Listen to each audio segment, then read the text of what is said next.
We are 1 minute away from air. Live streaming has started.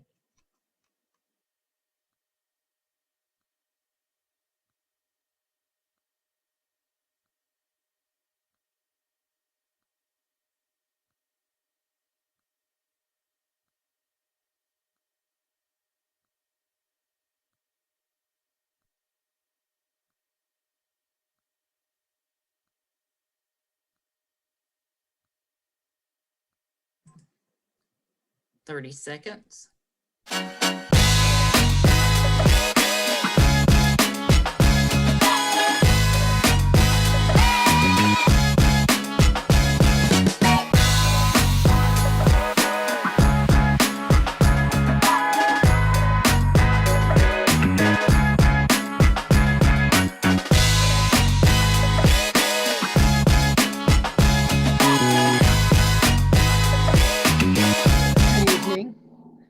I want to call this meeting of the Durham City Council to order at 7 o'clock on Monday night, June the 7th. And certainly want to welcome everyone here tonight, all of my dear colleagues, our wonderful staff, and so many people who are with us tonight in various ways. We're so glad to have you.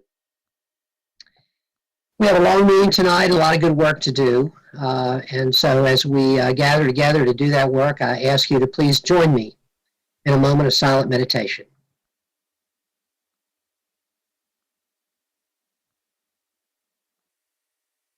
This meeting is being recorded.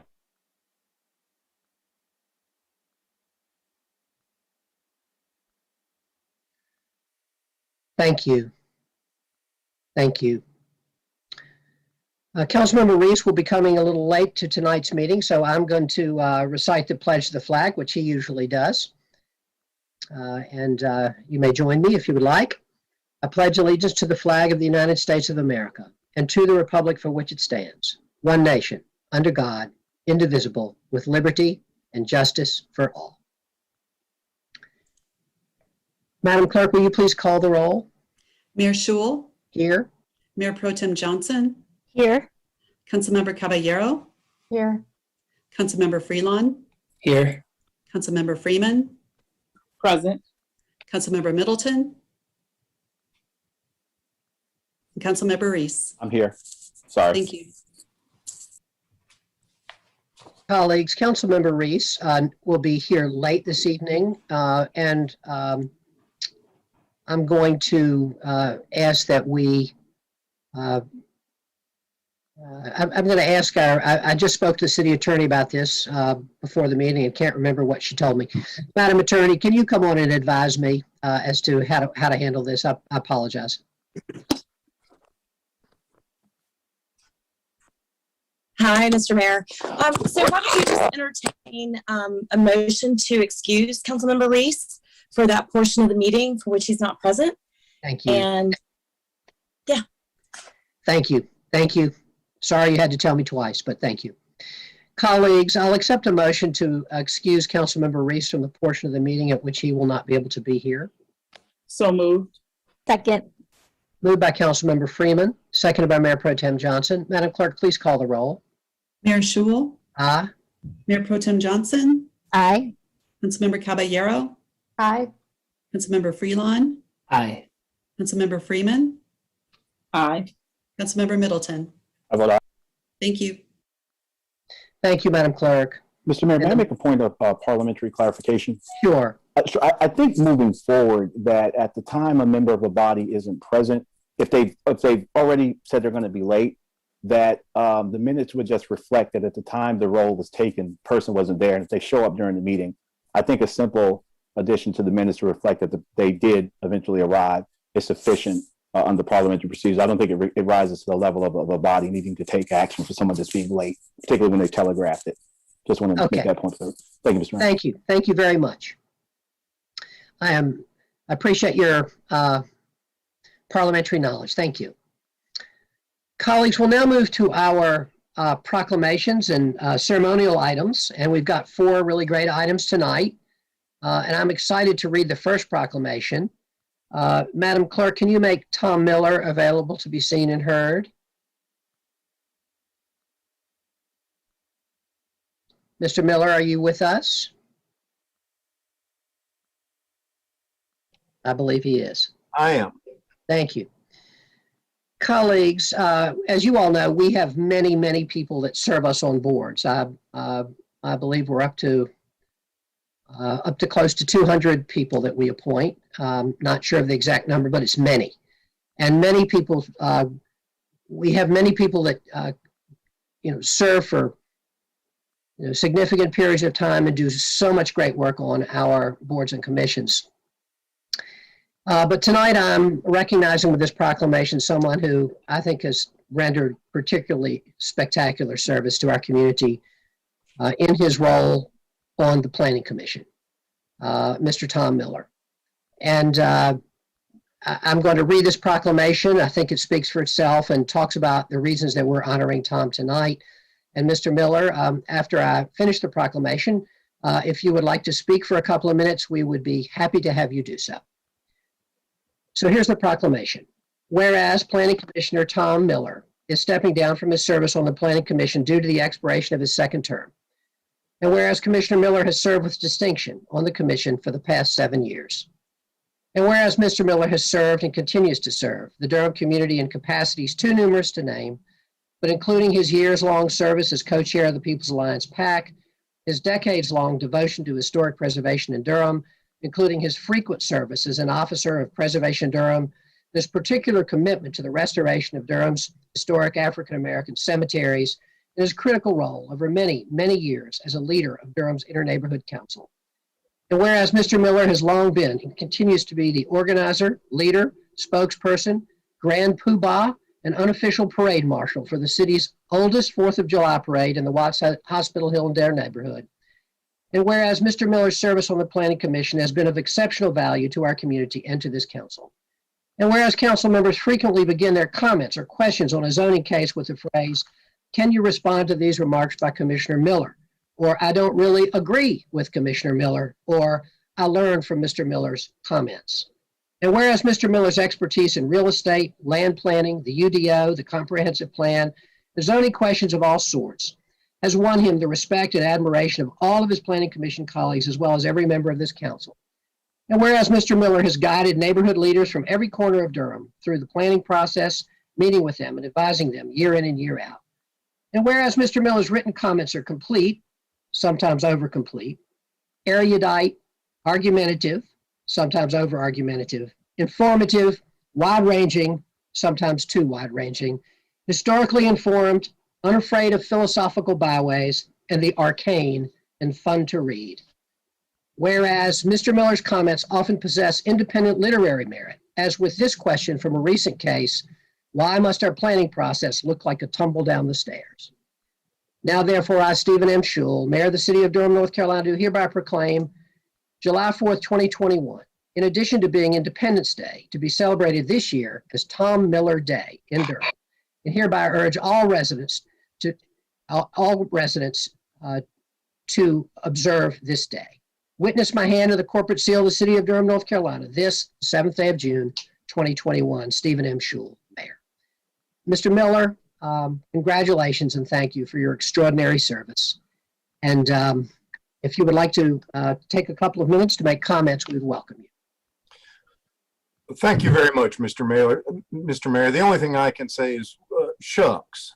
I have to say that it's the greatest privilege of my life to serve the people of Durham from one end of the county to the other. I really have enjoyed the service. I'm looking forward to, quite frankly, a time off the commission for a little while. Who knows, I may apply for another spot on another agency. All of that remains to be seen. But you've been especially kind to me tonight. I have to say I didn't do anything other than what I thought was my duty. And I will point out that there are lots of people on the Durham Planning Commission who do their duty as well. And so I feel a little sheepish about receiving your honor today, but I do receive it and I'm very, very grateful. Thank you, Mr. Mayor. Thank you, members of council. Thank you so much, Mr. Miller. as I said, one of the prerogatives of being mayor is to be able to issue these proclamations. It's really a wonderful part of the job. And your service has been exceptional, and we're so grateful for it. So thank you for being with us tonight. And we look forward to Tom Miller Day on July the 4th. Colleagues, we will now hear the proclamation for National Waste and Recycling Workers Week. Councilmember Freeland will be delivering this proclamation, and it will be presented to Jim Reingruber, Assistant Director of Solid Waste Management. I see Mr. Reingruber is with us. Councilmember Freeland. Thank you, Mr. Mayor. Whereas the solid waste services provided in our communities are an integral and essential part of the everyday lives of our residents. Whereas support of an understanding and informed community is vital to the efficient operation and collections of garbage, recycling, yard waste, bulky items, and waste disposal services. And whereas the City of Durham Department of Solid Waste Management services over 77,000 homes and downtown establishments weekly. And whereas the men and women of the City of Durham Department of Solid Waste Management work diligently each day to keep the neighborhoods and communities of Durham clean. And whereas the City of Durham values and celebrates the many drivers, collectors, equipment operators, site and scale house attendants, crew supervisors, customer service, which was my job back in the day, and administrative personnel employed to serve the residents of Durham. Now, therefore, I, Stephen Schul, Mayor of the City of Durham, do hereby proclaim the week of June 14th through 18th, 2021 as National Waste and Recycling Workers Week. In Durham, we hereby urge all residents to acknowledge the many services provided through solid waste and recognize the contributions that sanitation workers make every day to our health, safety, comfort, and quality of life. Witness my hand in the corporate seal of the City of Durham, North Carolina on the 7th day of June, 2021. Thank you very much, Council Member. And Mr. Reingruber, welcome. And if you would have some remarks, we would appreciate them. Thank you. Good evening. And thank you, Councilmember Freeland, for that. Perfect. Mayor Schul, Madam Mayor Pro Tem, members of council, and Madam Manager. So I am Jim Reingruber, Assistant Director of the Solid Waste Management Department. Donald Long is traveling this evening, so he did send his regards. Wanted to say hi to everybody. As I was trying to develop my thoughts about what to say tonight, I realized how difficult it is to have perspective in the midst of a whirlwind. And as we all know, the past 15 months have been a whirlwind. But even without the benefit of having that perspective yet, as we celebrate waste and recycling workers, I think we can all agree that their status as essential workers was cemented during the pandemic. On the collection side, as the country, seemingly stopped operating in late March last year, the garbage and recycling collectors kept moving. On March 18th last year, fear and uncertainty were growing, not only in the city, but across the country and the world. A Durham resident poignantly tweeted, "One way I know it's not the end of the world is that our garbage was picked up as usual yesterday." And as the most visible city employees in the community, the presence of the employees were a comfort to people across the city. We never missed a week of garbage or recycling pickup throughout the entire pandemic. And Mr. Mayor, as you're well aware from your tours of duty acting as a collector on our trucks, it's a very demanding job even on normal days. And we ended up having to ask more during the pandemic from our employees. So most employees ended up working overtime consistently. Operations had to be significantly altered and resources stretched to continue to provide services with COVID-19 precautions in place. And down at the Waste Disposal and Recycling Center, we had to temporarily halt some services, but mainly just for a few weeks. And the dedicated men and women of the department just put on their PPE and got out there every day. So much was asked of the frontline drivers, collectors, supervisors, site attendants, equipment operators, our contractors, which we don't want to forget, cart delivery personnel. We have one code enforcement officer who's been out there every day, scale house attendants. They all rose to the occasion, showing their dedication not only to their work, but to the City of Durham and its residents. These de facto ambassadors of the city consistently go the extra mile, from waving and honking horns for the kids to being helpful and friendly with residents who have questions or need help. These everyday heroes are on the job helping to keep Durham safe and clean. And finally, I do want to acknowledge all the excellent work of the few administrative staff in the department that support the operations through budgeting and finance, human resources, our technology needs, and Councilmember Freeland's specialty customer service. They immediately adapted to the new normal and did not miss a beat. We appreciate the wonderful support of the City Council, the City Administration, and of course, the Durham community. Thank you. Mr. Rangruber, thank you so much. We really appreciate those remarks, and we are so glad to be recognizing tonight our frontline workers in solid waste. So thank you very much for being with us. Thank you. All right, our next proclamation is for National Gun Violence Awareness Day, and Councilmember Caballero is going to share this proclamation.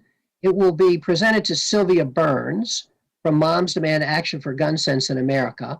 Madam Clerk, can you make Ms. Burns available to be seen and heard? Great. Ms. Burns is a relatively new resident of our community, but has jumped right in on the work against gun violence and for common sense gun legislation, and we appreciate her being here. Councilmember Caballero. Thank you, Mr. Mayor. Good evening, everyone.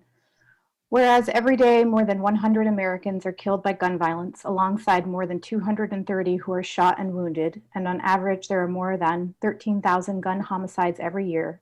And whereas North Carolina has an average of 1,388 gun deaths every year with a rate of 13.3 deaths per 100,000 people, North Carolina has the 23rd highest rate of gun deaths in the US.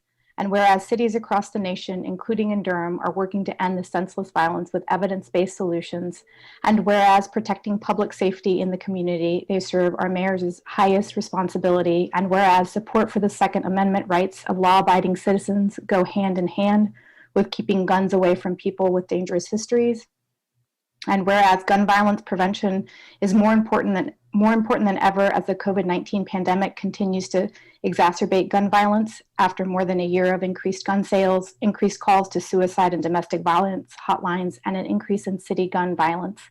And whereas in January 2013, Hadia Pendleton was tragically shot and killed at age 15, and on June 4th, 2021, to recognize the 24th birthday of Hadia Pendleton, people across the United States will recognize National Gun Violence Awareness Day and wear orange in tribute to Hadia Pendleton and other victims of gun violence and to the loved ones of those victims. And whereas we renew our commitment to reduce gun violence and pledge to do all we can to keep firearms out of the wrong hands and encourage responsible gun ownership to help keep our children safe. Now, therefore, I, Stephen M. Schewel, Mayor of the City of Durham, North Carolina, do hereby proclaim June 4th, 2021 as National Gun Violence Awareness Day in Durham, and hereby urge all residents to encourage all citizens to support their local community's efforts to prevent the tragic effects of gun violence and to honor and value human lives. Witness my hand and the corporate seal of the City of Durham, North Carolina, this 7th day of June 2021. Thank you very much, Council Member. We will now hear from Ms. Burns. Ms. Burns, welcome. Thank you. And you have a couple of minutes to address us. Thank you for being here. Thank you so much, Mr. Mayor and members of the council. Thank you for your support. Those words just resonate so deeply for me because Wear Orange is all about honoring the victims of gun violence and the families they leave behind to mourn them. Durham has seen more than its share of that. And it traumatizes the whole community. So together is the only way we can end gun violence. And I'm very grateful that you're giving me a couple of minutes to make that point that you've already made pretty eloquently. Yes, I'm Sylvia Burns, and yes, I'm brand new to North Carolina. I live here in Durham, but I am not new to the organization I'm here to represent, which is Moms Demand Action for Gun Sense in America. We have grown to 6 million strong since the Sandy Hook tragedy in 2012. You're going to see us everywhere. We have 30,000 right here in North Carolina, and if I have anything to do with it, that number is just going to grow in terms of supporters and, donations. It's a somber thing to have to celebrate and we have a tremendous amount of work to do, but we can only do it together. But we can tackle this problem of gun violence. And we wear orange to demand a future free from gun violence. I have mine on today. By the way, Durham looks beautiful in orange. City Hall looked amazing. I took pictures Saturday night. Carolina Theater was lighted up. DPAC lighted up the trees in orange. We're so grateful for that. And many, many other places in the Triangle did too. So it's a unified effort, and that's the only way we're going to be able to handle this challenge and this crisis. And you already mentioned that it is a crisis. We're coming slowly away from the pandemic that we've been in. We pulled together, and we're still pulling together to end that. But gun violence decreased incredibly more during COVID-19. In 2020, we saw 40,000 murders from gun violence. And that's an increase. That's the highest number in over 2 decades. So it is a crisis. It is an epidemic, a public health epidemic that I think we're getting increasingly aware of, that we have to do something about. And for me personally, I'll just throw this in. I have another second. 4 weeks ago, one of my nieces took her own life and took the life of her boyfriend in Lake Tahoe. So this year, I thought I was not part of this club. I've just been a very diligent volunteer for 5 years, but it affected me very personally. So I approached Wear Orange Weekend in a much more kind of humbled state. So again, I'm very grateful. I hope there's a chance we can meet, and maybe you can tell me the best forum for getting to know some of you all in City Hall, some of the council members, and to discuss this issue. Thank you so much. Ms. Burns, thank you for being with us tonight. We really appreciate it. We appreciate your efforts, and we're sorry for your loss. I'm so sorry to hear that. But thank you for being with us. Thank you. All right, one more proclamation tonight, and Councilmember Freeman will be doing the honors for the Juneteenth proclamation. And this will be presented to Professor Andre Van. Madam Clerk, can you make Andre Van available to be heard and seen, please?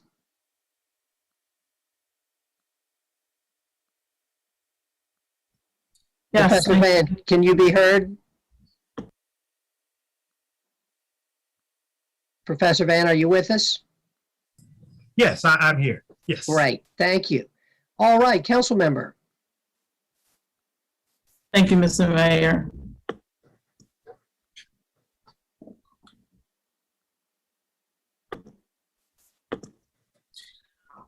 Whereas June 19th, 2021, best known as Juneteenth or Freedom Day, marked the 156th anniversary of the arrival of the Union General Gordon Granger in Galveston, Texas, where 2.5 years after the Emancipation Proclamation, African Americans learned of the end of enslavement. And whereas since its federal enactment in January 2018 through its sunset in June of 2021, the 400 years of African American History Commission, 400 YAAHC, authorized by Public Law 115, Public Law 115-102, will fulfill its charge to recognize and highlight the resilience and contributions of African Americans since 1619, and to acknowledge the impact that slavery and laws that enforce racial discrimination had on the United States.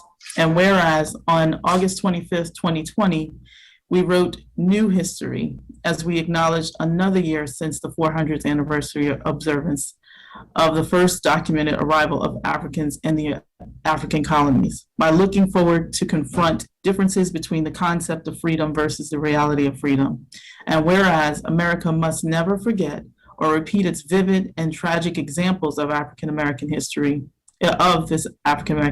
which exposed the dehumanizing impact of racial violence, from chattel enslavement to convict leasing, from lynching to racial massacres like Tulsa, Oklahoma in 1921 and Rosewood, Florida in 1923, from segregation to voter disenfranchisement, which is occurring now, from mass incarceration to wrongful inflicted violence upon the innocent who fought for their freedom in Selma, Alabama, at Edmunds Pettus Bridge, or the images of children who in Birmingham endured the bites of unleashed dogs And whereas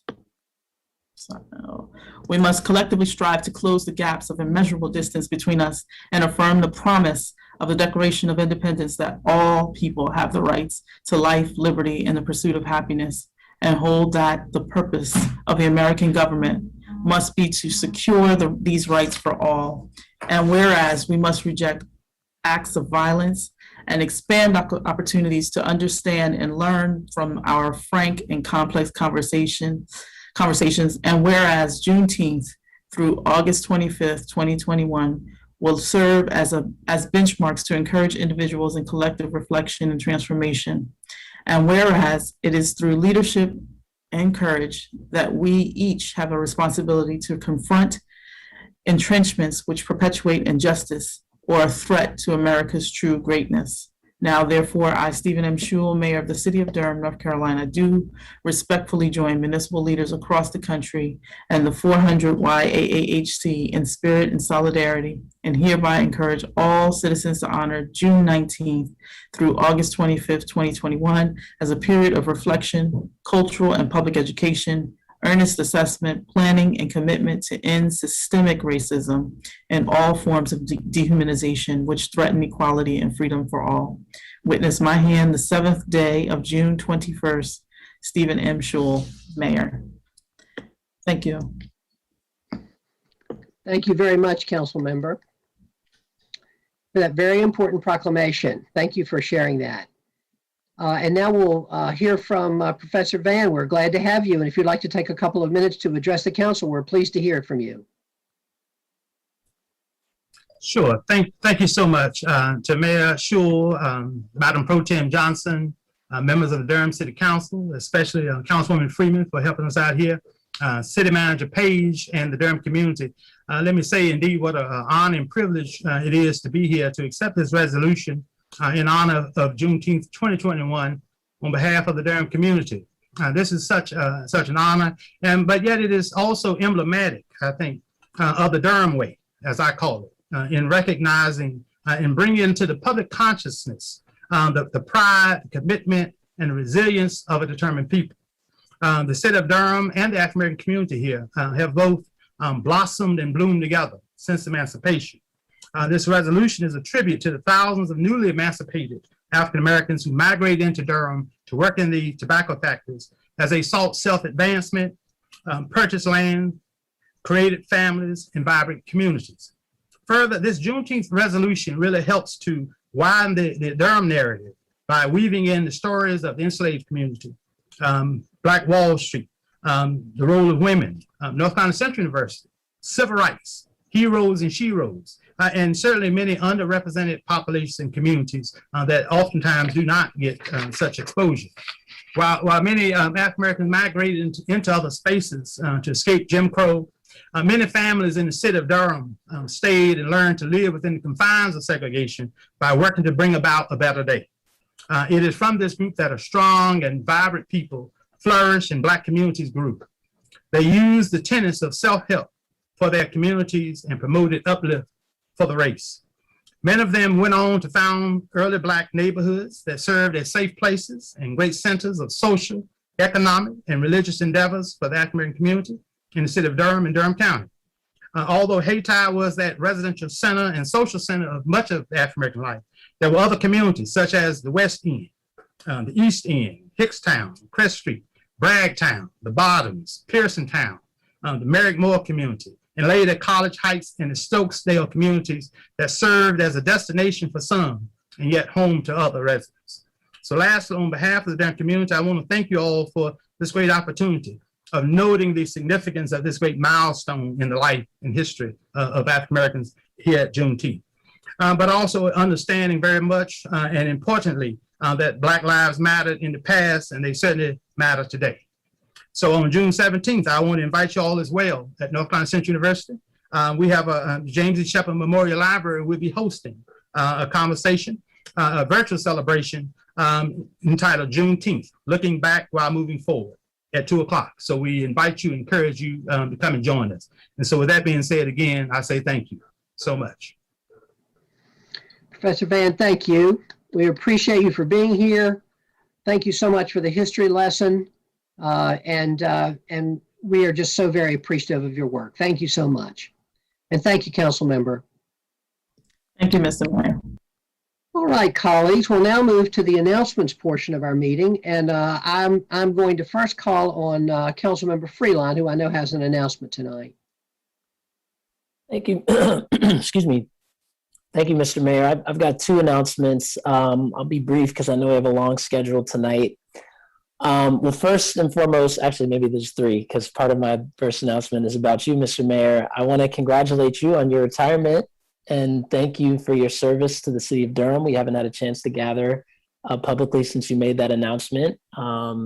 You've been a great mentor and friend, and I appreciate all that you've done for our city.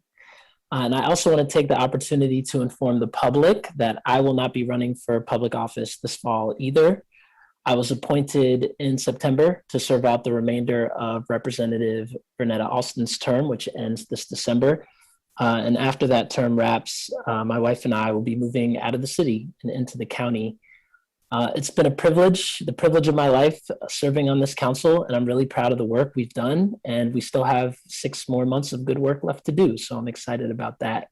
And I've already had the chance to talk with all my colleagues and City Manager Page, and appreciate those of y'all who shared affirmations and words of encouragement, but also just wanted to share that with the general public here today. So thank you very much for that.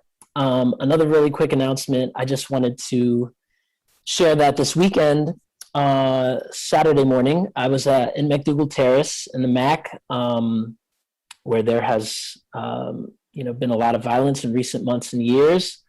I marched the streets with the residents led by several organizations, including Stop Killing Us Solutions Campaign, the Nation of Islam, Black Vote North Carolina was there, that memorial quilt for victims of violent death that Sydney Brody was there. It keeps getting longer and longer. And I just wanted to thank my colleagues who were in attendance. Commissioners Howerton and Burns were there. I saw Councilmember Freeman, the Durham Committee on the Affairs of Black People, and many others.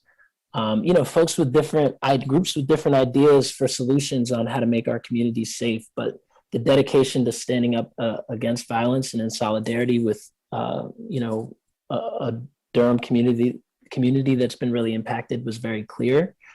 And for me, especially now looking at the 6 months of runway that's left in my term, it reinforced the conviction within me to fund programs like We Are the Ones and to create the strategy for Black boys that I've been talking about.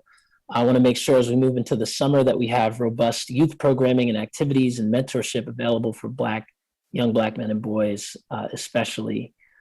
So I just wanted to, again, just say some words of gratitude and thanks for folks who showed up in the community this weekend, and just reinforce to the public that this will be my biggest priority, is dedicating my time towards leveraging resources to end violence in Durham. And I feel like this weekend was a great moment for me to reflect on that and to really to do some brainstorming and dreaming about how that can be accomplished. So those are my two announcements. Thank you, Mr. Mayor. Thank you, Council Member. That's a momentous announcement, both momentous announcements. But we so appreciate your service. Looking forward to continue to serve with you for the remainder of your term. And thank you for all the great work you're doing. Really, really very grateful for it. Much good work you're still going to be doing Thank you. now and in the future. Thank you. All right, colleagues, other announcements. Councilmember Middleton. Thank you, Mr. Mayor. Good evening, friends and colleagues and everyone watching. Mr. Mayor and Councilor Freeline, I know as we get closer to that day, we'll have another opportunity to say more and to fet you both, but suffice to say, I'm sure I speak for thousands, literally thousands of people in the city that you go with incredible love and affection and regard for the service you've rendered and will continue to render to our city.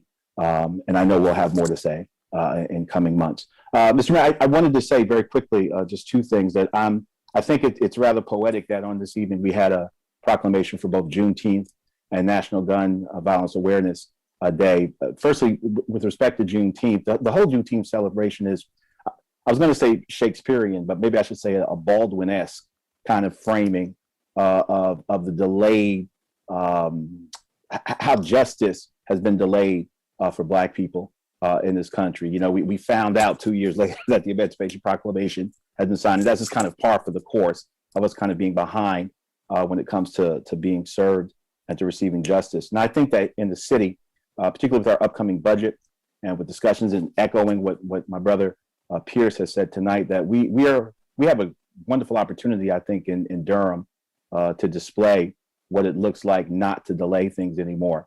I believe that with our upcoming budget, I believe with the talks we're having in terms of injecting racial equity into our CIP, that we can have a period in Durham that reflects or kind of mimics what happened after World War II, when the United States poured massive amounts of money into Europe under the Marshall Plan. I think it's time for a Marshall-esque type plan for Durham, particularly for our legacy neighborhoods. And I think talks about the CIP, some of the things that Councilor Freelon has mentioned about bulking up our youth program. We have the opportunity, as we've demonstrated creativity and the willingness to move things and create things in other areas in our city life. We have the opportunity to exercise that same creativity and energy, I believe, in a Marshall type plan for legacy communities, final, once and for all, here in Durham. So I want to put that out there and challenge us, my government, my representatives, my fantastic representatives who serve me as a resident of the city, on really thinking about, as Juneteenth, with Juneteenth as a template, no more delaying what is needed to do right by many of our equity, by many of our legacy communities here in Durham. Secondly, and very quickly, with respect to National Gun Violence Awareness, I think it's timely that we had this proclamation tonight. Ms. Burns, I think, touched on, she didn't say it exactly, but I believe she captured the spirit of the emergency that we face as a nation and that we face locally as a city. We know that America is awash in guns. We are the most heavily armed society on the face of the planet. So we know it's a uniquely American problem. But as a local official, my first and foremost task, my job, is to ask what's going on in Durham and what are the Durham data points for the issue. I'm going to challenge us as a government to do more. I think last week, it's safe to say we crossed the threshold. We had a mass shooting in Durham. 5 people were injured in one shooting. I know it's uncomfortable to say and to intone, but I think every rubric I've read, it meets that definition. It meets that standard. Thankfully, no one was killed in that particular incident, but we've crossed the threshold in Durham. We're reopening and it's getting warmer. I want to say tonight, Mr. Mayor, some months ago, when North Carolina Central University came with some recommendations for interventions on their campus and around their campus, at that time, we remanded the consideration of the free trial of ShotSpotter back to the administration at that time. I had telegraphed at that point that I believe we should have an up or down vote on that proposal. I let it go because it was bundled with the considerations of North Carolina Central. Tonight, I'd like to ask for an update on those recommendations and those requests that North Carolina Central made, and also on the staff's recommendation with respect to the offer for ShotSpotter. If not, I'm intent to call for an up or down vote. I think the people of the city deserve for us to have an up or down vote on it. I say this because we have now demonstrated, I think, with our upcoming budget, our willingness to try pilots. We are pilot friendly here in Durham. I think that if the standard is applied, if we can find an example where any particular pilot that we're trying did not do well in any particular city, then we shouldn't do any of them. And if we're not going to apply the rule uniformly that there's one city it didn't do well in, be it cahoots or anything else, then we should apply that standard to every pilot. If we're going to use the one pilot went bad in one city or didn't do well in one city rule for one pilot, then I think we should apply them to all or try them all. I say this because I believe that the headline in Durham, what people are talking about actually in Durham outside of City Hall, are the number of shootings that are going on in our city. I believe that pilots are wonderful because I believe in science. I believe we should get data. I believe we should get facts. I believe they should be Durham-specific data and Durham-specific facts with any pilot. I believe that if pilots don't work in Durham, that they should be left off. But I think they should be tried. So on tonight, I want to, in light of the headlines, the actual headlines in Durham, actually what people are talking about, again, on behalf of the Black and brown boys and girls that are being trained to jump in their bathtubs with no water in it each night, that since we are trying a whole bunch of pilots, that we should also try a pilot to see that if dispatching help directly to gunfire in our cities is something that could be helpful in terms of saving lives and in terms of muscularizing our investigative capabilities. We are soon installing cameras at every DHA property in the city. Cameras are the universal symbol of surveillance in the world. If we can install cameras that look at people and capture videos, but don't do anything except give us high resolution videos of victimization the next day, then I think we should also be able to install something that will send help when it's needed. If we arrive at that great day, when we're able to truncate the list down to the absolute bare necessities, the top 2 or 3 reasons we still need police, my suspicion is that gunfire will still be on that list. If we get it down to the last thing we need police for, I would think that gunfire would probably be it. With that said, I think that as a government, it will give us moral authority and credibility with our people, not just to pilot and to experiment with things that send out mental health responders on our mental health responders, which I support, that send out violence interrupters, which I support. But I think it's time for us to flood the zone. I think we ought to put everything on the table. I think we should demonstrate to the city that all voices are being heard and all voices matter. I think we should respect science as we're doing with other pilots. If the pilot doesn't work, we should take it up, especially if we can get one for free. We should take it up and we should try it. We have crossed the threshold. The gauntlet has been laid before us. We are in a state of emergency. There are children whose lives are in danger. And I think we should try everything and anything that we can within the law and within reason. And if we're afraid of the government overreaching or having government surveillance, last I checked, I am the government. We're the government. We're responsible for every tool that's deployed in Durham, whether it's a car or a fire truck. We're the government. I trust you and I trust myself to safeguard abuses, to put the standards in place that will safeguard against abuses, and to punish them and act if there are abuses in any area, be it finance or be it the police. We're the government. I think it will give us credibility amongst our people. I'm asking us to act. Tonight, I'd like to officially ask the administration in due time or whatever time they determine to bring us back that report and an update on the request from North Carolina Central University. And I intend to call for either up or down vote, whatever happens, up or down, on the opportunity to try gunfire detection technology in our city for free. So thank you, Mr. Mayor. That's all I have to say on that. Thank you, Council Member. And I appreciate your asking for the information from our administration on the NCCU requests.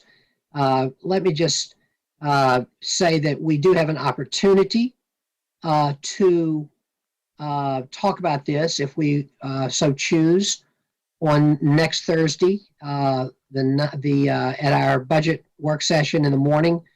This could be added to the agenda, and I think that would be an appropriate place for it, Council Member. Thank you, Your Honor.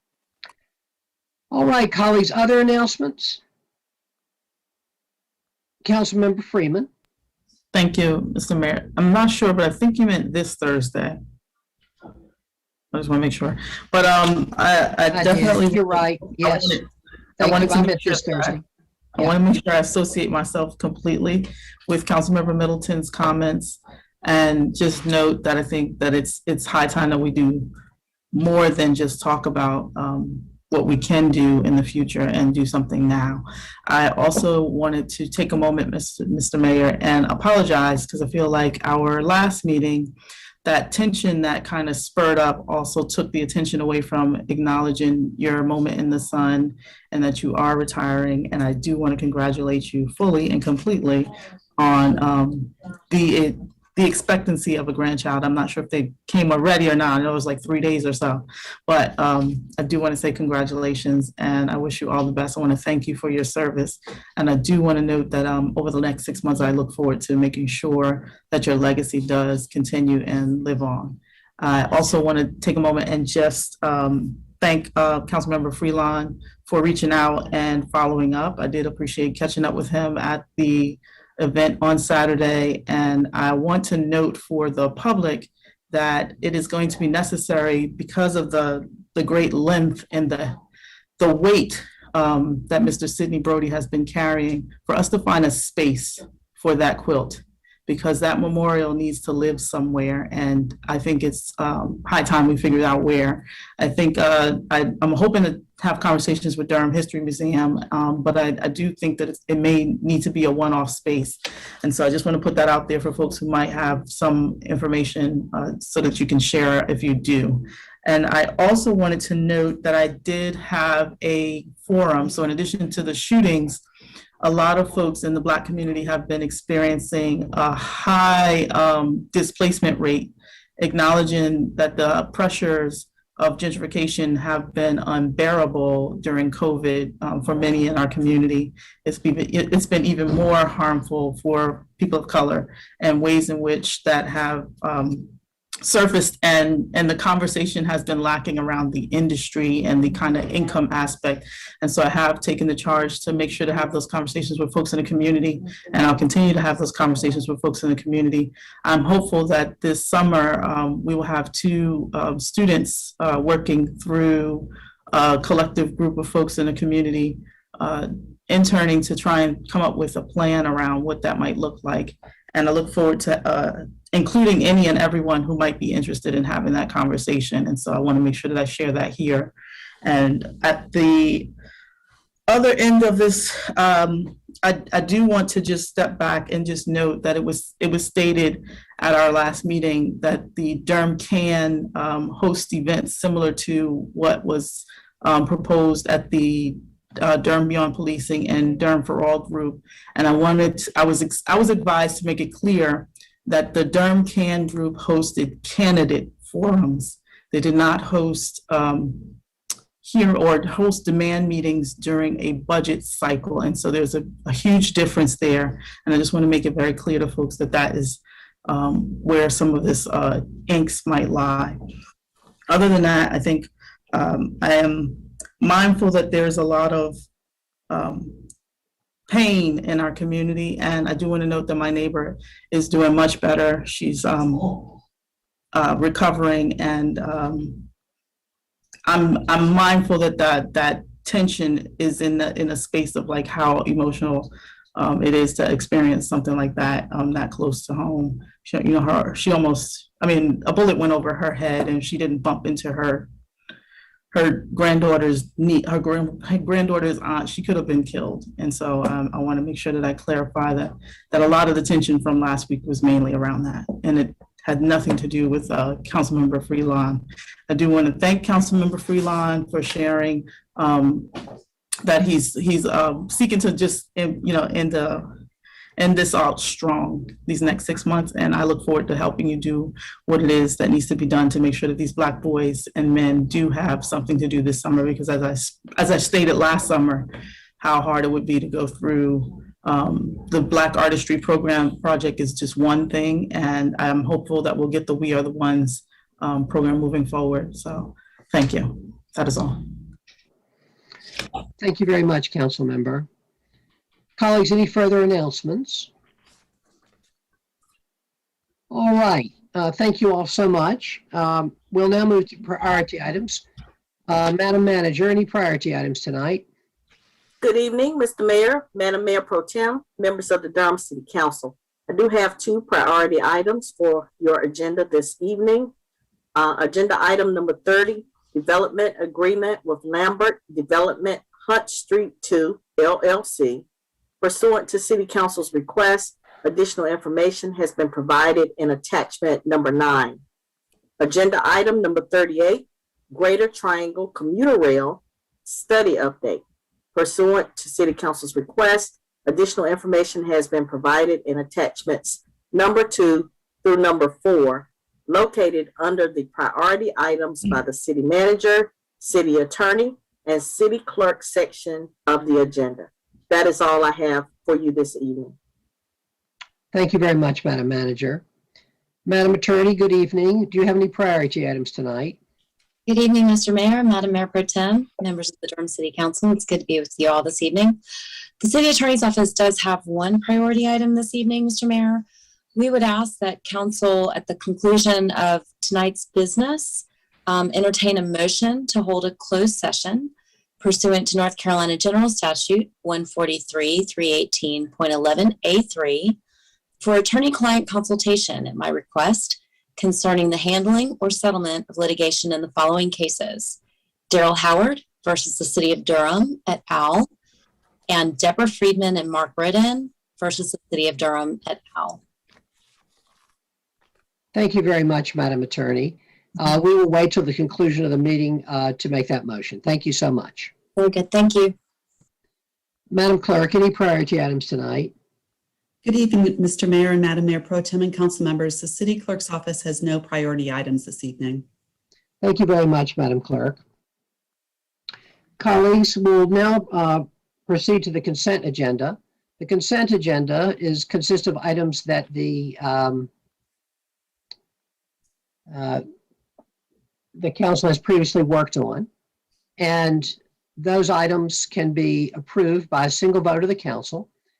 Council members or members of the public can pull an item from the consent agenda, at which time it will be heard at the conclusion, in which case it will be heard at the conclusion of the meeting.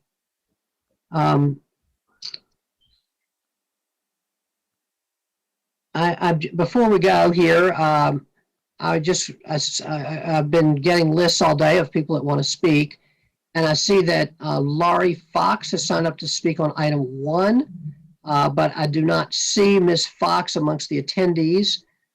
Can we confirm that, please, before I read the consent agenda? Mr. Mayor, I do not see Ms. Fox in the queue. All right. I don't either. All right. Thank you very much. All right, colleagues, I'll now read the consent agenda. Item 1, approval of City Council minutes. Item 2, Citizens Advisory Committee appointments. Item 3, Durham Board of Adjustment appointments. Item 5, Durham Planning Commission appointments. Item 6, Durham Sports Commission appointment. Item 7, Housing Appeals Board appointment. Item 8, Human Relations Commission appointments. Item 9, Mayor's Council for Women appointments. Item 10, Participatory Budgeting Steering Committee appointment. Item 11, Neighborhood Improvement Services, NIS Lien Process Performance Audit dated April 2021. Item 12, amend the fiscal year 2021 budget.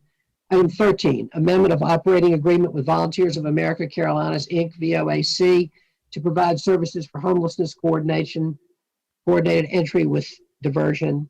Item 14, contract for Habitat for Humanity of Durham to administer the City of Durham Minor Repair Program and application intake for the Substantial Rehabilitation and Home Consortium Rehabilitation Programs. Item 15, contract for Homeless Management Information Systems, HMIS lead agency. Item 16, Les Hazard Control application intake and eligibility screening services contract with the Partnership Effort for the Advancement of Children's Health, PEACH. Item 17, lead hazard control marketing and outreach services contract with the Partnership Effort for the Advancement of Children's Health, PEACH. Item 18, 2020 Bicycle and Pedestrian Advisory Council BPAC Annual Report. Item 19, interlocal agreement with Durham County for consolidation of access services.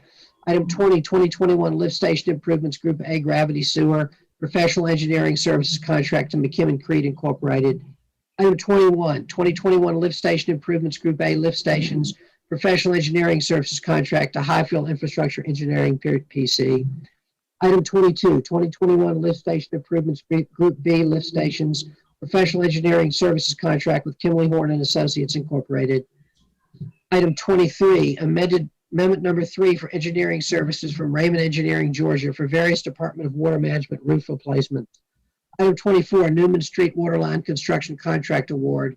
Item 25, South Durham Water Reclamation Facility Administration Building Renovations, Amendment number 1 for DTW Architects and Planners Limited. Item 26, Water Treatment Plant Residual and Water Reclamation Facility Biosolid Services. Amendment number 1 to contract with Sinagro Central Limited Liability Company. Item 27, annual insurance plan FY22. Item 28, FY 2021 third quarter financial report.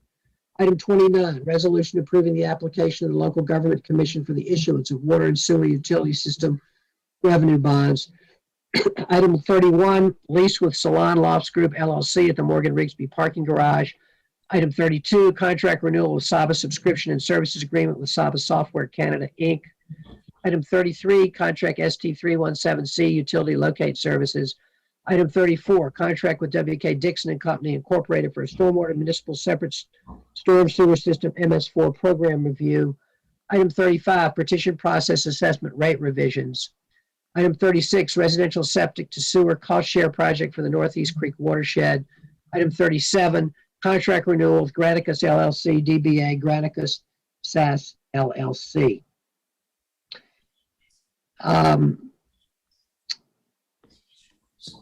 Yes, thank you. Just checking on. All right, yep. Colleagues, you have now heard the consent agenda, and I'll now accept the motion for its approval. So moved. Second. Moved by Councilmember Freeman, seconded by Councilmember Freeland to approve the consent agenda. Madam Clerk, will you please call the roll? Mayor Schul, Aye. Mayor Pro Tem Johnson, Aye. Councilmember Caballero, Aye. Councilmember Freeland, Aye. Councilmember Freeman, Aye. Councilmember Middleton. I vote aye. Thank you. Thank you, Madam Clerk, and the motion passes 6-0. We'll now move on to the general business agenda. We have one item that is not a public hearing on this general business agenda. Item 30, development agreement with Lambert Development Hunt Street 2 LLC. We will first hear from a member of our planning staff.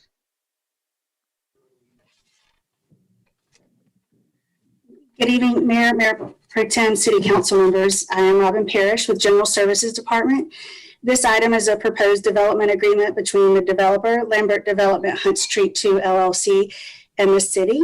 In exchange for easements within Durham Central Park, the developer has agreed to make proposed improvements as well as making proffers to the city.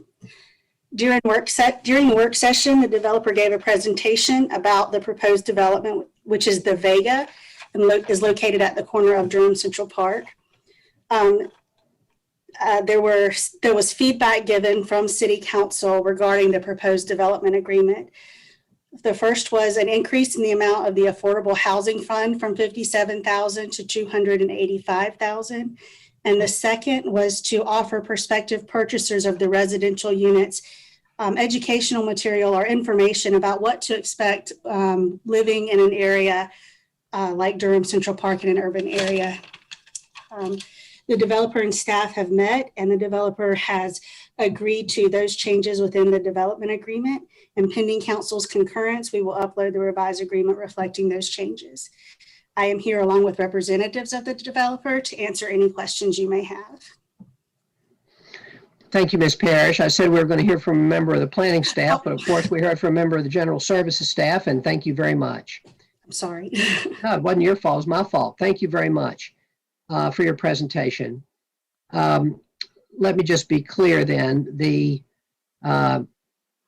this is not a rezoning, in which case we're prohibited from dealing in terms of asking for affordability, contributions to our affordable housing fund.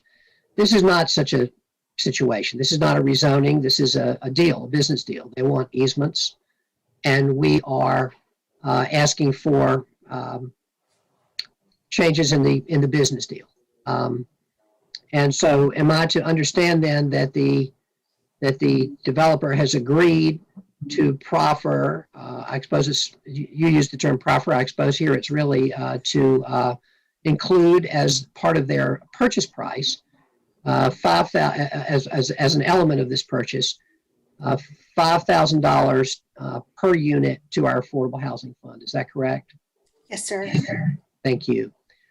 All right. And then there were also concerns raised, and you mentioned them, Ms. Parrish, about the educating tenants. This was raised by Councilmember Freeland and other members of the council, Mayor Pro Tem and others, that these apartments are downtown, and that we've had in the past situations where some of the residents of downtown apartments have complained about certain kinds of activities in the park, drumming and these kinds of things. And we want it to be clear. We as we said to the in the work session to the developer, we wanted to be very clear that these activities do happen and that their tenants need to understand that.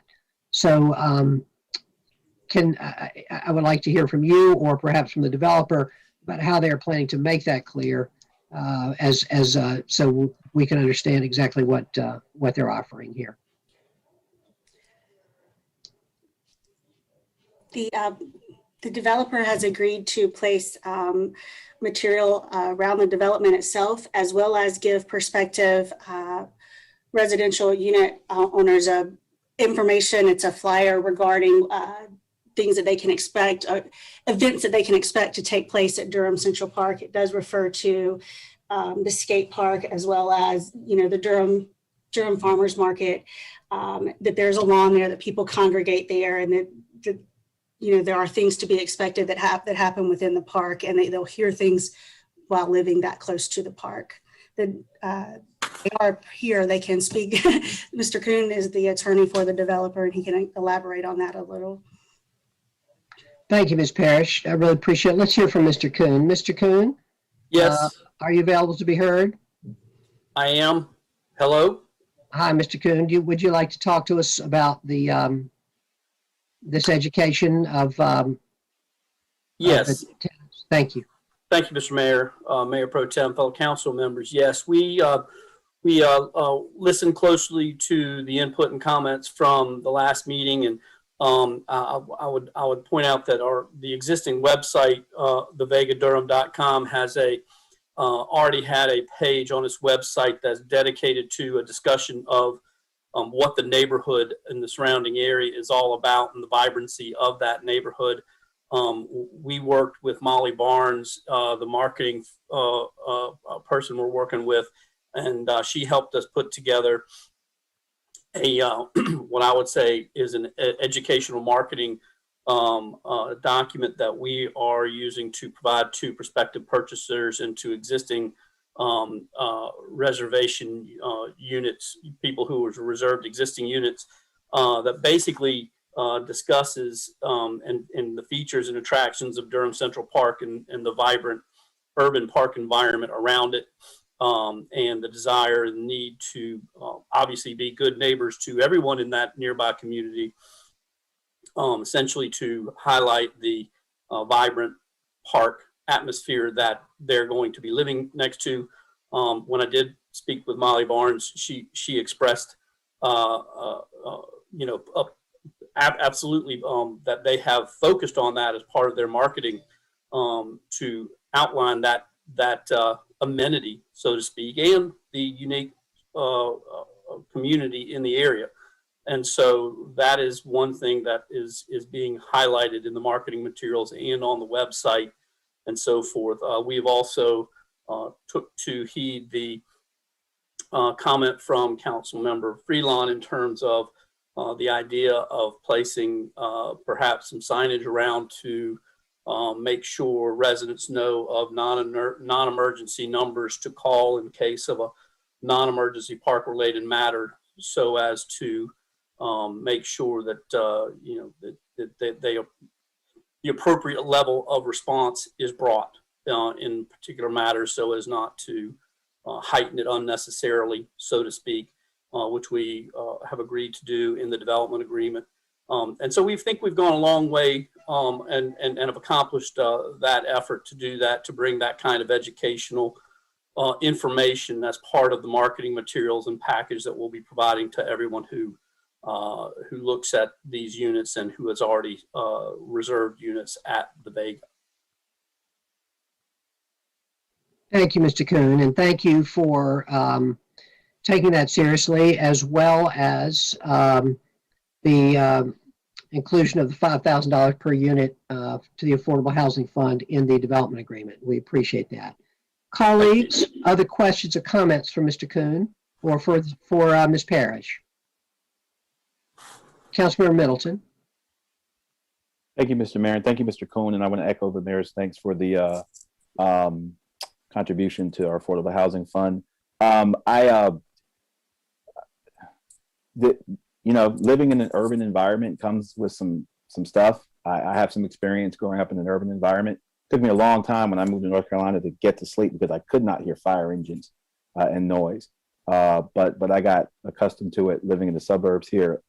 So I want to thank you for your efforts in telegraphing and communicating to folk what it means to live in a city center, in a growing urban environment. And if you need any help letting folk know what it means to live in an urban environment, I'd be more than happy to help gratis. Thank you. Thank you, Mr. Mayor. Thank you, Council Member. Any other comments, colleagues? Councilmember Freeman. Thank you, Mr. Mayor. I appreciate the developer sharing those updates as well. I just want to note for the public, I did raise the question about what it looks like to plan open space and just acknowledging that an opportunity to bring on staff that could focus on open space has been brought forward by our DOS commission or committee.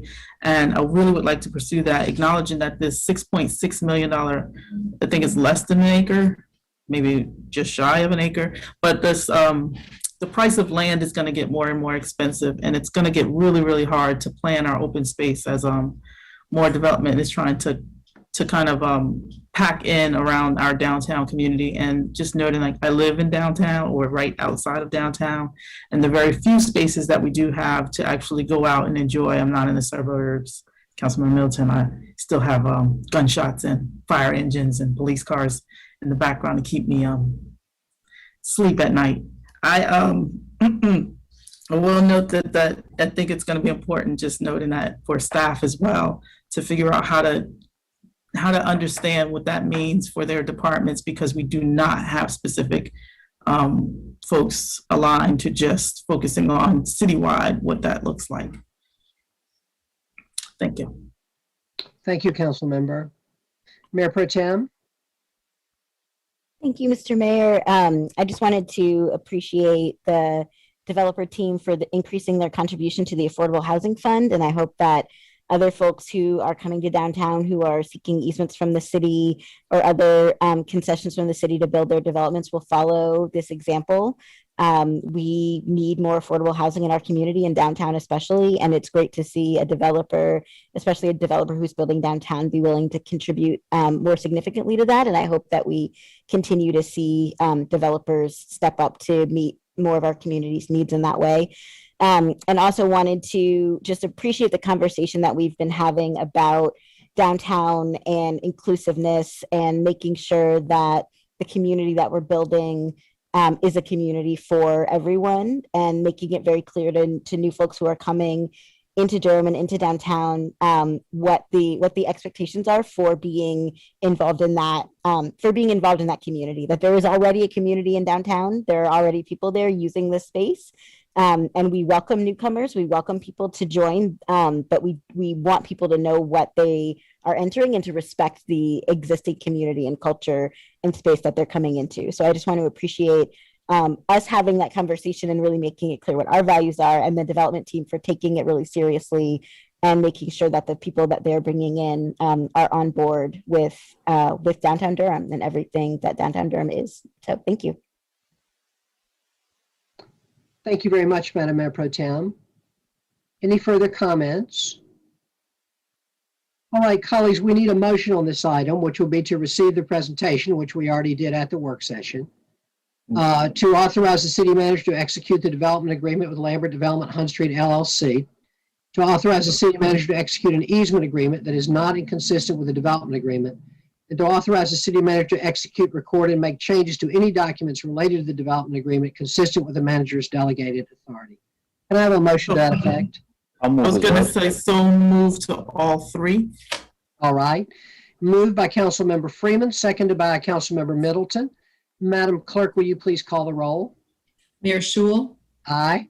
Mayor Pro Tem Johnson. Aye. Councilmember Caballero. Aye. Councilmember Freelon. Aye. Councilmember Freeman. Aye. And Councilmember Middleton. I vote aye.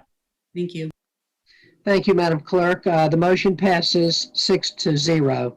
Mr. Kuhn, thank you for being here with your team. We're looking forward to really good work and appreciate also what you'll be doing to enhance the skate park in that area as well in the park. So thank you so much. All righty, we'll now move on to our general business agenda public hearings. The first item is item 39, fiscal year 2021 budget and fiscal year 22-27 capital improvement plan, CIP. And we will first hear from Mr. Allure. Good evening, Mayor, Mayor Pro Tem, members of council, John Allure, Acting Budget Director. This is a public hearing to receive comments regarding the city manager's proposed fiscal year 2021-22 budget and fiscal year 2022-27 capital improvement plan, CIP. Thank you very much, Mr. Allure. This is the final public hearing on this item before we will be voting on our budget. And we're glad to have everyone who has signed up to speak, as well as other people that may want to speak as well. Let me just let everyone know how we're planning to do this. Looks like we'll have at least, well, in the area of 40 speakers. I'm going to give each speaker 2 minutes. So every speaker has 2 minutes.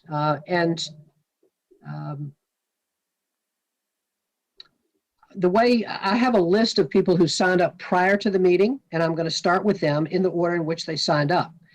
After that, what I will do is I will call on, make sure that, I just want to let everybody know, everybody who is here who wants to speak on this item will be able to do so. I don't want you to worry that I'm going to miss you or that you're not going to have a chance. I promise you that you will get a chance to speak and to be heard tonight.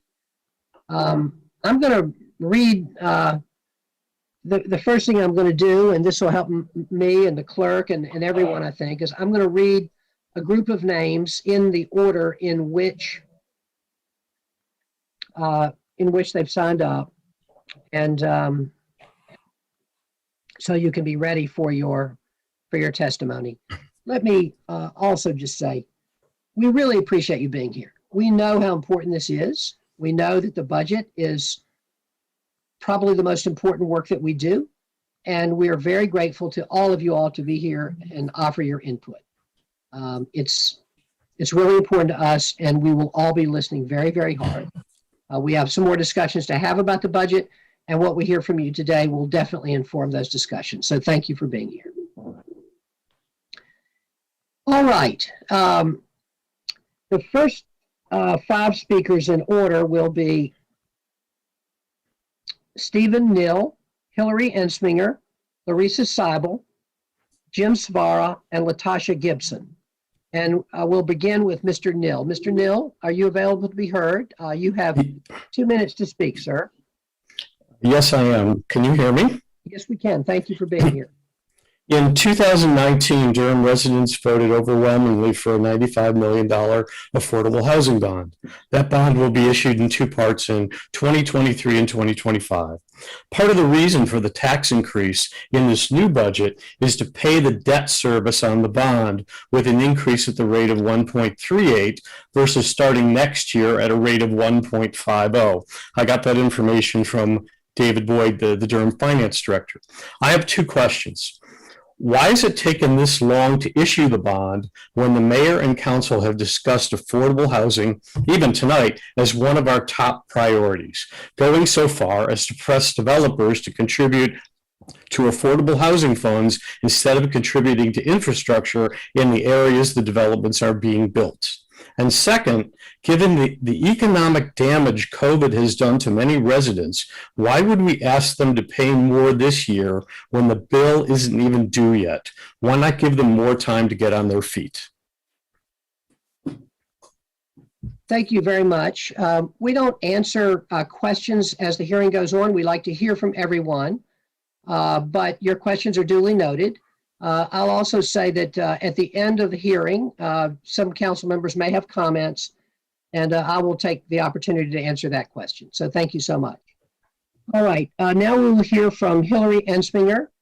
Ms. Ensminger, I know that you have to use special technology to be heard. Are you able to be heard tonight? I think so. Can you hear me? Yes, welcome. And you also have 2 minutes. Good evening, everyone. I'm not going to lie to you. It took a lot of inner strength to come forward and speak before you tonight. I'm coming as a disabled person, specifically with a visual disability, and I'm hoping to speak and advocate for a larger community, which often is hidden. I know that the city has made inroads, and I have been barking and screaming for 15 years. And I did come recently. There were some changes, and I thank you all for that, to the webs. But there's a lot more that needs to be done. I know Beverly Thompson put forward a note, but it's kind of misleading. There's some misinformation in there. The blind, unlike the physically handicapped, have very different and very specific needs. They're completely unique. And as far as I can tell, no budget money has been set aside to address those specific needs. And this is on many levels: health and other issues, healthcare. For example, I'm perfectly physically abled. I don't need somebody to wash me. I can dance, but I can't see a thing.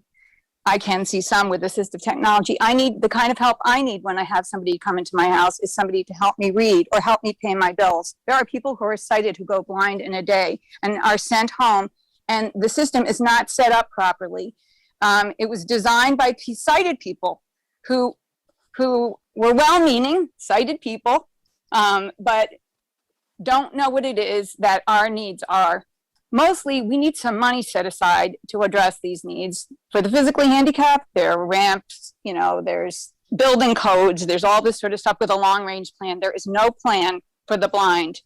And I'm asking, please put aside some funding to come up with some plan and with someone to oversee those needs. That's all I have to say. Thank you. Thank you, Ms. Ensminger. And we appreciate hearing recently from you at greater length. And we are taking this very seriously and appreciate you being here. Thank you. Next, we'll have Larissa Seibel. Ms. Seibel, are you able to be heard? Yes. Can you hear me? Yes, welcome. And you also have 2 minutes. We're glad to have you.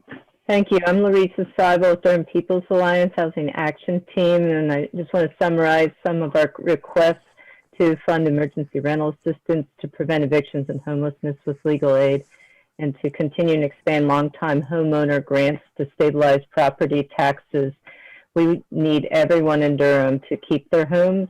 The new county tax program will not help all the homeowners who are currently being helped by the city's long-time homeowner grant program. As you know, that those neighborhoods were gentrified in part by city development, but there are other neighborhoods in addition to South Side, Southwest Central Durham, and Northeast Central Durham that need help. Homeowners have rising taxes in Walltown, Bragtown, Merrickmore, and other historic African-American communities. And gentrification is a race equity issue that needs to be addressed by the city. We also support Bragtown and other legacy African-American communities in planning and investing in affordable housing, safe streets, sidewalks, transit, and community spaces. And we hope you will also increase transit buses and paratransit vans and staff to meet the needs of people with disabilities who are not being served. People are still waiting for transit to get to dialysis. Other people will be addressing these in more details, and I appreciate your attention to these issues. Thank you. Ms. Seibel, thank you so much for being with us. We'll now hear from Mr. Jim Savara. Mr. Savara, are you available to be heard? I am. Can you hear me? Yes, so we're happy to have you, and you also have 2 minutes. Thank you. I understand that property tax subsidy proposal developed by the county will be presented to you at your budget hearing on Thursday morning. It provides a grant to cover half the property tax bill up to a cap of $750 for households with income up to 30% of the area median income and at least 10 years residency. The general approach is sound, and we are grateful to see that the county recognizes that it can approve a program of this kind. The program would be even stronger if several changes were made, and I encourage you to consider recommending these changes to the county. Last year was difficult for many low-income families, not just the extremely poor, and only one household received assistance from the county deferred payment program. The People's Alliance Board and its Housing Action Team recommend that the county expand eligibility to homeowners with up to 60% of the area median income and increase the grant cap to $1,000. The coordinating committee of the Coalition for Affordable Housing and Transit supports these changes and also proposes making owners of habitat houses eligible for grants without the 10-year residency requirement. The county intends to use American Rescue Plan Act funding to cover any costs that are higher than expected for this pilot program that will give us a clear picture of the amount of assistance needed on an ongoing basis. But the city's contribution is needed as well. The PA Housing Action Team recommends that the City Council also approve extension of the longtime homeowners grant program of the city for 1 more year to cover the increased tax paid by homeowners in target areas in 2020 when they received help from no other sources. Thank you. Thank you very much, Mr. Savara. We very much appreciate you being here. We'll now hear from Latasha Gibson. And Madam Clerk, after Ms. Gibson, we will hear from Shalisa Howard Martinez, Gina Upchurch, Janet Betker, and Marie Hill Faison. So those folks can make themselves ready for their testimony. But first, we'll hear from Latasha Gibson. Ms. Gibson, are you able to be heard? Yes, can you hear me? Yes, thank you for being with us. And you also have 2 minutes. Thank you. I'm a Durham constituent and I'm a chapter leader of Triangle ADOS, which stands for American Descendants of Slavery.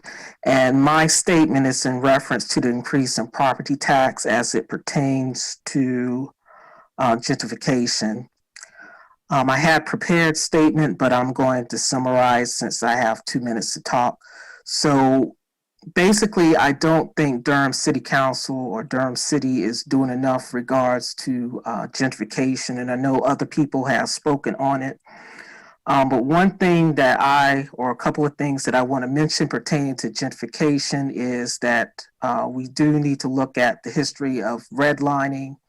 Outside of redlining, ADOS deals with discrimination in terms of mortgage practice, whether it's pertaining to high interest rates, paperwork being held on to seek out higher interest rate, or just subprime lending in general. And my proposal, I think Durham City Council needs to do an audit in terms of tracking mortgage practices, doing a comparison in terms of ADOS as it relates to looking at assets, credit history, and even job history, and see how that contrasts to other people who have gotten mortgage documents under better terms, to see what has been the influence of one's particular lineage or ethnicity. So that is my my comments. I do think that the gentrification, that is an issue that needs to be addressed, especially given the rate. And other than the gentrification, I don't know whether it relates to the budget, but I think there needs to be research in terms of hiring discrimination, particularly within the IT industry, now that the Triangle region is a region that's being sought at. We know that companies like Microsoft, Apple, and I believe Google have had poor records in terms of Black Americans that they hire. So that basically concludes my statement. Thank you, Ms. Gibson. But Thank I do like Ms. Gibson, thank you very much for being with us and raising those points. Ms. Gibson, I just want you to know that you can email us if you have more lengthier remarks. You can email them to us. I can tell you that I will read them, and I know that this is a council that reads its email. And so if you send that to us, we'll be happy to read your lengthier comments. Thank you for being with us. All right, we'll now hear from Shalisa Howard Martinez. Ms. Martinez, welcome. Are you available to be heard? Yes, I am. Yes, I am. Thank you for having me here today. Thank you so much. Welcome. We're glad to have you. And you also have 2 minutes. Thank you. So I'm here to speak in support of the City of Durham providing funding to implement the Durham Master Aging Plan and the FY 2021-22 budget. We know, like the rest of the nation, Durham is experiencing a significant growth in the number of older adults. But we also know this increase in number of adults will have a significant social and economic impact, but it's also an opportunity to embrace older adults as a vital asset. So back in 2019, both the City of Durham and the County of Durham recognized the importance of developing a master aging plan for Durham. And as part of that commitment, they agreed to join the AARP Network of Age-Friendly Communities and the World Health Organization's Global Network of Age-Friendly Cities and Communities. Led by the Durham Partnership for Seniors, we, over a 10-month period in 2019, a multi-sector group of stakeholders, including community-based organizations, public health, Durham City and County government agencies, as well as individual older adults, many of whom are from legacy communities and are long-term Durham residents, developed the plan, and I served as the plan's facilitator. The plan has lots of priorities in it, and many of the priorities that have been spoken about already, things around housing, concerns around transportation, outdoor spaces and buildings, were part of our planning. We've completed the plan now, and we also wanted to include things that looked at special cross-cutting issues that are important to Durham, such as social economic status, racial equity, dementia, LGBTQ issues, social isolation. Now we are ready to implement the plan. We had to delay our implementation because of COVID.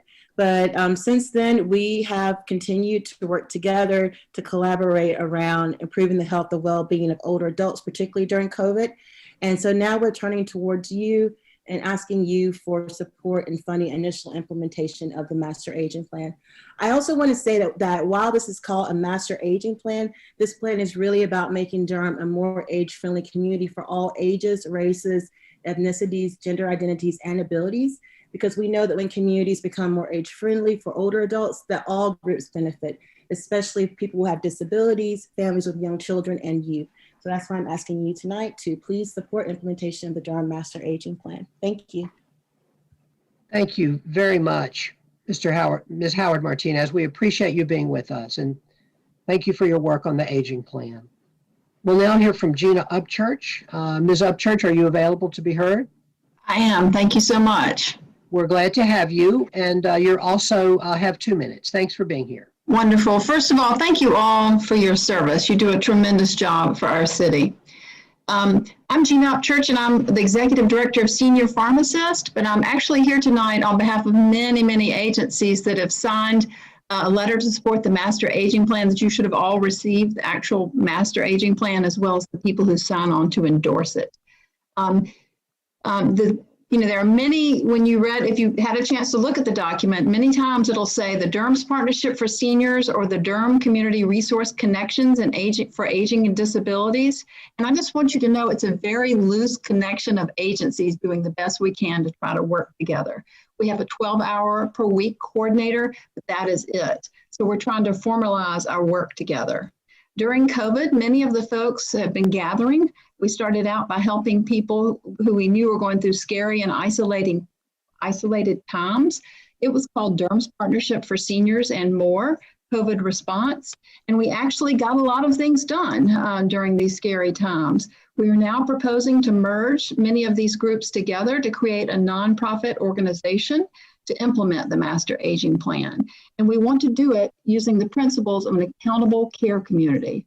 Central to that is making sure the individuals most affected by the issues are helping steer the work. That includes individuals from more marginalized communities that have often been excluded from planning. We want it to be transparent. We want to use our racial equity framework, and we want to hold each other accountable for moving forward together. We're trying not to reinvent wheels, but to get the Durham wheels supporting older adults and adults with disabilities going in the same direction. We want a coordinated system that can leverage many opportunities that come our way. Why should you trust us? Because we get things done. During COVID, we managed to get a Durham grant. It was just $50,000. Senior pharmacist was the fiscal agent. We hired 24 community health workers and a coordinator. And it was very impactful and meaningful work where we had natural champions speaking to their neighbors and friends. We did it with many community partners, Project Access, the Durham Housing Authority, End Hunger Durham, El Centro Hispano, Community Health Coalition, and Care the Healing Place. This is why we're asking you and the Durham County to each contribute $150,000 a year for 2 years to help get this work formalized and moving forward. We need to be intentional, not playing whack-a-mole with one program at a time, but building a coordinated system that also goes upstream to change policies, procedures, and cultures that are hurting or at least not helping our older neighbors, especially from, again, marginalized or excluded communities. Thank you very much. We appreciate hearing from you, Ms. Upchurch. Thank you. All right. Next, we will hear from Janet Betker. Ms. Betker, are you available to be heard? Yes, I am, and thank you for this opportunity. My name is Thank Dr. you. We're glad to have you, and you also have 2 minutes. Thank you. My name is Dr. Janet Betker, and I'm an associate professor at Duke University in the Schools of Medicine and Nursing, and I'm the director of the Duke Roybal Center on Aging Research and Evidence Implementation. I want to acknowledge how much we value our academic community partnership, and particularly the engagement with the city and the county. With input from the city and county agencies, community members, many community-based organizations, as you've just heard, a Durham Master Aging Plan was established with 33 goals in 9 areas. These areas are critical to the health of our community. And I was really pleased to hear them raised in so many different discussions already today. We're asking for your support now to operationalize this plan, because recognizing that we each bring unique expertise and resources and assets, we can have a different approach if we come at this coordinated and together. Having these assets and resources coordinated toward improved health equity, we'd be able to provide Durham a stronger foundation from which to build. Because with your support and intention to operationalize this plan, we as academic partners could more equitably bring forward additional opportunities for funding, program development, implementation, and evaluation. We had a couple of opportunities, particularly during COVID, but because of the loose and somewhat informal infrastructure that we had to build from, it was really challenging to choose just one organization to leverage funding for a partnership that spanned so many different groups and that really impacted our community more broadly. Duke University has the oldest and only continuously funded Center on Aging that was actually first established by the Surgeon General in 1955. And we now have hundreds of faculty, staff, and community and clinical collaborators that want to continue to partner with the Durham community. So I'm here to request and speak to the need for Durham City and County to have a collaborative focus on aging, because the issues and opportunities are larger than any one of our organizations or offices. With your support, we would all be stronger together for addressing health inequities as we age. Thanks for this opportunity. Ms. Betker, thank you very much. Dr. Betker, thank you very much for being with us. We appreciate you being with us tonight. And I want to assure you all and everyone here who's speaking that we are listening hard and we very much appreciate what you're bringing to us. All right, next we will have Marie Hill Faison. Madam Clerk, Ms. Faison will be followed by Meg Librand, Donald Quick, and Michael Reynolds. And first we'll begin with Marie Hill Faison. Ms. Faison, welcome. We're glad to have you. Can you be heard? Thank you. Can you hear me? Yes, welcome. And you also have 2 minutes. We're glad to have you. I'm glad to be here. And I just wanted to speak on behalf of the transit and the paratransit service that we provide here in Durham. I'm just asking that the budget would allow an expansion of buses and vans and also bus stops to improve service and to improve the safety of the people. We've had we could do so much better in that area, and I don't know how that's going to filter down. I'm a paratransit driver, and I have been for 19 years, and that's a long time. And I've been advocating those years, and I hold my head up high because I represent a group of people that are proud of the service that they provide to the community, and would like to see it improve. And I would ask that we have an oversight committee and more transparency as far as how things are ran and who purchases things for our community to use. This is equipment, as mentioned before by Ms. Insminger, that needs to service the people with special needs.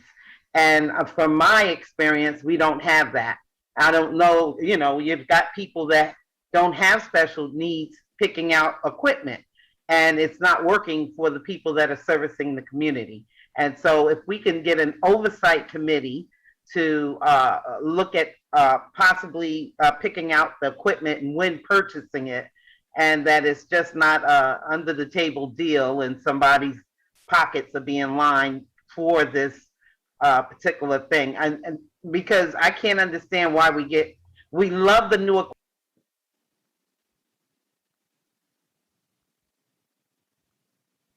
Thank you very much, Ms. Faison. We really appreciate you being with us. And we also really appreciate your service as a paratransit driver. You've done it for a long time, and I've heard many times from you about this. I just want to thank you for your great work. All right. Next, we will hear from Meg Librand. Ms. Librand, are you available to be heard? I am. And actually, I'm Meg's husband, but that's whose name is on our Zoom account. So that's what we put on there. My name is.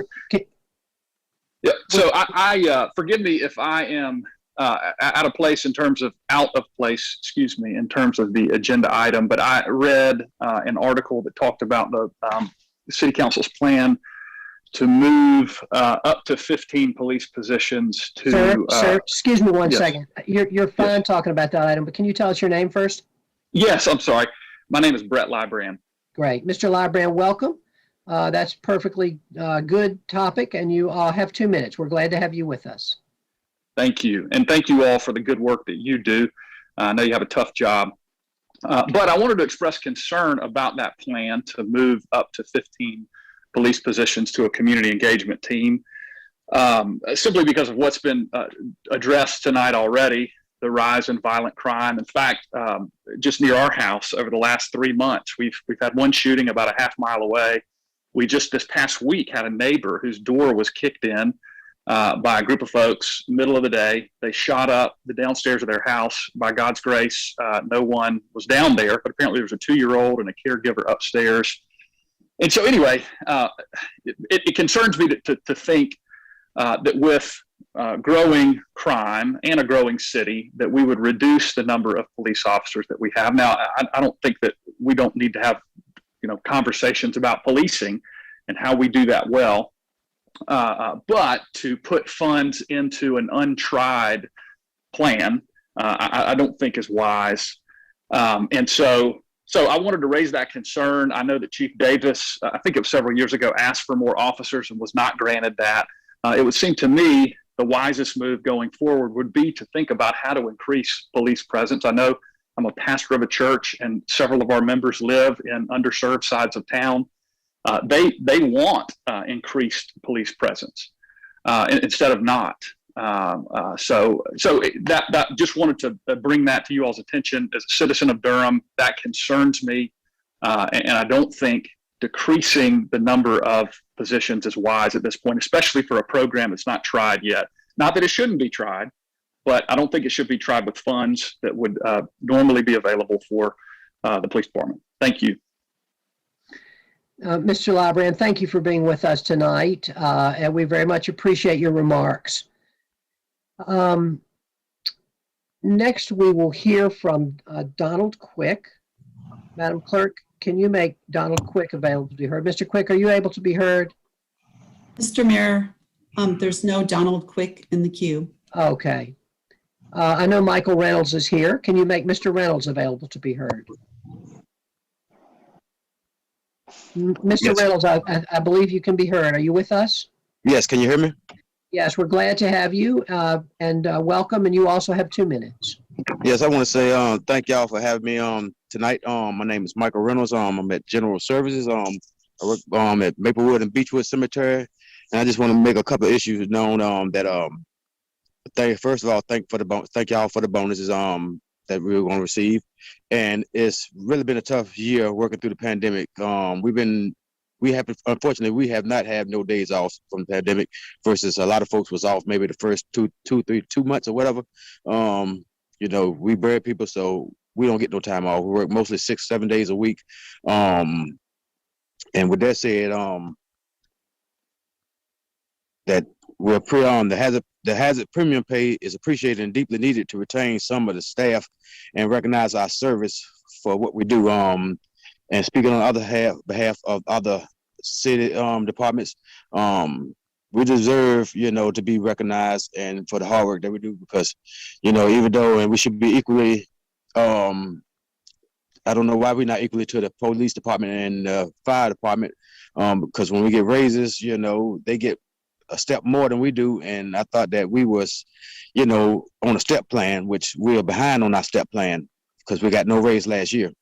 So that's basically what I'm speaking on. And speaking about the gun violence, as me working over there at Lakewood and over Beechwood Cemetery, just a couple weeks ago, we seen somebody get killed and shot across from the cemetery.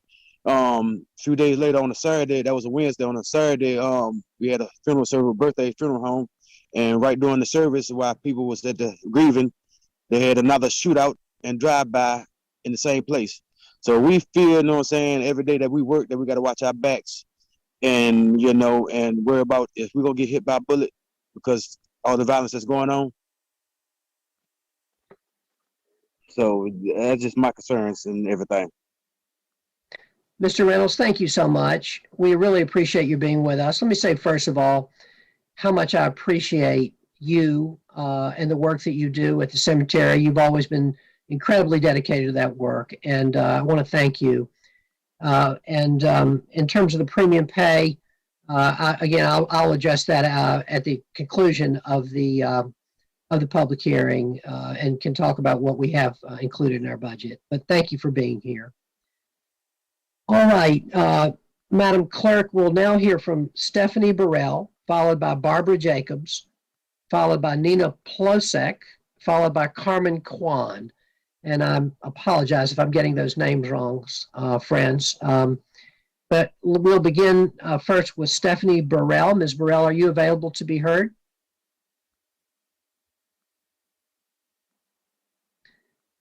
Ms. Burrell, are you with us tonight? Mr. Mayor, I don't see a Stephanie Burrell in the queue. All right. Thank you, Madam Clerk. Madam Clerk, I want to thank you for all the management you do of this process. It is hard, and you do a great job both before the meeting and during the meeting, and I want to thank you. And also to our Deputy Clerk, Ashley Wyatt, thank you so much. We're now going to move to Barbara Jacobs. Ms. Jacobs, are you available to be heard? I am available. We're glad Thank to have you you, very Ms. much. Jacobs. Thank you for being here, and you also have 2 minutes. I'm very concerned about the proposed property tax increase. 2 cents sounds like a very small increase, but it is a 3.8% increase in property taxes for the city of Durham. Plus, the county of Durham has proposed 1.4% for a total 5.2% increase. The city council seems to think that they can pass whatever spending bills they desire and then use the taxpayers of Durham as a cash register to fund the spending. The tax increase should be limited to 1%. Remember, these tax increases impact everyone, not just property owners, but renters too. Landlords will increase rents to offset the increased property taxes. Are you proposing that we send unarmed mental health workers to a minor traffic accident when one of the drivers may overreact and pull a gun out of his car? Or send them to confront a panhandler who may have a hidden knife? And we have already seen a welfare check literally blow up in the face of police.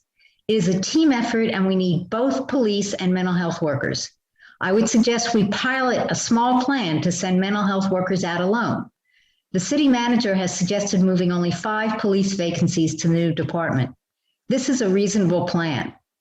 We had a wonderful police chief, but the council turned down nearly every request she made. Will this make it more difficult to find a replacement? Do we have trouble filling vacancies because police recruits hesitate to join a city police force that is being continually reduced? Now, how else can we moderate this large property tax increase?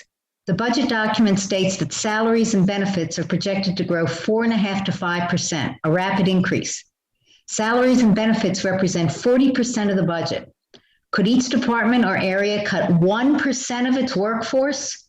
99% would remain. We can't spend whatever we like, unfortunately. To end on a more positive note, I have a suggestion for a new source of revenue. A transfer tax is charged whenever a piece of real estate is sold. The state of North Carolina charges 0.2.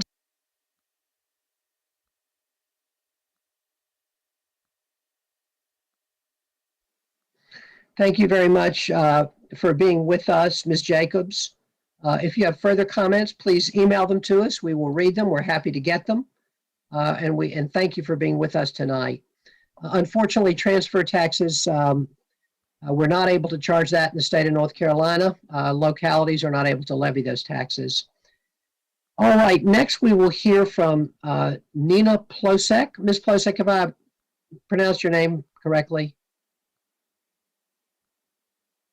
Ms. Plosek, are you with us?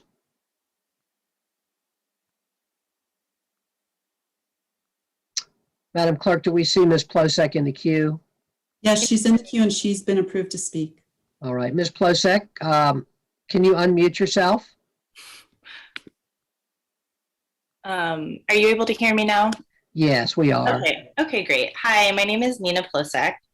I live in Northgate Park in Durham, and I work as a licensed clinical social worker with queer and trans individuals and families. As both a survivor of domestic abuse and a trained mental health provider, I've witnessed firsthand the violence that comes with policing. In previous professional roles and through my own politicization and lived experience, I've also experienced the healing that can happen when we work together to build alternatives and reimagine community care. Not only do we need to begin divesting from police departments and reallocating funds, we also need to stretch ourselves and our imaginations to create community programs that respond appropriately to interpersonal conflict, drug abuse, and other crises. Peer support programs, harm reduction efforts, community crisis centers, mutual aid efforts, and educational initiatives are some places to start. Reallocating a small but significant portion of public funding is a place to start. During my time as an advocate and recent college grad many years ago, I had my first experience of learning proper care and de-escalation strategies at the community center where I worked. As I watched a mental health response team tend to a psychiatric crisis without relying on police or other tactics rooted in power and control, something shifted inside of me. I wish we could revisit this moment in my memory together because it shaped me in ways I didn't know were possible at the time. The individual experiencing distress may have been characterized as unsafe or unpredictable through a different lens or in another setting. What I do know is that they were profoundly scared, disconnected, and in need of support. I was struck by the care workers' methodical, thoughtful approach and how mutuality, respect, and self-determination were at the forefront of their practice. Simply asking what happened and what do you need to feel safe can provide the foundation for connecting an individual to emotional, practical, and interpersonal resources they might need. I hope it's clear that I'm speaking to urge you to reallocate the police officer vacancy positions to the Department of Community Safety and Wellness to hire unarmed skilled responders. We simply can't remain complicit any longer, and every one of us deserves to feel safe and cared for. Thank you. Thank you, Ms. Plosek. Thank you so much for being with us. Colleagues, Councilmember Middleton has suggested, and I agree, I'm just that I inform everyone that the 2-minute limit is a hard limit. When we're in the council chambers, there's a clock that we can go by and that I can watch and I can call time on people. That's not available here.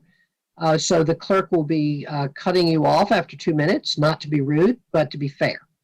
The only way we can be fair to people is if everybody gets the same amount of time. If you have longer comments, please, I beg you, send them to us. We are Happy to hear them. We are good at reading more complex things and you can hear in 2 or 3 minutes. And we would welcome anything further that you have to add. All right. We will now move to Carmen Kwan. Have I pronounced your name correctly? Yes, you have. Great. We're glad for you to be here. Welcome, and you have 2 minutes. Thank you. My name is Carmen Kwan. I'm a Bike Durham board member and advocacy committee chair. Thanks for this opportunity to comment on the budget and the capital improvement program. Bike Durham advocates for a transportation system that is safe, affordable, and sustainable for everyone. We want to express our support for the following items in the proposed budget that align with this vision: extending fare-free transit through June 2022, funding an additional position in the Transportation Department to manage transit projects so that more projects to improve safe access and schedule reliability can be completed more quickly, an initiative to complete a Vision Zero action plan and deliver on speed management projects. Vision Zero was adopted as a policy by this council in 2017, yet an action plan has not yet been adopted. We are concerned about the staff's capacity to complete a Vision Zero action plan this year without new funding for a full-time dedicated Vision Zero coordinator. Over the past 3 years, from 2018 to 2020, since the Vision Zero policy was adopted, the rate of pedestrian deaths in Durham has more than doubled. Seeing Vision Zero achieved will require dedicated staff. With regards to the capital improvement program, we want to express support for the additional half-cent dedicated for equitable green infrastructure projects. We support a review of the projects to be funded to ensure that they are advancing racial equity in Durham. We further support the council discussion to focus the projects on construction of sidewalks, trails, and other projects to make walking and biking and access to transit safe. Finally, we see this funding as a down payment toward a larger funding package to create Durham-wide networks of safe walking and biking facilities in support of the city's strategic plan. Thank you again for this opportunity to speak on the proposed budget and the capital improvement program. Thank you so much, Ms. Kwan. We appreciate very much you being with us. Thank you. And again, I want to reiterate, we're listening on all these subjects, and we're very, very appreciative. Next speakers will be in order: Ashley Robbins, Nancy Huplitzel, David Morgan, and Herman Sperling. Ashley Robbins, Nancy Huplitzel, David Morgan, and Herman Sperling. And Madam Clerk, could you make Ashley Robbins available to be heard? Yes, Ms. Robbins, are you with us? I am. Can you hear me? Yes, thank you. Welcome, and you have 2 minutes. We're glad to have you. Thank you. I'll make my comments brief. I just wanted to show my support for diverting the police positions to the Community Safety Wellness Task Force, and just express that, I think it's incredibly unfair to continuously ask organizations to demonstrate certain outcomes with a fraction of the financial resources that we provide to the police. We have vacancies in the police department, which is indicative of a national problem. So people don't even want to be police at this point. So I think it's time we take some of those funds and invest into the people. Thank you. Thank you so much for being with us. We really appreciate it. Our next speaker will be Nancy Huplitzel. I'm sorry if I have got your name wrong, and maybe you could tell us how it is pronounced, and we're glad to have you. Are you available to be heard? I am, and I thank you. It's Hablitzel, and you got closer than most people. Okay. Welcome, and you have 2 minutes. We're really glad to have you. Thank you. I'm glad to be here. And I want to thank all of you for the work you do. I'm on our HOA board here, and I know really what it takes to respond to people on a daily basis, whether you want to or not. I'm a member of the Leesville Road Coalition. It's an alliance of approximately 4,000 potential voters from communities all over Southeast Durham, expanding on a daily basis. Our focus is to identify issues of common interest and engage the city and county officials in dialogue to make all of Durham a safer, more secure community. And I will preface this by saying that we moved here from Chicago. So when I see some of the things that are going on now with juvenile crime in particular and the shootings in Durham, I'm basically horrified because it's stuff that we left behind us, we thought. And because I worked in the juvenile court system there, I got to see this on a daily basis. My concern is the 70 open positions on the Durham Police Department. City is planning a signing bonus and a 4% raise to attract candidates and retain existing staff. But with a salary that is $11,000 lower than Carrie's, and that's the second lowest paid police department, how are we going to attract and keep the best and the brightest, particularly at a time when we've just lost our very wonderful police chief, and we'll be looking to recruit another one. And my other encouragement would be, because of my experience in Illinois with the social workers getting shot when they went out without police, think carefully about where it is that you send unarmed people without a police backup. Thank you. Thank you very much for being with us. We very much appreciate your comments. All right, next we'll hear from David Morgan, to be followed by Herman Sperling and then Chris Titus. Mr. Morgan, are you available to be heard? Yes, Mr. Mayor, can you hear me? Yes, welcome. We're glad to have you, and you also have 2 minutes. Okay, thank you. Thank you, Mr. Mayor, and the members of the City Council. I'm also a member of that Leesville Coalition. I'm also a Planning Commission member appointed by the county and representing the Oak Grove Township. As part of the staff's efforts in updating and applying this Durham Comprehensive Plan, the Planning Commission has embarked on small area plans such as Southeast Durham and Bragtown, and is skyrocketing since development is skyrocketing and planning is needed in these areas. From reading the initial draft and actually attending some of the small area meetings, there's a clear bias in the resident engagement survey response and whether they're included or discounted those recommendations. The study has no additional activity beyond September 2021, and the comments have made that the study is to help City Council and City County planning to evaluate zoning better. Compared to Bragtown, the study seems to be void of extensive community involvement, especially in this area, and the perception is that the community is properly representative. What we're seeing is that there was a lot of emails in Bragtown that actually put a halt to some of this development to be able to better understand the neighborhood. And we're seeing a similar type of involvement here in Southeast Durham. Certainly, most of the demographics of our community is over 55, and many are recent transplants, like Nancy had mentioned, coming from other areas of the country. But it is a developing community in the last 6 or 7 years. If you come to our Fridays at 5, you can see there's a really growing group of community there.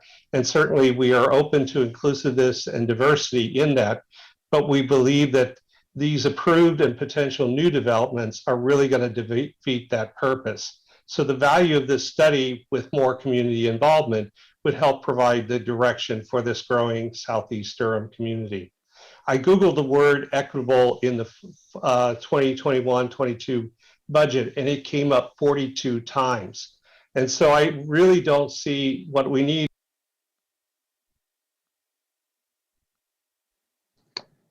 Mr. Morgan, thank you for your comments. If you have further comments, we would be happy to receive them by email. We're glad to have you, and we appreciate your being here. All right, we'll now hear from Herman Sperling, to be followed by Chris Titus and then Pete Turner.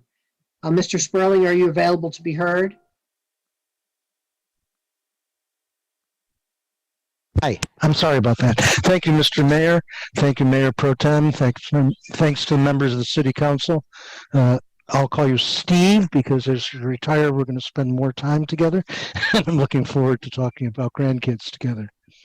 I am also a member of the Leesville Coalition, where so far we have 4,000 members. We expect that to increase to about 6,000 likely voters by the time the primaries roll around. I chair our Board of Government Affairs here in Carolina Harbors. We have vacancies on the 9/11 staff, and there have been recent reports about the need to forward calls to Raleigh to handle those calls. As best we can tell, the plan is to take staff levels back to the pre-COVID levels. That said, the proposed program for enhanced public safety will complicate 9/11, as instead of just EMS, fire, or police, it will now have to figure out if it's EMS, fire, unarmed police, armed police, mental health, or mental health with police escorts. Doesn't 9/11 need more funding to be able to support the plans that are being proposed in this budget?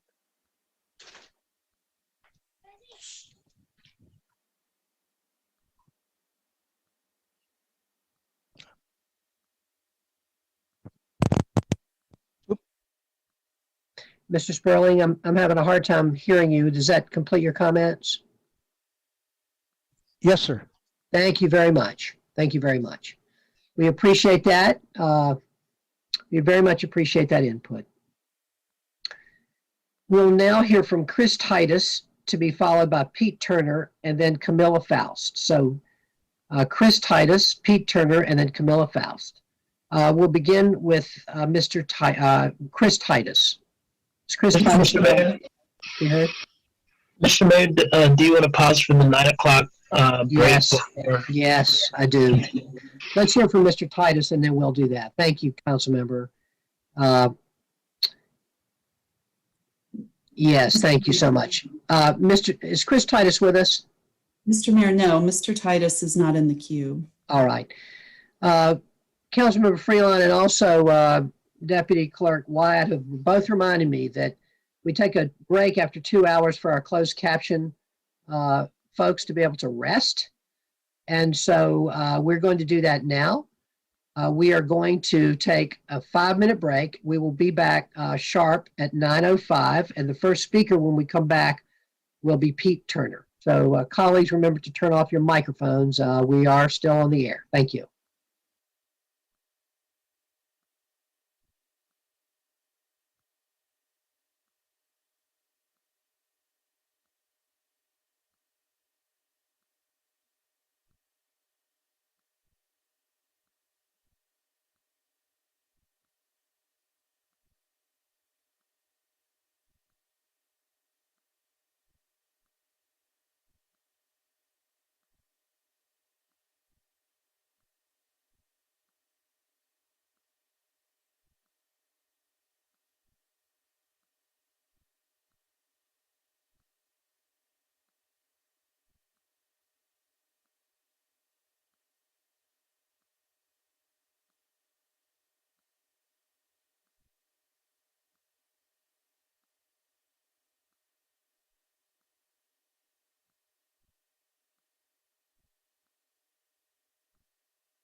All right, good evening. We're back again from our brief break to give our closed captioners a rest.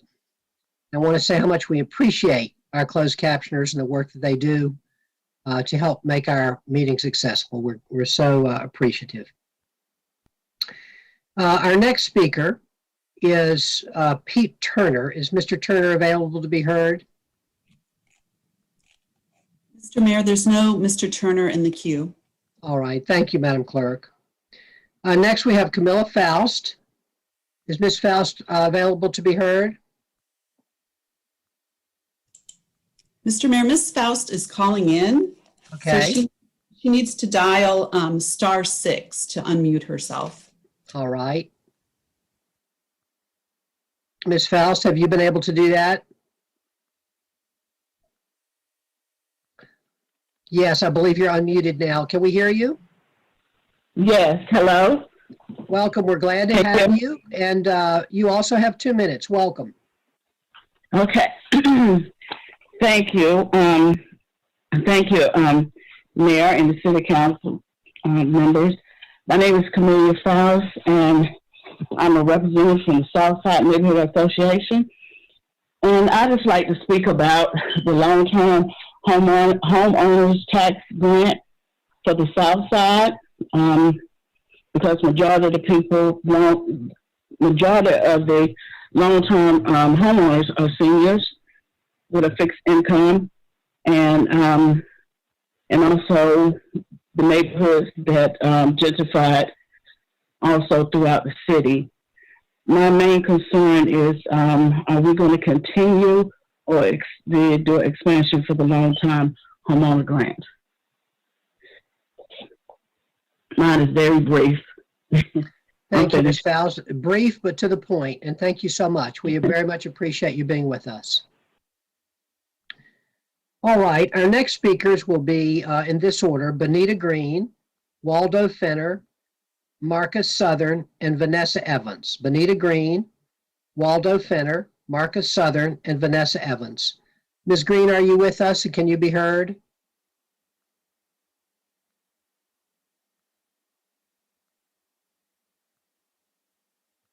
Ms. Green, Benita Green, are you with us? I see that you are. Can you be heard?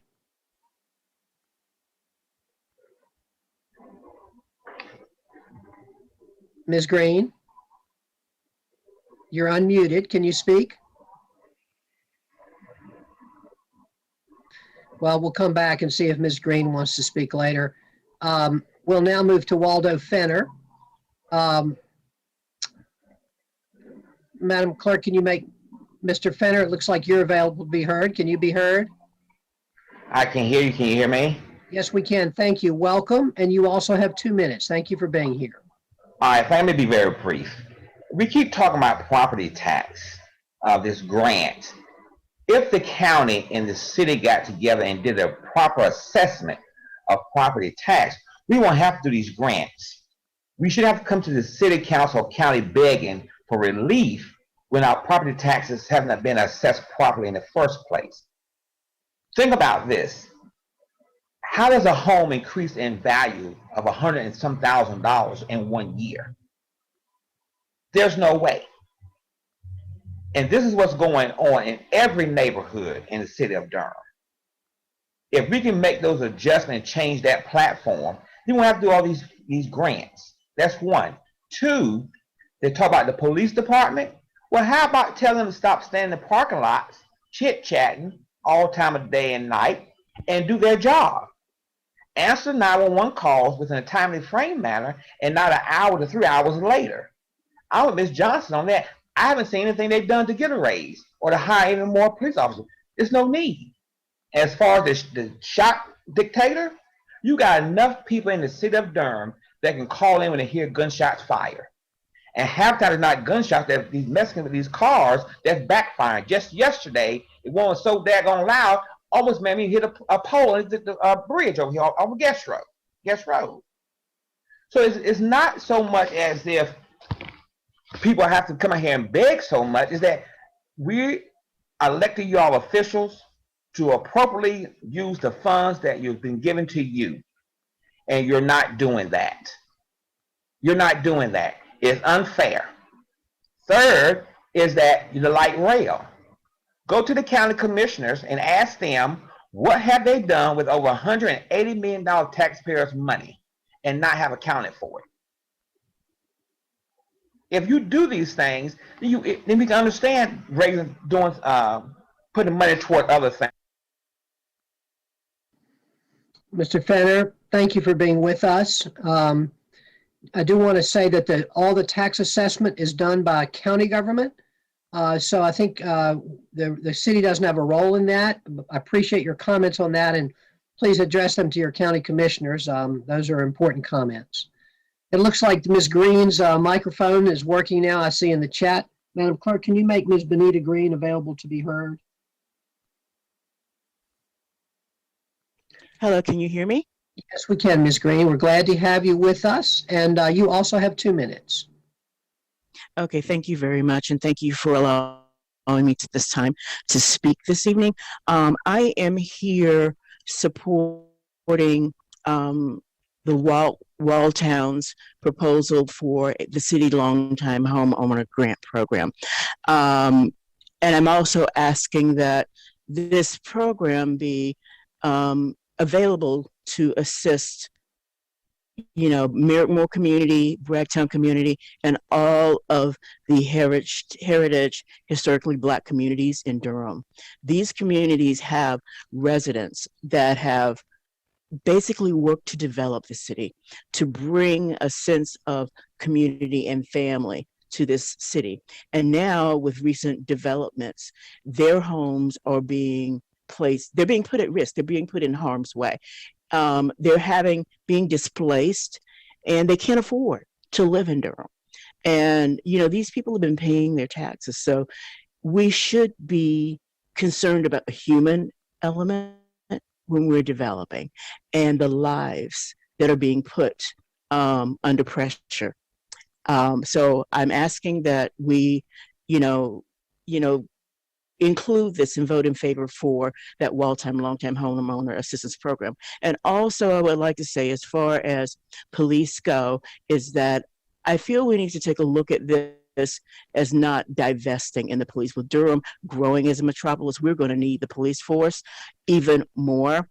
I see it that we need to retrain the officers from their current practices. And I think we need to go back to a community policing system. You know, with the crime rising, we need our police force, but they need to be retrained. Okay, thank you very much, and I appreciate your time. Ms. Green, thank you. We so appreciate you for being here with us tonight. Next, we'll hear from Marcus Southern, followed by Vanessa Evans and Shanice Hamilton. So first, we'll hear from Marcus Southern. Mr. Southern, are you available to be heard? Yes, sir. Thank you for being with us, and you also have 2 minutes. Thank you. I want to thank the council members for their time this evening. I'd also like to congratulate Tom Miller. This evening, I urge the City Council to expand the city's longtime homeowners grant to the Walltown neighborhood. The city is undergoing a massive transition, as many of us have observed. Durham County, I believe, was the 4th fastest growing county in the United States. However, the rapid expansion of the city has not been without growing pains. The influx of newcomers to Durham has driven up the price of real estate in town. This in turn has led to a sudden doubling and even tripling of property taxes for long-term residents in the city over the last 5 years, and this will continue to accelerate. The abrupt rise in property tax threatens to push out many long-term residents, and I ask the council to recognize the historic moment we are in. Inaction will surely hasten the displacement of long-term residents and accelerate the destruction of historic Black communities like Walltown. I would also like to remind council members Johnson and Mayor Schul that you actually met myself and other members of the Walltown Community Association in Northgate Mall's food court well over a year ago, where we asked for this grant to be extended to the Walltown neighborhood. And another year has passed, and many long-term residents' grasp on their homes has become even more tenuous. So I hope you all seize this opportunity to extend the grant to the Walltown neighborhood. And with this grant, the city can preserve, at our estimates, nearly $12 million of Black and Native Durham wealth. And thank you. Thank you very much, Mr. Southern. I appreciate your being with us tonight. Again, we're listening to all your comments. We take them very seriously, and we're grateful for them.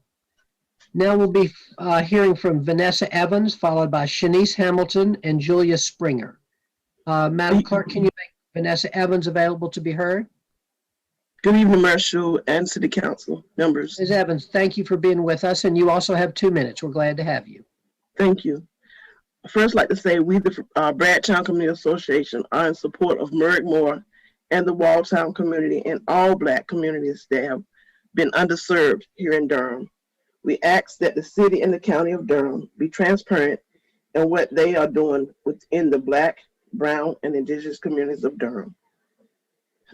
Let communities know what's going on when we have problems with developers not wanting to engage with communities and they're wanting to come in and develop within the communities that they're working in. I'd like to see that displacement stops. Lifelong residents, hardworking residents of Durham be taken out of their homes and to have a system where people are paid living wages. And this way people can be able to pay for their homes and stay in the spaces in which they live. Bradtown wants a guarantee that there will be affordable housing in the area, in our area, after raising taxes in all Black communities of 100 to 300%. It is time that we get back what taxes have been taken from us. You all have stated that y'all are wanting to raise a 2-cent tax, but we haven't even used the previous bond monies of affordable housing. But then you're wanting more monies from residents that are still in the same fixed income or dealing with the pandemic that we're still in. We're not out of it yet.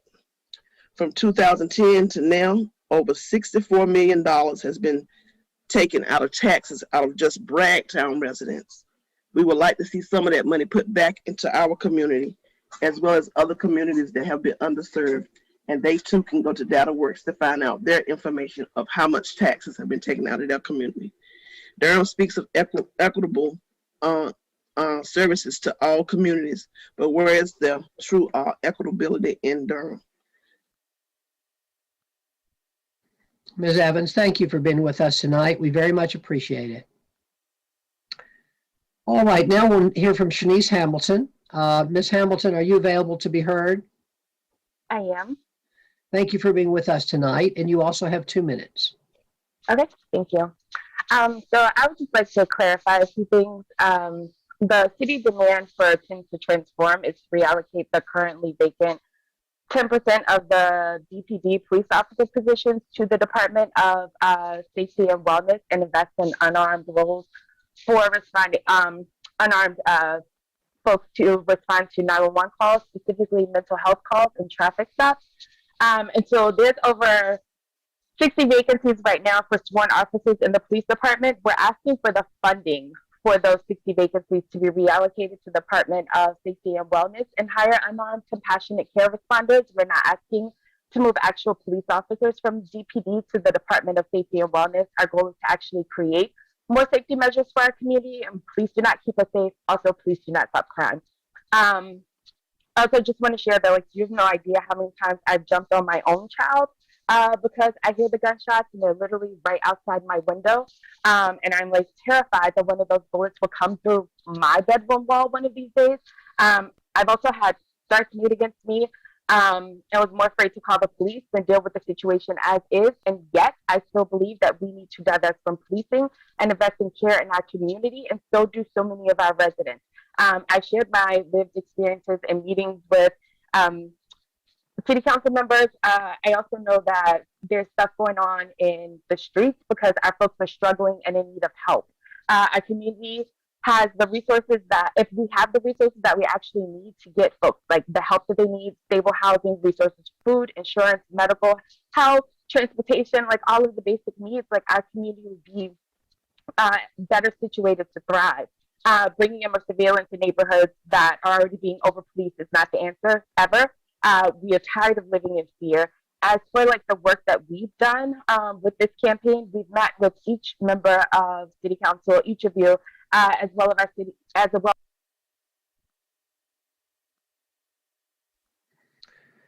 Ms. Hamilton, thank you for being with us. We have heard from you previously and would welcome hearing from you again. Thank you so much for being with us tonight. And if you have further comments that you'd like to extend, please feel free to write them to us. We'd be happy to read them. Now we'll hear from Julia Springer, followed by John Malazzo, and then Jacqueline Wagstaff. Is Ms. Springer available to be heard? Mr. Mayor, Ms. Springer is not in the queue. All right. How about Mr. Malazzo? Is John Malazzo here? Yes, he is, Mr. Mayor. Mr. Malazzo, can you be heard?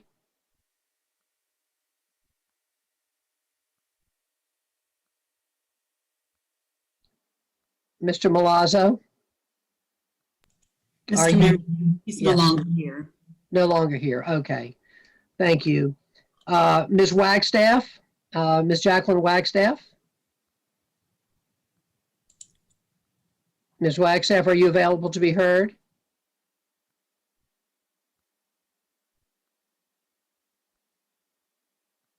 Madam Clerk, is Ms. Wagstaff still with us? Yes, I'm here. Can you hear me? Yes, Ms. Wagstaff, thank you for being here, and you also have 2 minutes. Okay, thank you, Mr. Mayor. Good afternoon, Mr. Mayor and council members. Let me just start by saying one thing about this notion that Durham does not need more law enforcement. That's got to be one of the most acidine notions that I've heard in a long time.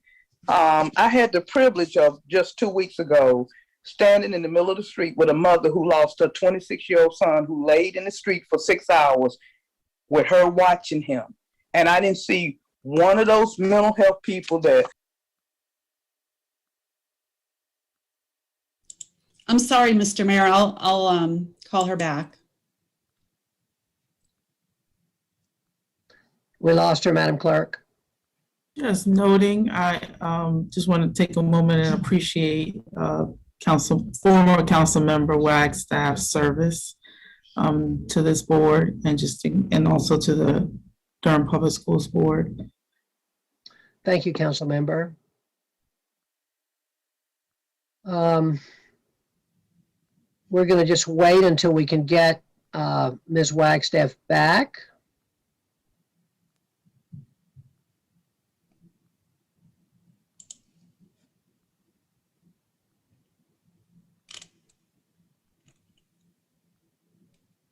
She needs to unmute herself. All right. Ms. Wagstaff, could you unmute yourself?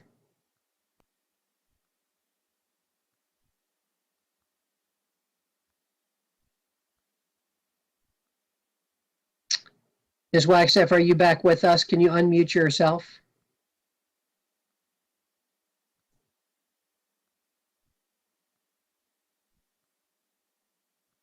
Muted in there. Hello? There you go. Yes, Okay. we can hear you. Thank you. And you can go ahead and start again. You have 2 minutes. Thanks for being with us. Okay, Mr. Mayor. It's always a pleasure and an honor to be in your presence. Thank you. Always a pleasure. But to go back to my previous statement, I think it is the most acidine notion to think that Durham does not need police officers. One of the things that I'm clear on, I know these streets very well, and just about 2 weeks ago, I had the privilege, and I wouldn't even say it was an honor, but to stand in the middle of the street with a mother whose son had just walked around the corner on his way to work, and he was murdered in the street at the same time that your group was discussing cutting the police budget. Now, my understanding is that when we have these incidents that occur in Durham, I don't think anybody's going to be calling mental health workers or unarmed civilians to come to these type of incidents. I wouldn't call an unarmed civilian to even go to a traffic violation, because those incidents can turn volatile in a matter of seconds. And you have to have someone there that has the authority. When you create these positions, who's going to be responsible for the authority that has to be given to these people when they show up at these incidents and then something occurs that gets out of hand and then there are lawsuits? Who's going to assume the liability? All of these questions have not been answered yet.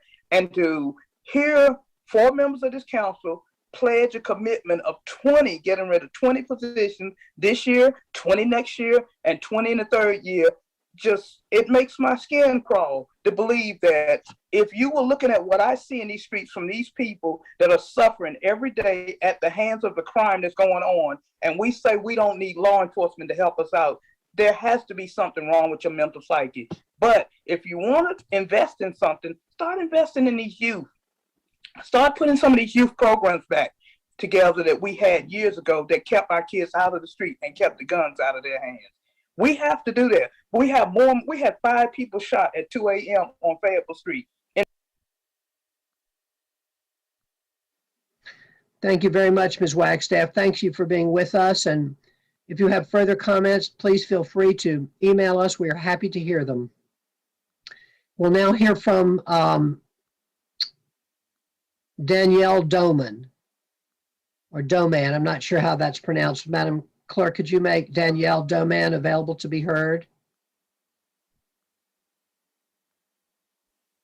Can you hear me?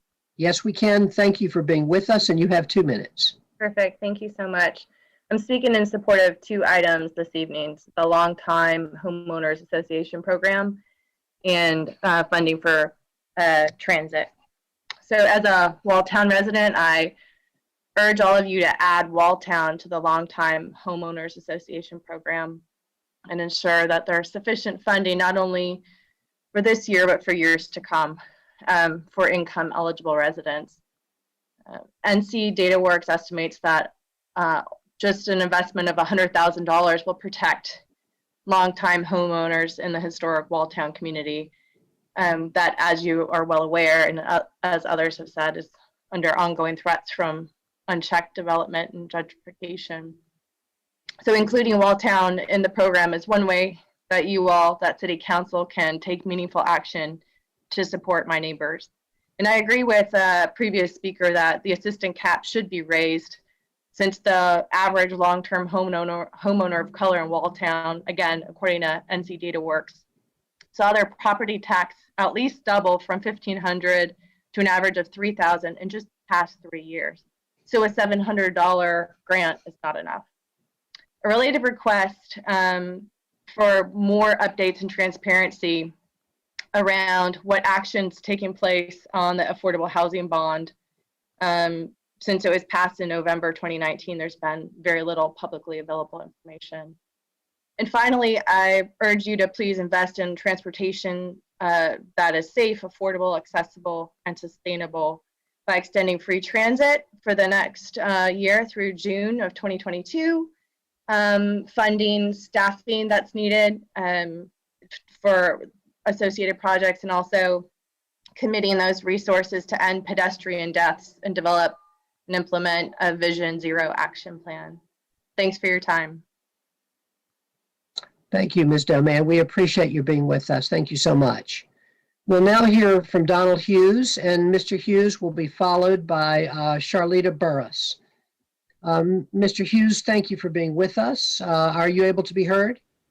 Yes, I am here, and I just wanted to take a moment of personal privilege to ask about accessibility. I tried to open the closed captioning feature on the Zoom, and I'm not seeing that option. So I would just encourage you all to think about that for future meetings for those that might be hearing impaired or have other disabilities. Thank you.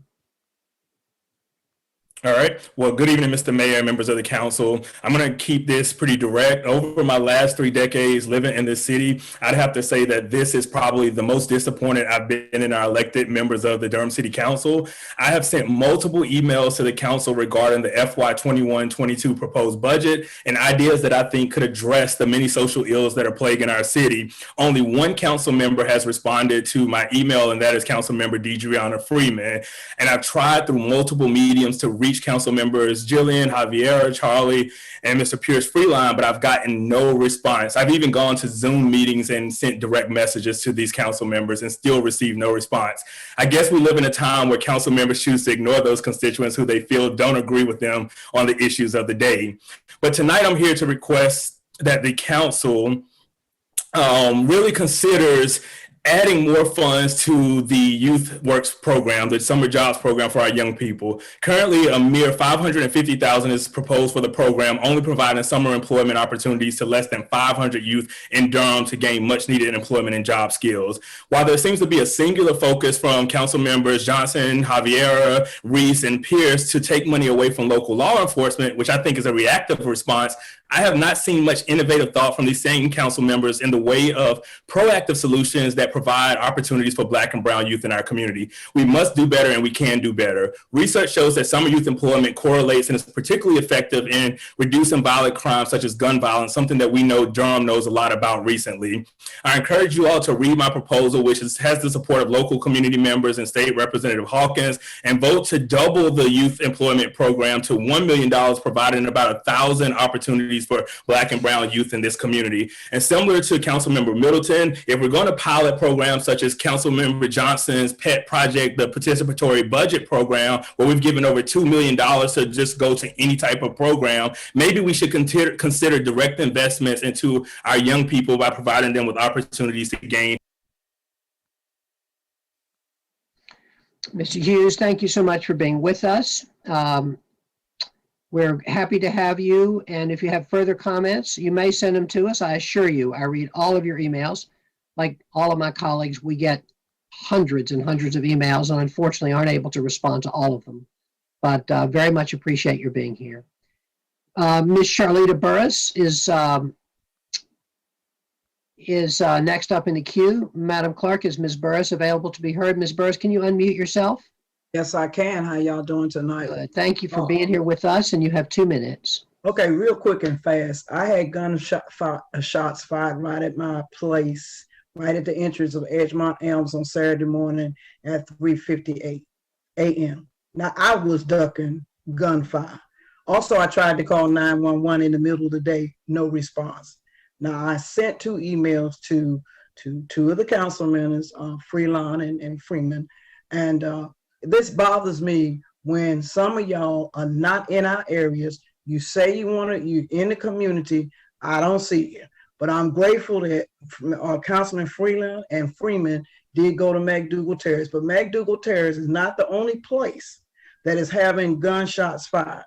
Now, as far as you're concerned, Julian Johnson, cutting police, really? And you got social workers, you talking about CIT workers, and I am a social worker. I would not go to a door by myself, not knowing what's on the other side of that door, that somebody could kill me. Let's use common sense at what we're doing. So after y'all get off this meeting tonight, I really think y'all need to consider, what would you do if you was in the situation I was in this weekend past? That's all I'm gonna say. Cause y'all know y'all will hear from me again. Y'all take care. God bless you. Thank you, Ms. Burris. We appreciate you being here with us. All right. Is there anyone else who would like to be heard on this public hearing? Okay, I'm seeing some hands being raised. Good. I'll just take it from the top. Rue Davis. Is Rue Davis available to be heard? You can unmute yourself and let us know that you're available to be heard. Can you be heard now? Yes, I'm here. Great. Thanks for being here. You have 2 minutes. Thank you so much. I'm speaking tonight as a Durham resident to urge the City Council to reallocate funds for 60 vacant police officer positions to instead hire unarmed skilled responders this budget cycle. I support this demand because since March, I've been a part of a phenomenally skilled team of organizers and volunteers with Durham for All and Durham Beyond Policing, making weekly phone calls to Durham residents of color. Collectively, we have had over 550 conversations, of which 80% of people we talked to have expressed urgent support for this demand. When I asked the question on each call, when was a time you felt deeply safe and taken care of? I have never had a phone conversation in my experience where someone answered that question responding the police kept them safe. Because surveillance, punishment, criminalization, and social control, all tactics the police execute are not methods to keep people safe.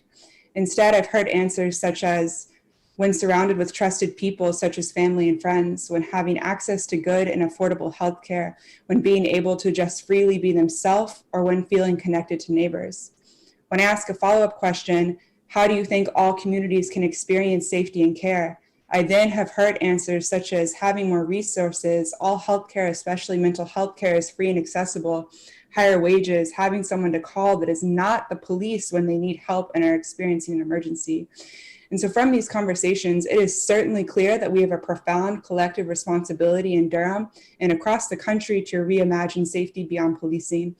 With this budget vote, it's an incredible opportunity for the City Council to commit to this shared responsibility with us, to center care in the decisions we make for our city and reallocate those funds for 60 vacant officer positions to instead hire unarmed care workers. Thank you. Ms. Davis, thank you for being with us tonight. We very much appreciate it. Next, we'll hear from Brandon Williams. Mr. Williams, are you able to be heard? I believe so. Thank you. We're glad to have you tonight and welcome. You also have 2 minutes. Thank you, Mr. Mayor, members of the council. Yeah, just direct me. I want to echo comments tonight about including Walltown and other legacy Black neighborhoods in Durham in the long-time homeowner grant program. And I want to echo just the concerns about the current proposal to have that combined with the county program. Whereas the city's program for the last several years had an AMI threshold of 80%. The 30% threshold is too low. So just wants to advocate to have that raised higher. And to also think about the distinction between grants and deferred payments. For many of the folks that this program would benefit, deferrals will not help if you are a fixed income person. You know that you're just not going to be able to stack up to pay that off when the bill comes due. I think the grants just allows for us really to wipe that slate clean. Would also want to make sure that funding is there in consideration as we go into this budget year. Walltown, as we suggested, you know, a small investment, we really think, you know, for the amount of wealth that can be preserved. Looking at the number of longtime homeowners we have, $100,000 in property tax assistance can help preserve $12.2 million in Black-owned and wealth in our neighborhood alone. Many other neighborhoods duly deserving of the same kind of assistance and treatment. So thank you for the consideration tonight and look forward to hearing what happens further on this action. Mr. Williams, thank you very much. We're very glad to have you. Next, we'll have Stella Adams. Madam Clerk, can you make Stella Adams available to be heard? Ms. Adams, are you available to be heard? Yes, I think so. Can you hear me, Mr. Mayor? Yes, we can. Thank you for being here. Welcome. And you also have 2 minutes. Thank you. Thank you so much, council members. Tonight, I am speaking as the housing chair for the Durham Committee on the Affairs of Black People. You have heard from heritage communities across the city.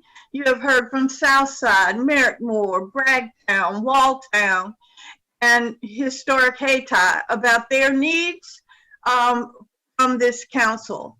I am here to ask you directly to put $1 million out of the CIP and the transit fund towards improvements on Route 9, which serves the Bragtown community.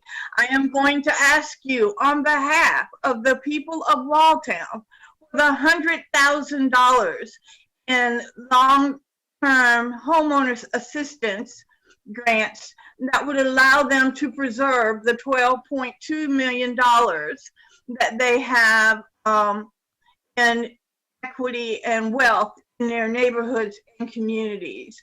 I'm going to ask you to expand that long-term homeowner assistance program throughout the city and to all of the heritage communities. I am going to ask you to put the dollars where they need to go. This is not, it is unfair and unequitable to tax these communities in a disproportionate manner where they are seeing valuation increases of $150,000 to $300,000 but are getting no benefits or services. They should not have to enter into a lottery in order to get service. They don't have to beg you, should not have to participate in surveys and enter a lottery to have the services. Thank you very much, Ms. Adams. We appreciate your being here with us and for making those important points. All right, we'll now hear from AJ Williams. Madam Clerk, can you make AJ Williams available to be heard, please? I'm here. Thanks for being here, and you also have 2 minutes. All right, thanks, y'all. I'm not here for a political agenda. I'm here because my liberation is bound up with every single person here who considers themselves part of the Durham community. So if your child or your parent or your sibling or your cousin or your grandma is having a mental health crisis, you'll have an option to have somebody show up in compassion and with care, without a weapon, without the possibility of them being killed in the process looming in the back of your mind. By divesting from the Durham Police Department, we're reducing the overall number of interactions between our folks and the police, and in turn, reducing the probability of our people being killed by police. And I've heard that to some of our elected officials, the police killings aren't an issue in Durham. But let me be clear. Policing in the prison industrial complex as an institution is a manifestation of structural racism that has plagued this nation since its inception.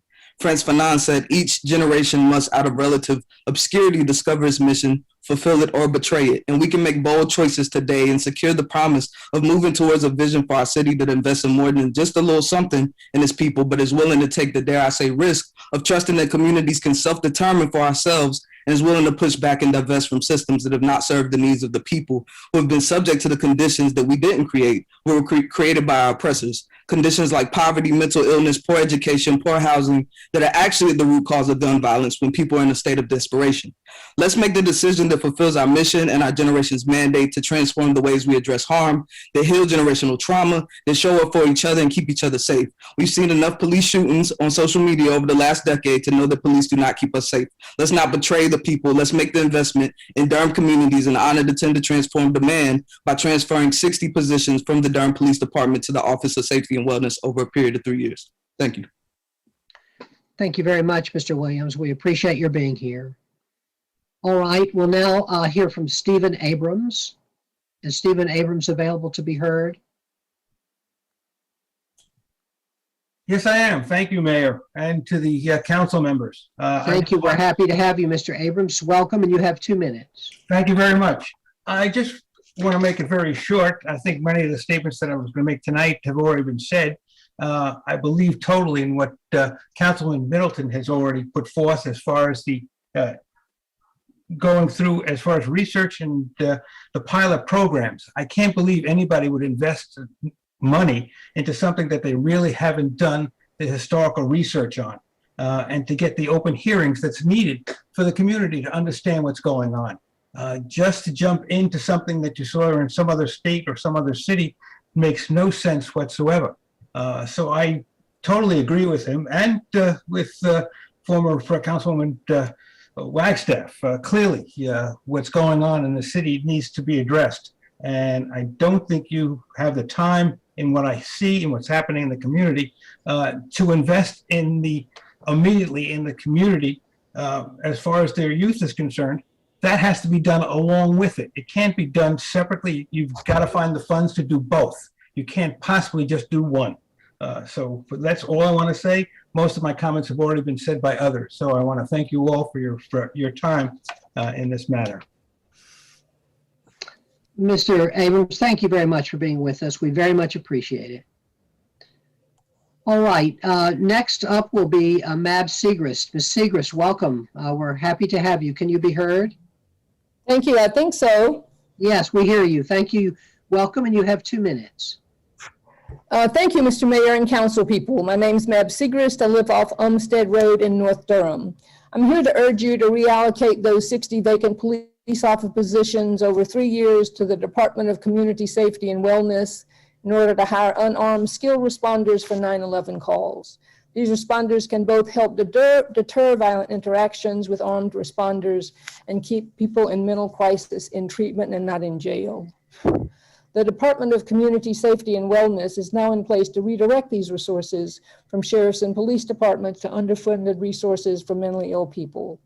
According to a 2014 joint report between the National Sheriff's Association and the Treatment Advocacy Center, today jails and prisons have absorbed 90% of state psychiatric beds, a situation which these facilities are neither equipped or trained to do, according to the National Sheriffs. The report calls the situation untenable and unfair to inmates and officials. The report lists these problems associated with incarcerating mentally ill persons. 1, jail prison overcrowding, resulting from mentally ill prisoners remaining behind bars longer than other prisoners. Relegation in grossly disproportionate numbers to solitary confinement, which worsens symptoms of mental illness. Jail prison suicides in disproportionate numbers. Victimization of prisoners with mental illness in disproportionate numbers. As they go without treatment, deterioration in psychic conditions of inmates with mental illness.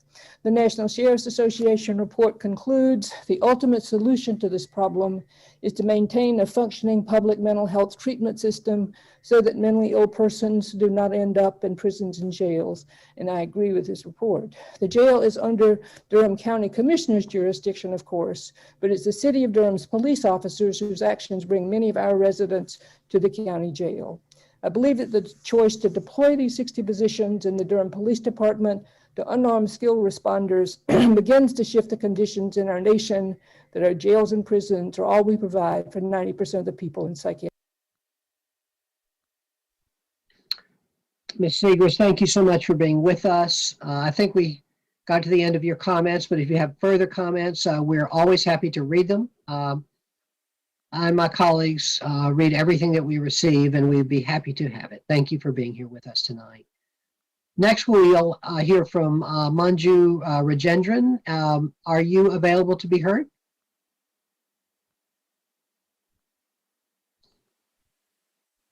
Hello. Hello, how are you? Welcome. We're glad to have you, and Wonderful. you also have 2 minutes. Thanks for being here. Thank you. My name is Manju Rajendran and I live in Durham. I urge you to support Durham for All and Durham Beyond Policing's Tend to Transform campaign call to reallocate 60 vacant police officer positions to the Department of Community Safety and Wellness over the next 3 years to hire unarmed, skilled, compassionate responders. I grew up in a working poor family with an undocumented immigrant single mother, and I come to this work as a violence survivor. I'm an organizer with Durham Beyond Policing Coalition. Durham spends more on the police department than on any other city department, and the police department has the most staff, 681 full-time staff. The average cost of each police officer position is over $91,000. Between 2019 and 2021, the police department increased by 50 positions, costing an extra $4.6 million in public dollars. Between 2019 and 2021, the police department budget increased by $3.2 million, a 5% increase. $32 of every $100 of the city's general budget fund is dedicated to policing. And I share these facts lest we believe the hype that the police are struggling for funds. I mourn every gunshot and every act of harm that takes place in our city and county. Durham has been talking about crime prevention as long as I can remember, but we rarely talk about the fact that police officers and sheriff's deputies cannot prevent crime. Police investigate harm after it's taken place, and they drive cycles of imprisonment that our nation urgently needs to break. What a victory to see a city budget proposed this year that builds up the infrastructure of true safety and wellness. I was excited to see investments in affordable housing, home ownership, green and equitable infrastructure, free bus fare, legal assistance for immigrants, language justice, refugee services, and continuing the Durham Expulsion and Restoration DEAR program. These are the kinds of investments that actually prevent crime by creating long-term stability and meeting resident needs. Durham Beyond Policing supports the City Worker Union call for 5% retroactive hazard premium pay. I hope you'll also meet our city workers' request to fully fund the general employee step pay plan rather than what's currently. Ms. Rajendran, thank you so much for being with us tonight. We appreciate your comments and are, again, happy to hear more. If you want to send them to us, we're happy to get them. Thank you so much. We will now hear from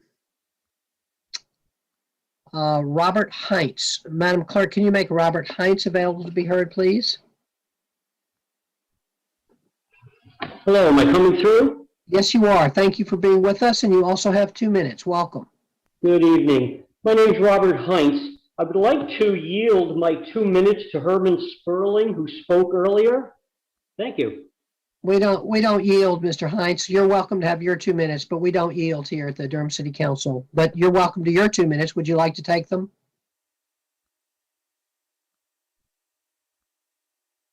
Mr. Heinz? Mr. Heinz, would you like to take your 2 minutes?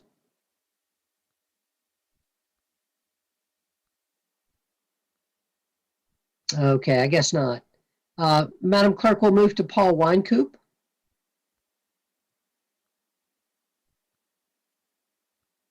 Mr. Weincoop, can you be heard? Can you unmute yourself? There you go.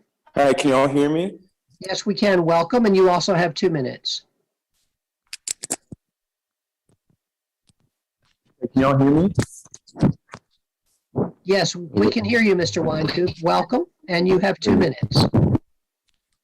Great. Yes, I'm here speaking in support of the Durham Beyond Policing and 10 to Transform campaign to reallocate the 60 vacancies in the Durham Police Department to the Department of Wellness and Safety.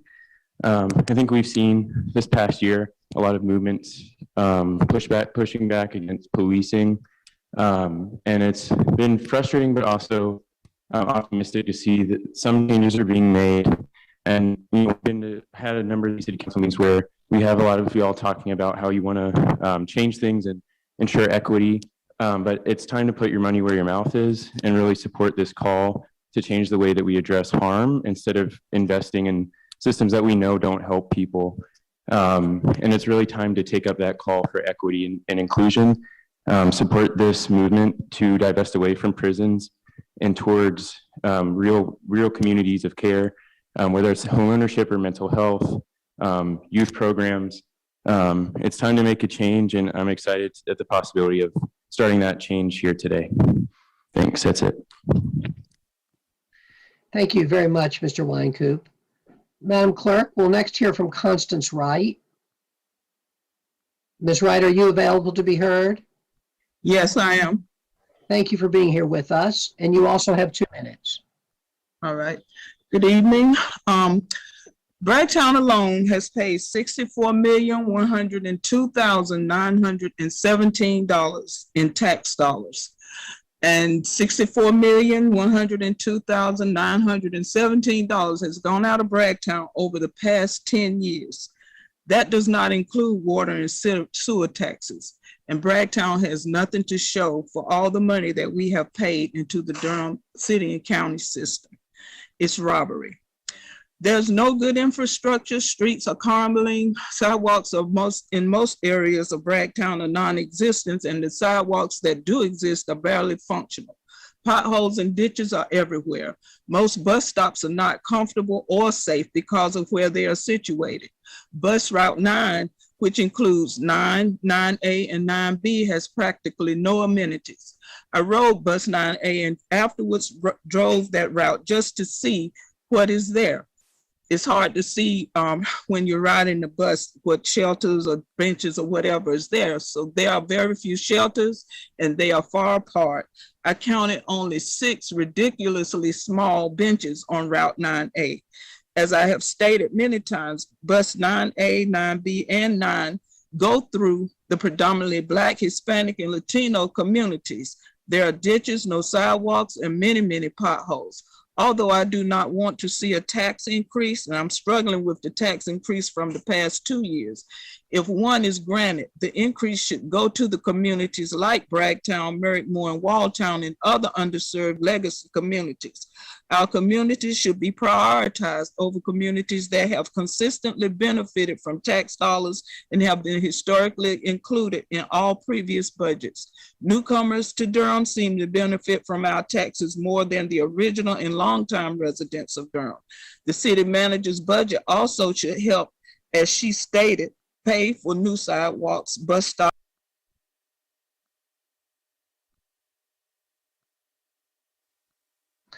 Ms. Wright, thank you very much for being with us tonight. We appreciate it. If you have further comments, we're glad to receive them by email. I know you've sent us many of these comments before, and we appreciate you being with us. I want to emphasize we're listening to all comments. We appreciate them. We've got a huge number of comments tonight on a wide variety of subjects, and we're very glad to get them, and we'll consider them all as we move into the budget, last few weeks of this budget process. The next person I see is simply Chavis. I'm not sure of that person's name. Can you identify yourself, please? Yeah, can you hear me? Yes, who is this? Mr. James This is Chavis? James. Yes, it is, sir.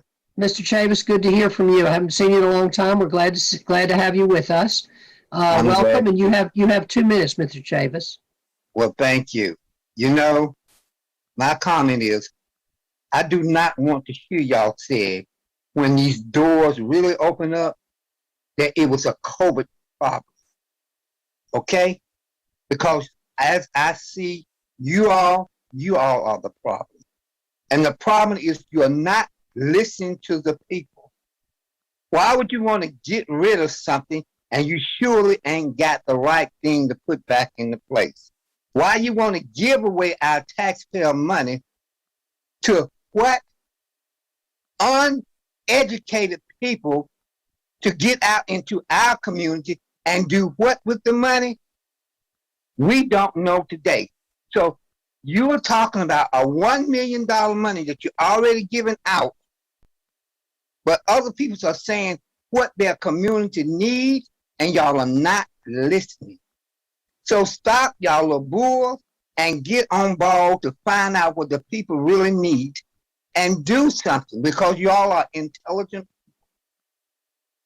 and you all got the sense.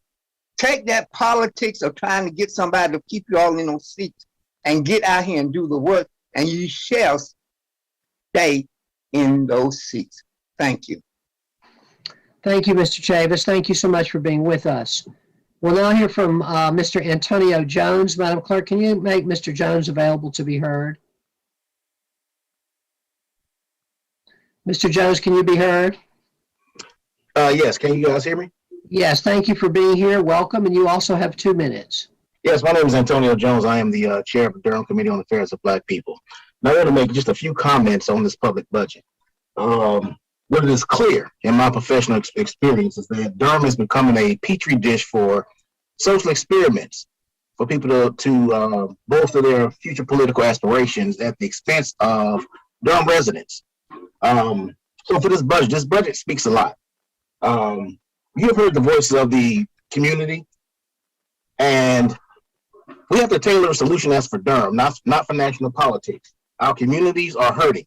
The vast majority of people in the city council has yet to attend the funeral of anyone that's been shot and killed in Durham. Okay? We can call the roll if we need to. The vast majority of people in the city council have not visited communities that are directly impacted by the policies you continue to ignore. Okay? We literally have citizens dodging traffic to get on a bus. Let that sit with your spirit for a minute. Citizens are dodging traffic just to get on a bus. We have citizens that are dodging and ducking in tubs because they hear gunfire at night, while many of you have the luxury of deciding what brunch venue you're going to go to tomorrow morning. This is a real for Durham right now. So this budget, what it says to me is that you are ignoring the pleas of the citizens, average people in Durham, but yet you tend to want to follow groups of people. Many of them don't even live in Durham, but they're here for political agendas. So this is a moral document. This budget is a moral document. I think the citizens have clearly seen the direction this council want to go. So, and I'll say this in closing. Make sure that this budget speaks to Durham, not the corners of Durham in which you sit, but the true core of Durham. And I'll leave it at that. Mr. Jones, thank you for being with us. We appreciate you very much. Colleagues, let me just ask now if there's anyone else who has not spoken yet, who would like to speak on this item. If so, could you raise your virtual hand? I'm going down the list here, Madam Clerk. I don't see anyone else. I think we have gotten to the end of the list. All right. Okay, I'm now going to declare this public hearing closed. I want to appreciate everyone that's been here tonight. I'm going to make just a couple of brief comments, and colleagues, you might, if any of you all want to as well. I'm going to keep them brief because we've got, I believe, 3 more public hearing items in a closed session tonight. I expect this is going to be an extremely late night. I do want to address a couple of things very quickly.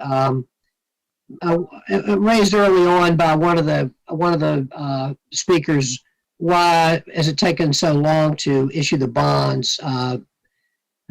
We are the housing bonds. Why are we issuing them now when the money is not needed later?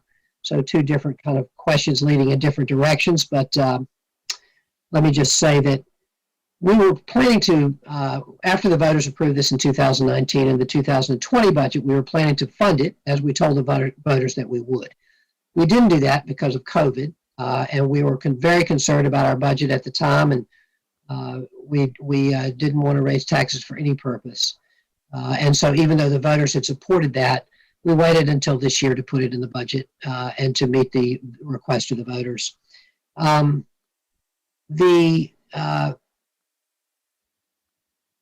The funds by issuing all by increasing the tax all now for the affordable housing bond, we can do it more cheaply than we could if we did it over a 2-year period.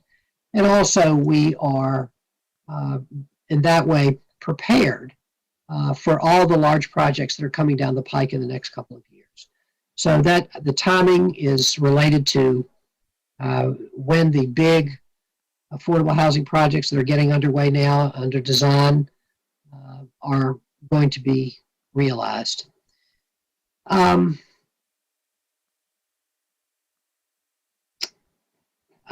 wanted to mention there have been a lot of discussion about expanding about the transit fund, expanding bus routes, bus stops, and so forth. It's super important. We're doing a lot of that. A lot of it was made of the transit fund. I just want to emphasize that the transit fund is a county, is run by the county. We have influence on it, and we exert influence on it, and we are being able to do a lot more things for our bus system that way. But I just want to say that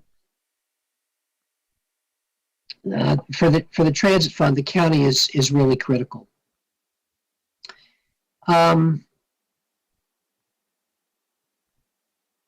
also want to just address the situation with the Youth Works internship and appreciate all the discussion we've had of that from Mr. Hughes and others. The 500 young people that we'll be including in the program this year is an enormous increase over what we had last year. It's huge. I agree that we want to get to 1,000 youth in our program, but we're not ready to put 1,000 youth into that program yet. I'm very grateful to our city manager for proposing this large increase and figuring out a way to manage it and make it happen quickly this summer, even coming out of COVID. So my gratitude and with agreement. Our goal is 1,000, and I believe that we will get there soon. All right, there are lots of other lot of other issues were raised that we're going to be discussing in our budget work session, but I did, while we had a couple of people on those questions, I did want to address them. The issues such as the long-term homeowner issue will be being discussed at our upcoming budget work session on Thursday, and many of the other issues that were raised today. Okay. Other comments? Councilmember Caballero? Just real quick, I was curious if we were going to discuss the master aging plan at all, since several residents on Thursday, or not. We hadn't planned that. This is one of the first times the council's heard about the master aging plan in a long time. The manager and I discussed that. If you want to discuss it, though, we certainly can put it on the list. I'm willing to follow up with the email. I'm just curious about the county and any commitments that they have made or not. Yeah, thank you very much. I have had a discussion with a couple of our county commissioners about that, and I'm happy to share. I'll just say that I know the county is very interested in it. The county has been very involved in it, and we haven't been. And I've urged the folks with the master aging plan to start educating us about it if they want to get our funding. And so I think tonight was, kind of the first public foray in there. Thank you. But certainly can discuss it further if that's the desire of the group. Council, Mayor Pro Tem. Thank you, Mr. Mayor. I also just had one clarifying point that I wanted to make. I think it wasn't clear from some of the emails and comments that we've gotten recently about the longtime homeowner grant program, whether it was continuing the current program. And so I just wanted to make sure folks know that that program is active and continuing. Applications are open. The application period ends at the end of the month on June 30th. So that program exists in addition to the county program that the city will also be participating in, that's spinning up this year. And I look forward to talking more on Thursday about expanding that program to additional neighborhoods. Thank you very much, Madam Mayor Pro Tem. Any other comments or questions, colleagues, or rather, I guess, comments we're talking about here? Councilmember Middleton. Thank you, Mr. Mayor. Thank you, colleagues. Let me thank all of our friends and neighbors who abided us tonight and came out tonight to give their comments. This is perhaps one of the most important conversations we have in the life of our city, where we sit back and be quiet and listen to our neighbors and residents. So very briefly, I just want to make a couple of comments based upon some things I've heard tonight, some things I've seen in the chat as well. And I want to talk as a brother, as a neighbor, as a resident of Durham. I know I'm on the city council, but I want to channel just being a part of this community tonight. First thing I want to say is that every single person on this council said yes to our new community safety department and having unarmed mental health responders. Everybody said yes. So what exactly are we fighting about? What's the disagreement? We've said yes, everybody said yes, but there's almost kind of like a Coming to America, Prince Akeem kind of thing. Must we jump up and down on our leg and bark like a dog too, in addition to saying yes? Can we not take yes for an answer? I want to make a confession. I've done the exercise where I close my eyes and think about what makes me safe. And I want to confess to you, every time I've done that exercise, I never thought about the police. It's true. Never once. But it occurred to me as a governing person that the list isn't really exhaustive, because I also didn't think about smoke detectors. I didn't think about airbags or penicillin either. But those things are kind of important in their place.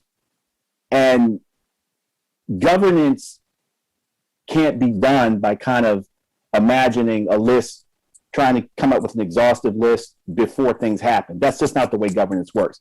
You have to govern for what's happening and govern also for contingencies and what might not happen. Most leaders have to think about what may happen, eventualities, as do parents raising kids.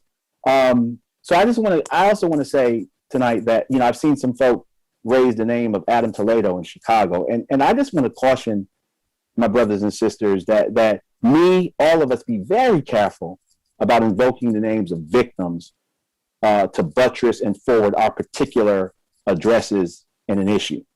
I grew up in a neighborhood that was a crack capital of America, that we went to sleep at night, lulled to sleep by gunfire, and nobody called the police because we had just become sensitized to it. I want to raise the name of people who bled out in a park because they were shot and nobody called the police. I don't know their names, but I want to raise their names in spirit. Just a few months ago, I'd like to raise the name if I knew it, of a person in Wilmington, North Carolina, who has ShotSpotter, by the way, who had life-saving aid given to him, not because people called 911, but because ShotSpotter sent responders there, and they found somebody bleeding in Wilmington, and they were able to save their life. I don't know his name, but if I knew it, I would raise it. The Chicago Police Department were dispatched to the incident that led to Adam Toledo's tragic killing because gunfire actually did occur. I can't raise the names of the people that were in the car that were shot at because I don't know their names, but the system did what it was supposed to do. To conflate Adam Toledo's death to ShotSpotter is a very dangerous, slippery slope. And I just want to caution all of us to practice some self-discipline when we're trying to score points, particularly when all of us agree on the end result. As a person that governs, as an elected official, when we say police don't make us safe, from a governance point of view, I don't know what that means. Listen, firefighters don't prevent fire. I don't think buying fire trucks stops fires. But we keep buying fire trucks and we keep hiring firefighters because part of our responsibility as a government is to respond to a multitude of contingencies, which includes the ability to send unarmed mental health responders, which I called for last year. The answer is yes, we support that. But there are other contingencies we also need to deal with as a government. So for me as a leader, when I operationalize the statement or try and operationalize the statement, police don't make us safe, what does that mean? Does that mean that if we got rid of all police tonight, that there would absolutely be no difference in the number of shootings we have? There'd be no difference in homicide. We'd see no effects whatsoever because police don't make us safe. So just remove that factor and everything would remain static. Our gunfire levels wouldn't go up or down. Homicides wouldn't go up or down. Home invasions wouldn't go up or down because police don't keep us safe. And I'm not the brightest bulb. I'm not the sharpest knife in the drawer. But I don't, from a governance point of view, I don't understand what that statement means. Operationalize it. We're a government, and we have to do things. We have to respond to a bunch of contingencies. You might be right that they don't keep us safe, but the question then becomes: so if we got rid of them, what would things look like? We wouldn't miss them at all. I don't think that's the case. We have the opportunity to say yes to a whole bunch of people, and rarely in politics, in governance, do you get an opportunity to please everybody. Respectfully, the only people I hear saying no to anything in this debate are not the people that are most impacted by gunfire. The people that are most impacted by gunfire say, yes, we want unarmed mental health responders. And also, yes, we want folk to be able to respond if our city center gets stormed by white supremacists. So the only folk I've heard saying no in this debate are certain people that are entrenched who seemingly won't take yes for an answer.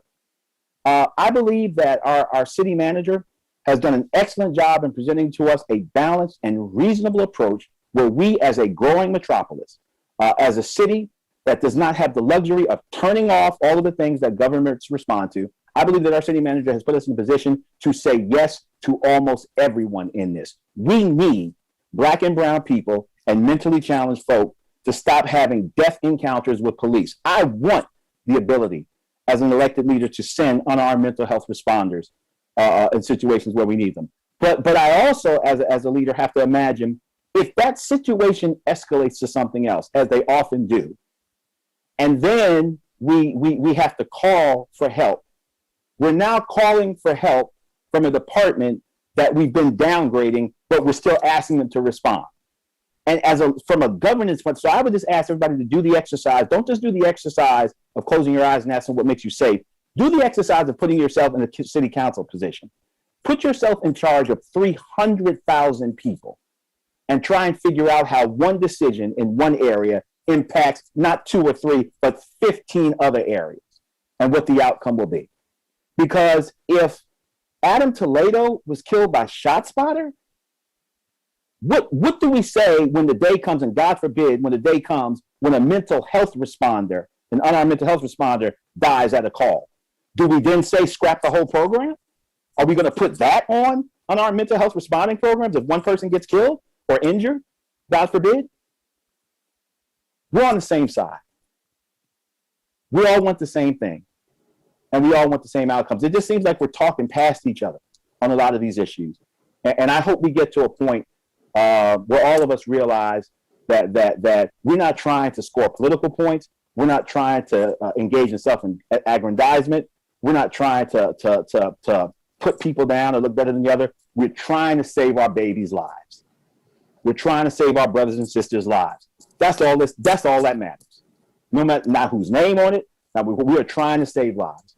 And I hope that we can get past the point where we're talking past each other and talk to each other because we all want the same thing. I'll be Council Member Middleton now for the rest of the meeting. Thank you, Mr. Mayor. Appreciate it. Thank you, Council Member. Colleagues, any more comments? Councilmember Freeman? Thank you, Mr. Mayor. Thank you, Councilmember Middleton.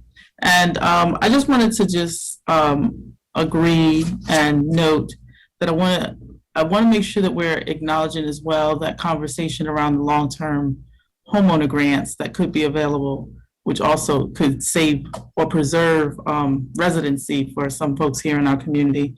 And then also just noting that I think committing to the 1,000 summer jobs for next year is a really good focus point. It moves us towards more of what we know will have an impact in making sure that folks feel not just safe, but are also getting to a point where they're having shared economic prosperity. There's an on-ramp so that there's a greater quality of life here. I think my predecessor in the seat is to say great things happen in Durham all the time, and I would challenge her on it because there were so many things that weren't great. And so I'm acknowledging sitting in this seat today, like just to hear a visually impaired person talk about how horribly our website was set up, it feels wrong. And so figuring out how to address some of the equity issues across the board is important to me. And I noted that around the visual, the aging, and the housing equity aspects. And I will be making sure to focus on that. I also noted, I think I live in the weeds of these conversations. And so the comments I make are regarding actual implementation and actual like governance, as Councilmember Middleton mentioned. And so I think for some folks who are at the high level understanding of it and some folks who are not, it really comes across very differently. I know for sure that we can't police ourselves out of all the gun violence. That is very clear. But I also know for sure that when you pick up the phone to call 911, you want someone to show up.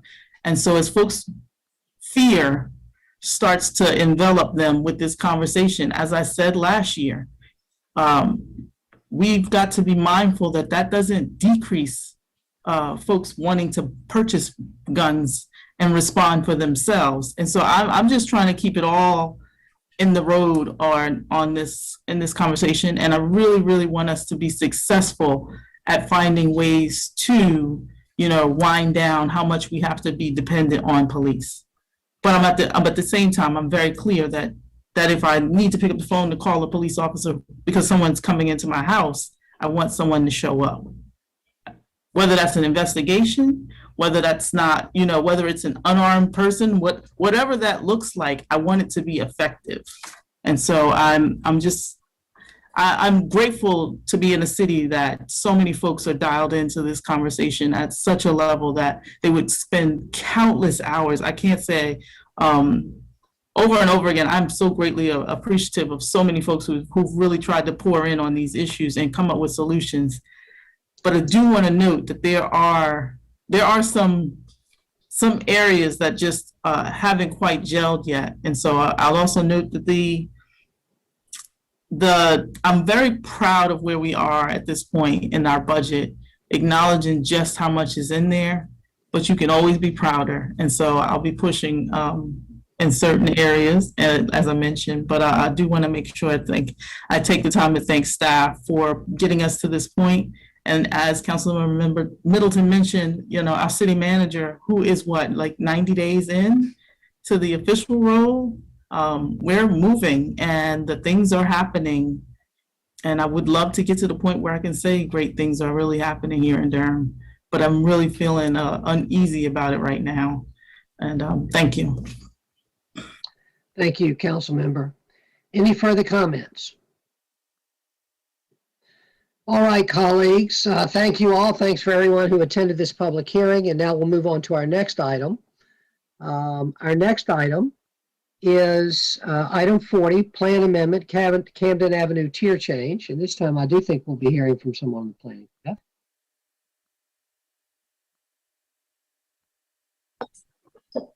Good evening. Good evening, Mr. Cahill. Good evening, Mayor Schul, Madam Mayor Pro Tem Johnson, honorable city council members. Alexander Cahill here with the planning department. First, I do want to state for the record tonight that all planning department hearing items have been advertised and noticed in accordance with state and local law, and that affidavits of these notices are on file in the planning department. The planning department did receive an application from Dan Jewell of Coulter, Jewell and Thames with a proposal to change the tier boundary designation of 11 parcels of land totaling around 38 acres. And this is located at or around Camden Avenue, Midland Terrace, and Interstate 85. The present zoning on the parcels is industrial light, and the parcels are also designated as industrial on the future land use map. The applicant is not proposing to change the zoning designation or the designation on the future land use map at this time. The current tier for the parcels is designated as the urban tier of the comprehensive plan, and the applicant is proposing to change the tier to the suburban tier of the comprehensive plan. These parcels were designated within the urban tier on the future land use map of the comprehensive plan when it was adopted in 2005. Staff has determined that this request would be consistent with the comprehensive plan, including the future land use map, if it is approved this evening, and other adopted ordinances. Staff has determined that continuing this pattern of development is not detrimental to the immediate area and offers flexibility for renovations and improvements to existing industrial sites in this area. The Planning Commission, by a vote of 12-0 at their March 25th, 2021 meeting, did recommend approval unanimously for this tier boundary change. There is only one motion this evening required to approve this case, and that is to amend the future land use map and the tier boundary maps of the Durham Comprehensive Plan by changing the tier boundary from industrial to urban to industrial suburban. Thank you very much. Staff is available for any questions, as is the applicant. Thank you, Mr. Cahill. We appreciate it. Colleagues, you have now heard the report from staff. I'm going to declare this public hearing open. And first, I want to ask if there are any questions for staff by members of the council. All right, Madam Mayor Pro Tem. Thank you, Mr. Mayor. I remember reading this and I remember there being a good reason, but I don't remember what it is. Can somebody remind me why the applicant wants to make this change?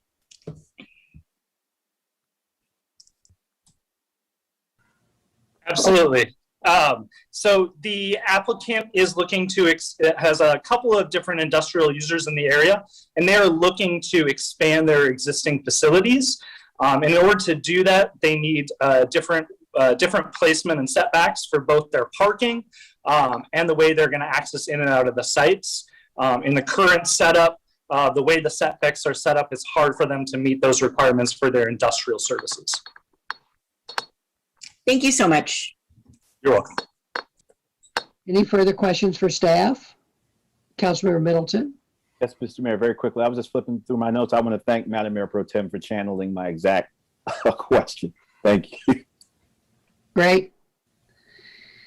All right. I'm going to now ask, is there anyone who would like to be heard on this item? I see Mr. Dan Jewell has signed up. Mr. Jewell, would you like to be heard?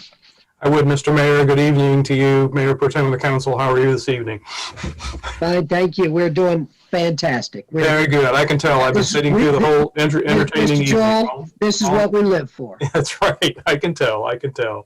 So Dan Jewell with CJTPA here at 111 West Main. Thank you, Alexander, for a good presentation. I'm going to give a few remarks, but I would guarantee they are a third the length of what I gave to the Planning Commission.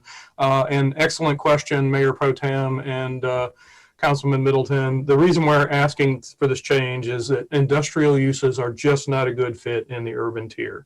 As you know, the amount of our industrial land has been dwindling in Durham because there have been many requests to rezone to residential. We think it's important, though, that we maintain all of those industrial lands and make it possible for industrial development to happen, because this is important.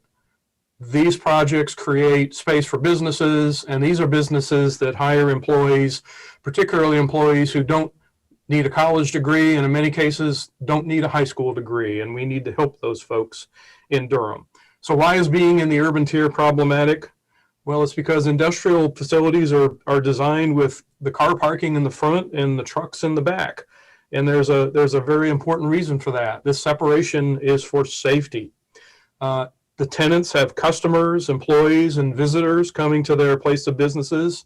And imagine a visitor or an uninitiated driver trying to vie for position with an 18-wheeler backing up to a loading dock on the same side of the building. The urban tier requires that the buildings be built close to the street, and it does not allow parking to be built between the street and the building. And these requirements are contradictory to the separation that I talked about. And as a side, it puts tall, long buildings right up against the street. I was actually involved in the creation of the Flume back in the early aughts. And looking back, I don't know that there was a lot of thought about whether industrial zones were or were not captured in the urban tier. There wasn't much industrial type development going on in Durham back then. And I don't think there were really any people on that comprehensive plan committee who really thought much about that. So we would simply like to correct that oversight. As Mr. Cahill mentioned in the presentation, our proposal is fully congruous with the existing development patterns in the neighborhood, and the change to the tier line we are requesting will not affect any of the other UDO requirements other than requiring more open space. In March, the Planning Commission voted unanimously to recommend approval of the request, and we respectfully request that you consider that strong statement of support and hopefully can also find in favor of this request. So thank you. That ends my presentation. Thank you, Mr. Jewell. We appreciate it. This is a public hearing item. Is there anyone else here who would like to be heard on this item? If so, could you raise your virtual hand? All right, seeing none, I'm going to declare this public hearing closed, and the matter is back before the council. This item requires a single motion, and that motion is to amend the future land use and tier boundary maps of the Durham Comprehensive Plan by changing the tier boundary from industrial urban to industrial suburban for the resolution. Mr. Mayor, I'll move. Second. Been moved by Councilmember Middleton and seconded by Councilmember Freeman. Are there anyone have any more discussion? Councilmember Freeland. Just a quick comment. We do have Tom Miller Day coming up on the 4th of July, and I just wanted to acknowledge that this is one of the many instances where his planning commission notes singularly by word count outweigh all of his colleagues collectively, and very helpful comments, and shouts to Tom Miller. But I'm enthusiastically going to be going with his endorsement on this one. That's it. Exactly what I was trying to capture today. And thank you for that. You're right. All right. Although on the next one, I'm finding myself not in total agreement. Okay, colleagues. We have a motion. Madam Clerk, will you please call a roll? Mayor Schul? Aye. Mayor Pro Tem Johnson? Aye. Councilmember Caballero? Aye. Councilmember Freelon? Aye. Councilmember Freeman? Aye. Councilmember Middleton? I vote aye. Thank you. Thank Mr. you Mayor, I'm very hearing much. some kind of echo. I don't know if anybody else is hearing it. Madam Clerk, hearing some kind of echo. I think it's off now. I think that a couple of us had our, one of my areas of expertise over the last 15 months has been figuring out these echoes. And I think it's because 2 or 3 of us had we were open at once, but I think we're good now. Yeah. All right, colleagues, we'll now move to item 41, zoning map change Rollingdale 2. We'll first hear the report from staff. Welcome, Mr. Cultra. Thank you. Good evening, Mayor Schul, Madam Mayor Pro Tem Johnson, and honorable council members. Danny Coulter with the Planning Department. The request for zoning map change was received from Josh Swindell of Rollingdale Investment LLC, the applicant, and Neil Ghosh of Morningstar Law Group, acting as agent for the applicant, to change the zoning designation of 2 parcels of land totaling 6.651 acres and located at 602 and 606 West NC 54 Highway. The site is within the city's jurisdiction and presently zoned Planned Development Residential 3.940 or PDR 3.940, which allows for a maximum of 25 residential townhouse units, which was approved on August 6, 2018 through a development plan case Z1700040. The site is located within the suburban development tier and the Falls Jordan Watershed Protection District B or FJD, and currently designated low-density residential at 4 dwelling units an acre or less on the future land use map or FLUME. The applicant seeks to change the zoning designation to Planned Development Residential 5.189 or PDR 5.189 for a maximum of 33 residential townhouse units, and to change the future land use map to a low-medium density residential at 4 to 8 dwelling units an acre. At the Planning Commission's March 9th, 2021 meeting, the motion for approval of this request was denied by a vote of 4 to 8. There are 2 motions required for this application tonight. The first is to adopt an ordinance for the rezoning and amend the future land use map, and the second is to adopt a consistency statement. Thank you very much, and staff and the applicant are available for any questions. Thank you, Mr. Cultra. Colleagues, you've now heard the report from staff. I'm going to declare this public hearing open. And I'm going to first ask if there are any questions for staff by members of the council. All right, seeing none then, we have several people who have signed up to speak on this item. We have Mr. Patrick Biker, Landon Lovelace, Cam Morrison, Elizabeth McCain, and Ralph Cook have all signed up to speak on this. And for those of you all who've stuck with us, thank you. We appreciate you. We know it's been a very long night. I'll ask now, it looks like Mr. Biker and Landon Lovelace are signed up as proponents. Ralph Cook as an opponent. Cam Morrison and Elizabeth McCain. If you all could put in the chat whether or not you are opponents or proponents, because I have to figure this out to make sure we're doing the fair thing with our timing on the public hearing. So Ms. McCain and Cam Morrison, if you wouldn't mind putting in the chat whether you're proponents or opponents of this rezoning. And if you're not quite sure, you can put that too.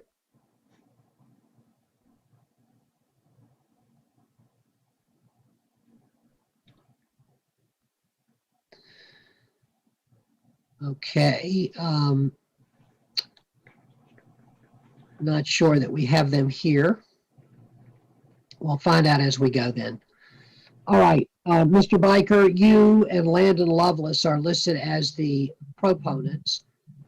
Is Landon Lovelace part of your team? Yes, Mr. Mayor, can you hear me all right? Yes. Mr. Biker, how long will you need? 5 minutes or less, sir.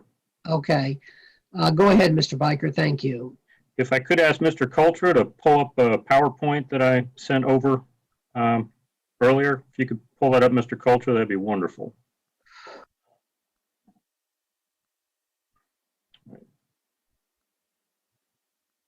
Thank you, sir. Appreciate that very much. Mr. Biker, hang on 1 second. I saw Ms. McCain's in the chat. I just wanted to say, Ms. McCain, don't worry, that's fine, and we're going to get to you at the appropriate time. Sorry, Mr. Biker, go ahead. Good evening, Mayor Schewel, Mayor Pro Tem Johnson, and members of the City Council. I'm Patrick Biker with Morningstar Law Group, and I live at 2614 Stewart Drive. I'm here this evening representing Rollingdale Investment LLC for this agenda item. With me this evening are Josh Swindell of Rollingdale and Landon Lovelace, our project engineer with Underfoot Engineering. The rezoning we are discussing tonight seeks to allow for up to 33 townhomes as opposed to the currently approved 25. Next slide, please. I would like to address briefly traffic issues as discussed in the staff report for this agenda item. In regard to traffic on NC 54, that road has been a concern for the 30 years that I've been around here. In response to the concern raised at the Planning Commission by Mr. Michael Martin, who is a member of Triangle Grace Church, I wish to emphasize that this project will add a left turn lane at a cost of $365,000. You can note the location of Triangle Grace Church at the bottom of this slide on Tudor Place. That turn lane increases capacity significantly for this segment of NC 54 when there is no NCDOT funding available for any other improvements to this section of 54 in the near future. Of course, the main reason we are here this evening is to create a more affordable infill project on this 6.6 acre site. Next slide, please. While the proposed rezoning seeks 8 additional townhomes, most of the other zoning commitments from 3 years ago will remain. I want to emphasize that the architectural commitments are for the most part unchanged from our previous development plan, with the only noteworthy change being to switch to the modern transitional style away from the craftsman style. While the undisturbed area along the southern boundary has changed from 40 feet to a variable width ranging from 20 to 40 feet, this is more than compensated for by increasing the previously required 50-foot buffer along the intermittent stream to 100 feet on account of the impervious surface being over 24%. This 100-foot buffer plus the 10-foot no-build zone is a significant improvement because it preserves more of the mature trees on site. Many of these mature trees are taller than our proposed maximum building height of 50 feet. We want to be upfront that the building setback along the southern property line went from 70 feet to 50 feet, and the separation between buildings went from 30 feet to 20 feet. There is no additional disturbed area proposed, nor are there any additional adverse stormwater impacts from adding these 8 townhouses. Nevertheless, we took into account the concerns expressed by the Woodcroft neighbors at the Planning Commission, especially Jeff Brandenburg and Elizabeth McCain, in regards to stormwater runoff. In response to Mr. Brandenburg's and Ms. McCain's concerns, we added a text commitment to utilize a double row of silt fencing during site construction. In addition, we will commit on the record this evening to constructing stormwater control measures that will treat up to the 100-year storm. Next slide, please. I would like to highlight briefly the increased open space on the proposed development plan we are discussing tonight relative to what the council approved about 3 years ago. In regard to open space, the development plan before the council this evening increases open space from 1.03 acres to 2.08 acres. In addition, the development plan tonight increases the tree save area to 1.71 acres, almost a third of an acre above the 1.42 acres that the council approved of the prior development plan. In conclusion, the focus of this agenda item is to do what we can to increase the open space and to be a better neighbor, as well as to address Durham's profound need for housing, especially on infill sites that are close to the employment opportunities at RTP, South Point Mall, and the other office parks in Southwest Durham. This is crucial since I recently heard from a good friend of mine who is an active realtor in Durham that we have less than 270 homes for sale in Durham right now. Accordingly, increasing the number of townhomes on this 6.6 acres from 25 to 33 actually does move the needle in regards to Durham's housing inventory. I think that reality was appreciated by the 3 newest members that the City Council appointed to the Planning Commission, Commissioners Kimberly Cameron, Gary Cutright, and Tony Cease, all of whom recommended approval of this zoning map change. For all these reasons, we respectfully ask for your approval. We thank you for your time this evening, and our team will be happy to answer any questions.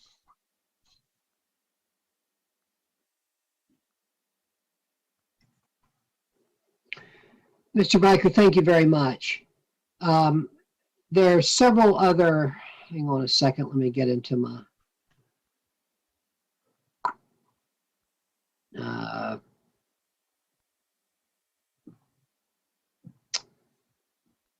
okay, there's several other people who would like to speak on this item, and I'm going to first call Mr. Ralph Cook, who lists himself as an opponent. Mr. Cook, are you available to be heard? Yes. Mr. Cook, thank you for being with us. Would 3 minutes be enough time for you? Oh, I haven't timed it, but it sounds about right. All right. We're glad to have you. Go ahead, Mr. Cook. I oppose this because it doesn't seem to me that it fits the overall nature of the area and the plan that Durham had for it. The whole point of zoning is to say, okay, we're going to put this type of stuff here. And the developer's coming and saying, okay, well, we want you to change that so that we can put different stuff here. But I really don't see any sufficient reason for it. I'm afraid I'm a little suspicious about his desire to help Durham's housing situation with it. At the neighborhood meeting, he explained that the city requirement for a cul-de-sac reduced a yield from 25 units to 20 units. And somehow that led to a request to increase the zoning so that they can put 33. And that doesn't make any sense to me. If he can put 33 on it, he can put 25 on it and keep the zoning that he got a few years ago. That kind of explanation just doesn't give me any great confidence in the explanations that they're giving me. The previous plan buildings were more limited in height. The new plan calls for buildings that are going to be taller. And this is particularly significant to the people that live in Woodcroft because the site backs up to Woodcroft on a hill, so that the buildings here are going to be sort of standing over the Woodcroft houses. The ground slopes down sharply at the back of the lot, and so they're going to be taller at the back than they are at the front. So taller buildings are just going to loom over Woodcroft houses. It wasn't what we talked about back when they made the request 3 years ago. I also wonder whether the impact of these units has been adequately investigated. I've read in the documents that they've given, and I don't see much there to give me confidence either. The original plan somehow decided that out of 25 units that they would put, that there would be some number of children, I think 3 or 4. Evidently, these 8 additional units will only have 1 child as an impact to the school. I don't have any idea where somebody came up with these numbers. Also, according to the new plan, putting in these 8 additional units will actually reduce the number of car trips on Highway 54. I'm waiting for someone to explain that one to me. We add more units and we get less traffic. The site, this particular place on 54, you come around a curve and down a hill.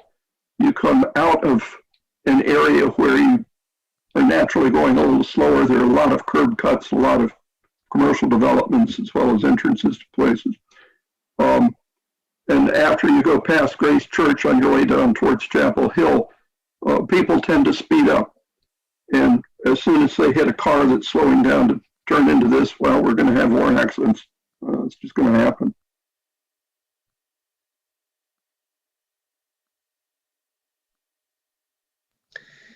Mr. Cook, are those the end of your comments?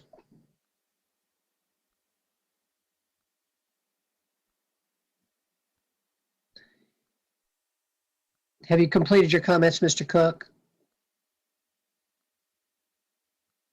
I think so. All right. Mr. Cook, thank you very much for your comments. And now we'll hear from Mr. Jeff Brandenburg.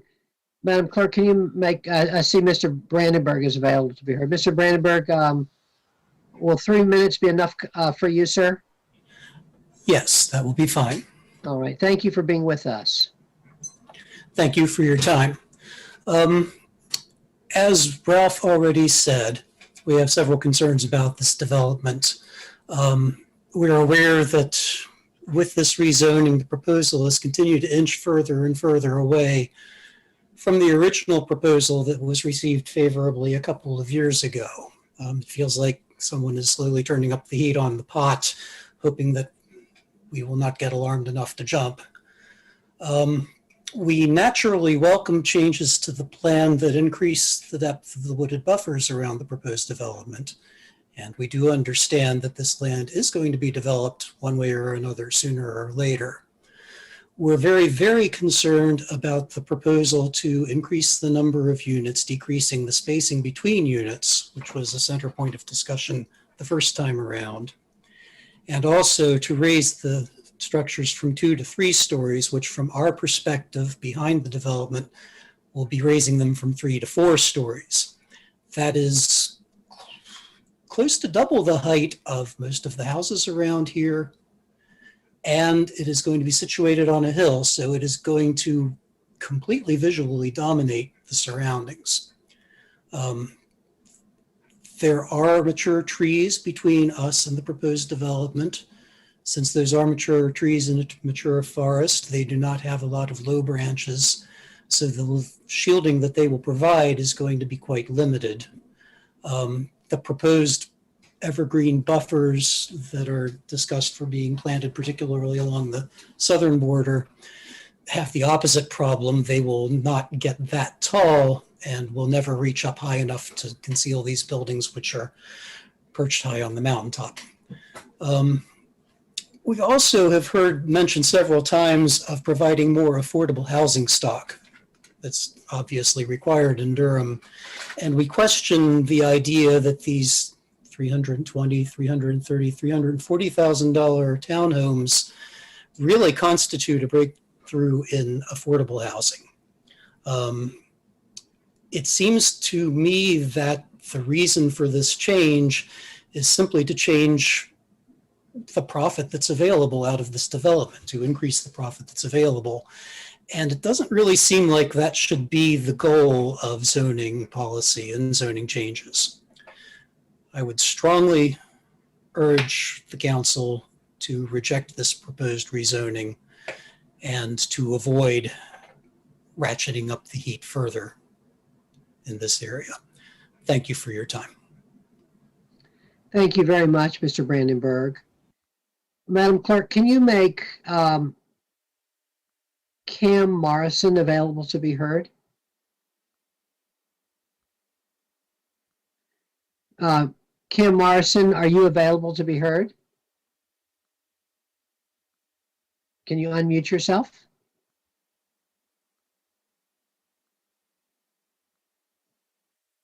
Cam Morrison, are you, can you hear me? If you can you please unmute yourself? And we'd love to hear from you. All right. Well, we'll move on then to Elizabeth McCain. Madam Clerk, can you make Elizabeth McCain available to be heard? Hello? Hi, Ms. McCain. Thank you for being with us tonight and for hanging in with us so long. You said that you weren't sure, I believe, whether or not you were an opponent or proponent, so we're happy to hear any comments that you might have. Will 3 minutes be enough for you? Sure. Yeah, I'll make that work. Thank you. Guys. My husband and I moved back to Durham after the birth of our daughter to raise her near family, and we learned about this development. So I'd like to thank the city planners and the stormwater control measure staff who have been patient and informative and responsive in teaching this newbie best practices in stormwater management. Others, and I think we might have lost a couple along the way, will speak to the zoning and affordability and traffic. I'd like to speak to the environmental and human health impact of the development. As you all know, the proposed development is on a pretty steep elevation that leads to an intermittent creek where kids play and stomp around, and that leads to the Falls Jordan River watershed. And that's kids here in the neighborhood as well as the Park Ridge apartments. And so I have 4 environmental concerns in priority order.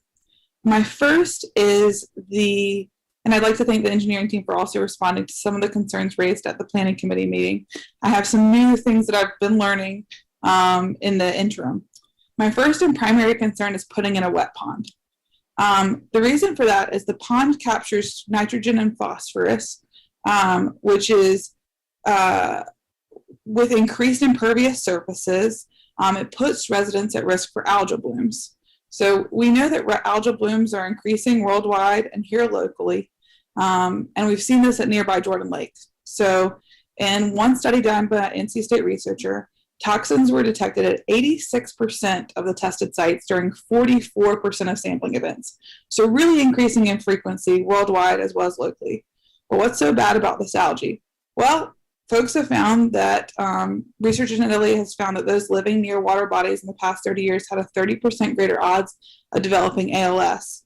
In New Hampshire, they found those around water bodies with these algae had a 10 to 25 times more likely chance of developing ALS.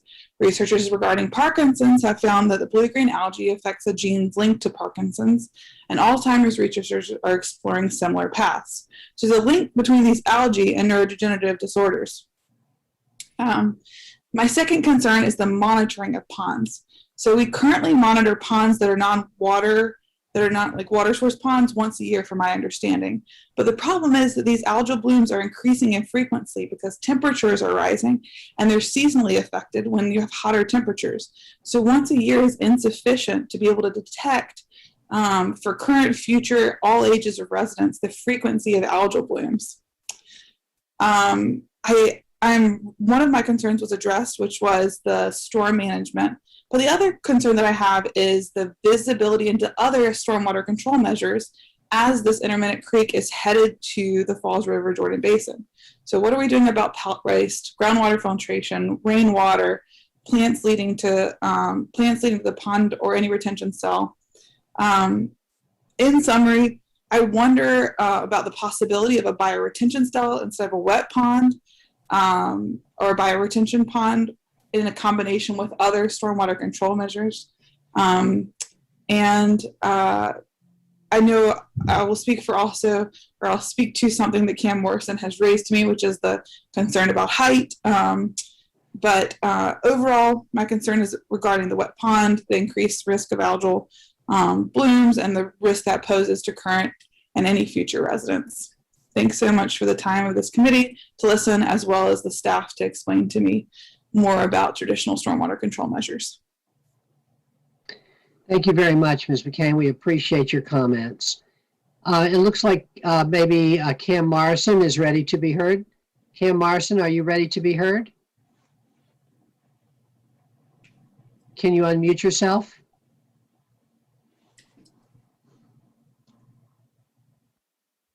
Hello?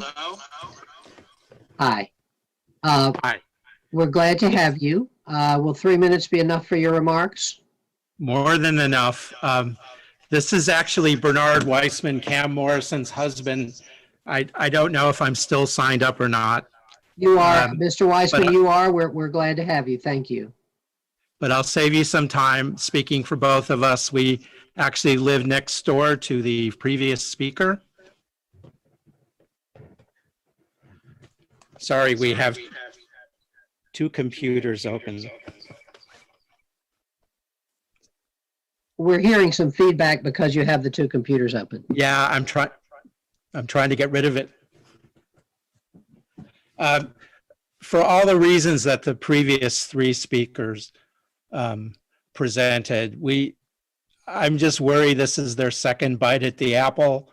And if they find a year from now that they're not going to be making enough money, they may come back and ask for more units with higher, going to 4 stories. And I think you've already were kind enough several years ago to grant them an exemption to the plan. I think what they have now is sufficient. I don't see any benefit to the neighborhood of having an extra 8 units. So I appreciate your time. I know it's late, and I hope you'll listen to the neighborhood. Thank you. Thank you, Mr. Weissman. This is a public hearing item, and before we have questions for the applicant, is there anyone else that would like to be heard on this item who's attending who hasn't been heard from yet? I don't see anyone else. If so, you can raise your virtual hand. Okay. Mr. Biker, you heard several concerns. I would say the height of buildings and the algal blooms were two that were prominent in terms of what the residents had to say. Could you address those and any other? You have some time remaining. Is there anything else that you would like to address? Yes, Mayor Schul, Patrick Biker again speaking for Rollingdale. We do appreciate the concern about building heights. So on the record this evening, we would like to reduce the height of the proposed townhomes from 50 feet to 45 feet. I believe that will be below the tree line and the elevation differential between our proposed townhouse community and the homes in Woodcroft that have been there for, oh gosh, 35, 40 years. In regards to the stormwater issues, we have a very experienced team working on this. And again, we've committed to treat the 100-year storm on site. And it's certainly my experience that the Stormwater Services Division within our Public Works Department, they run a tight ship. And we're looking forward to designing this to control for a 100-year storm. And I think the other changes that Ms. McCain that she was bringing up really get into technical issues that are best left with the folks in our Public Works Department. Shay Bollock, Ian Peterson, Jennifer Bunson, worked with all of them for many years, and they're first-class public servants. I've enjoyed working with them, and I'm confident that this will be a site that is done correctly and preserves everything that we need to have preserved on this site, in addition to making sure that the post-stormwater is basically identical to the pre-development stormwater conditions. Lastly, again, regards to the traffic, that I do not want to minimize that this turn lane will be added, will be a significant increase in capacity on NC 54. And that's reflected in your staff report, as well as the fact that there are apartments and townhomes only 1 or 2/10 of a mile away from this site. So it really does fit in with the area on Highway 54. We need housing on these infill sites close to the jobs at RTP and South Point and the other office parks in Southwest Durham. So we think it's a good fit for Durham, and we'll be happy to answer any questions. Mayor Schewel, I hope I addressed your concern. Thank you, Mr. Biker. Colleagues, any questions or at this point for the applicant or for anyone else? Councilmember Middleton, or for staff? Yeah, Councilmember. Thank you, Mr. Mayor, and thank you, Patrick, and all who are speaking on this issue tonight. So a couple of questions. Obviously, it's no secret that this body rezoned this parcel that was 2018, a few years ago.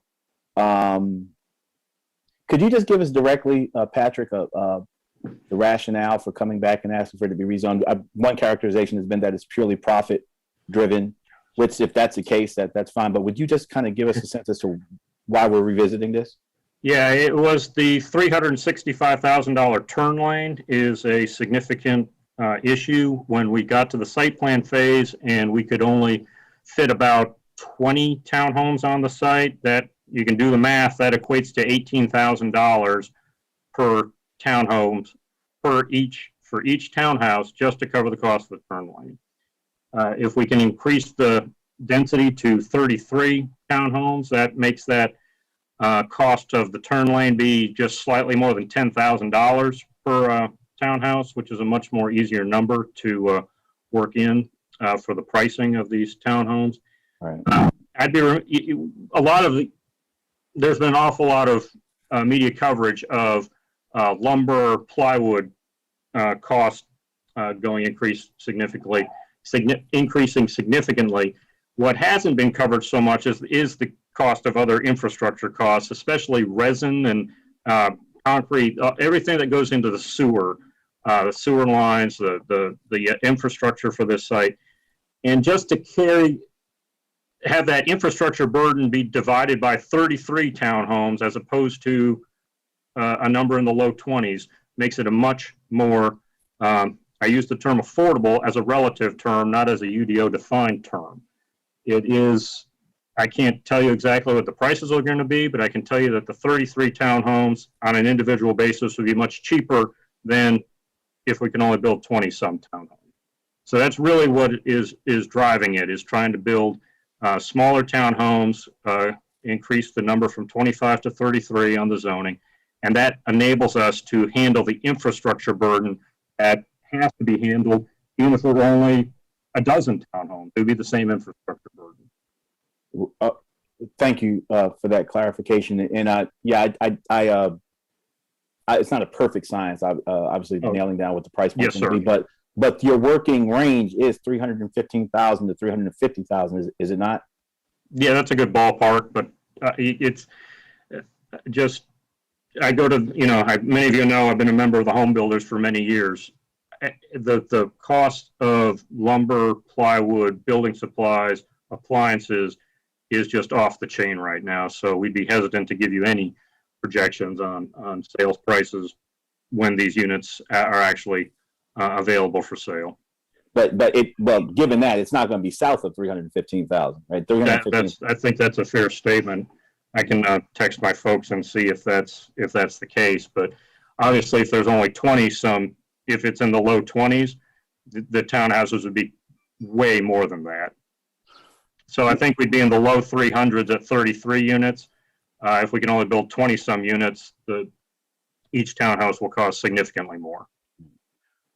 Well, obviously, this isn't an affordable housing Right. So, but I'm wondering could you tell us how the developer, given these price points and given that this is our second visit at this in terms of a zoning request, how did they arrive at $25,000?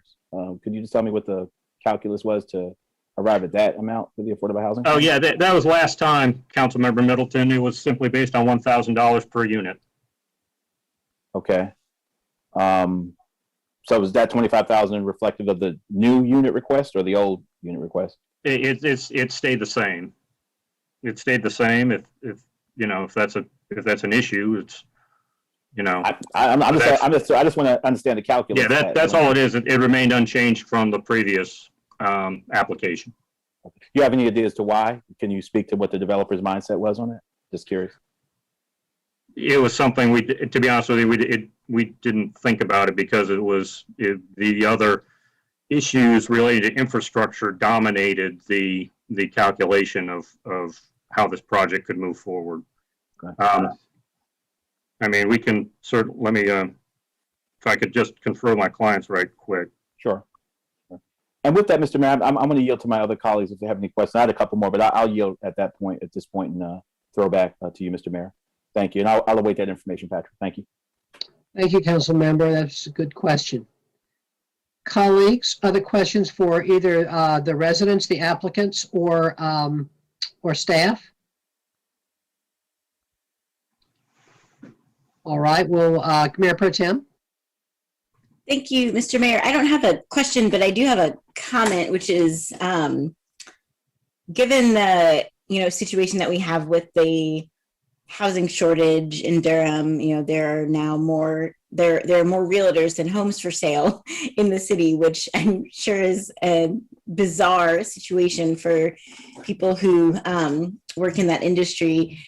I feel like if you can fit more homes on the same piece of property and even preserve more open space while doing it, that sounds good to me. And I want to generally encourage people to do that. Like my main question is, why didn't you do this in the first place? If you can fit more homes on one piece of property and preserve more open space, I think that seems like generally something that is good for the city. And so I kind of just want to encourage people when they're thinking about designing projects like this to maximize the amount of housing on them in the first place, because we need more housing in Durham, of course, and having this is the kind of project where I think the more units the better, and I would love to see more attention paid to just creating bringing us as many units as possible, because I think we're dealing with a really difficult situation right now with housing in general. Of course, affordable housing is our primary goal, but the more housing we build overall, I think we're also solving the broader problem of the housing shortage that we're facing. Thanks. Thank you, Madam Mayor Pro Tem. Colleagues, we are past the 11 o'clock hour, but I'm going to go ahead and try to finish this item. I don't think we have long to go, and then we'll take a 5-minute break, okay? I'm going to ask Mr. Ralph Cook again if he would like to speak. Mr. Cook, do you have some additional comments? I do. Thank you so much, Mr. Mayor. Sure. Mr. Reichert said that the cost of the turn lane helped drive the extra units, but the turn lane was planned back when there were 25 units. So I don't understand why suddenly he wants 8 more units to pay for a turn lane that he had planned to pay for in the first place. Secondly, I really can't agree that the more units, the better. If we follow that to its logical conclusion, we would put another big green pickle on this 6.5 acres and just park everybody underground, and to heck with the stormwater runoff. The Planning Commission did turn this down. There were a set of minutes that got out in the wild. I got a copy of them that was very confusing over whether the Planning Commission had turned them down. So I would like to reiterate the fact that the Planning Commission defeated the motion to recommend this 8-4. As far as stormwater is concerned, I agree that gets to be a very technical issue. So I want to quote something about it. The quote is, with more and larger buildings on the property, the flooding issue that had so worried neighbors looms larger. The developers promised to catch a 100-year flood. This is good, but the way it must be done must give the reviewer any reason to be worried. A pond must be carved from a steep hillside, a retaining wall above it cut into a gashed slope, and a berm raised to hold the water. This construction would eliminate a good portion of the natural growth of trees on the developer's side of the stream. If it works, that'll be good. But if it doesn't, it'll be difficult or impossible to correct. That was an evaluation by Tom Miller, so I'll just give him one more word on the subject. I'm not impressed with the cost issues. The price of housing is skyrocketed. They also talk about the cost of materials when they're talking about the price of the housing. So I really can't see that as a reason for the council to alter the zoning yet further. They altered it once 3 years ago, and now they're being asked to alter it again. This is not in keeping with the rest of the area. This is moving it further away from what's in the area now. So I really recommend that the council deny this extension on the zoning change. Thank you. Thank you very much, Mr. Cook. Mr. Biker, do you have an answer to Mr. Councilmember Middleton's question? Sure, a couple things. Yeah, we apologize for the oversight, and we're happy to increase our proffer to the Affordable Housing Fund from $25,000 to $33,000 to reflect $1,000 per unit. I do have to emphasize that when we started planning this development, say 4 years ago, we thought the turn lane in the infrastructure was going to cost, roughly a third less than it turned out to cost. And that again is something with all the discussion about 2x4s and plywood that's been sort of lost, but that Mr. Cook's issue, the infrastructure costs have gone up as dramatically as the lumber cost. And that's why we're asking for this increase in the number of units, because that infrastructure cost has to be divided among 33 units in order for them to be the townhomes to be able to be sold in the low 300 price point. So I know it's late. I know your folks need a break on the closed captioning. I hope that answers all your questions, and we respectfully ask for your approval. Thank you. Councilman Freeman. Thank you, Mr. Mayor. Initially I was thinking I would agree wholeheartedly with Mayor Pro Tem's assessment if this weren't close to the Jordan Lake watershed. I think just noting to Patrick Biker's point, it's interesting that we're talking about a piece of land that was mass graded and clear cutted of all the trees that were on it, and the lumber prices are the issue. I just want to note that this site isn't, the site and the plan itself is inconsistent with the area, that's clear. But what strikes me even more is, and I'm just checking with staff, isn't this the case where we had a commissioner who voted on the item and then came before us to actually bring the item forward and as a representative of, like, as the attorney for the client?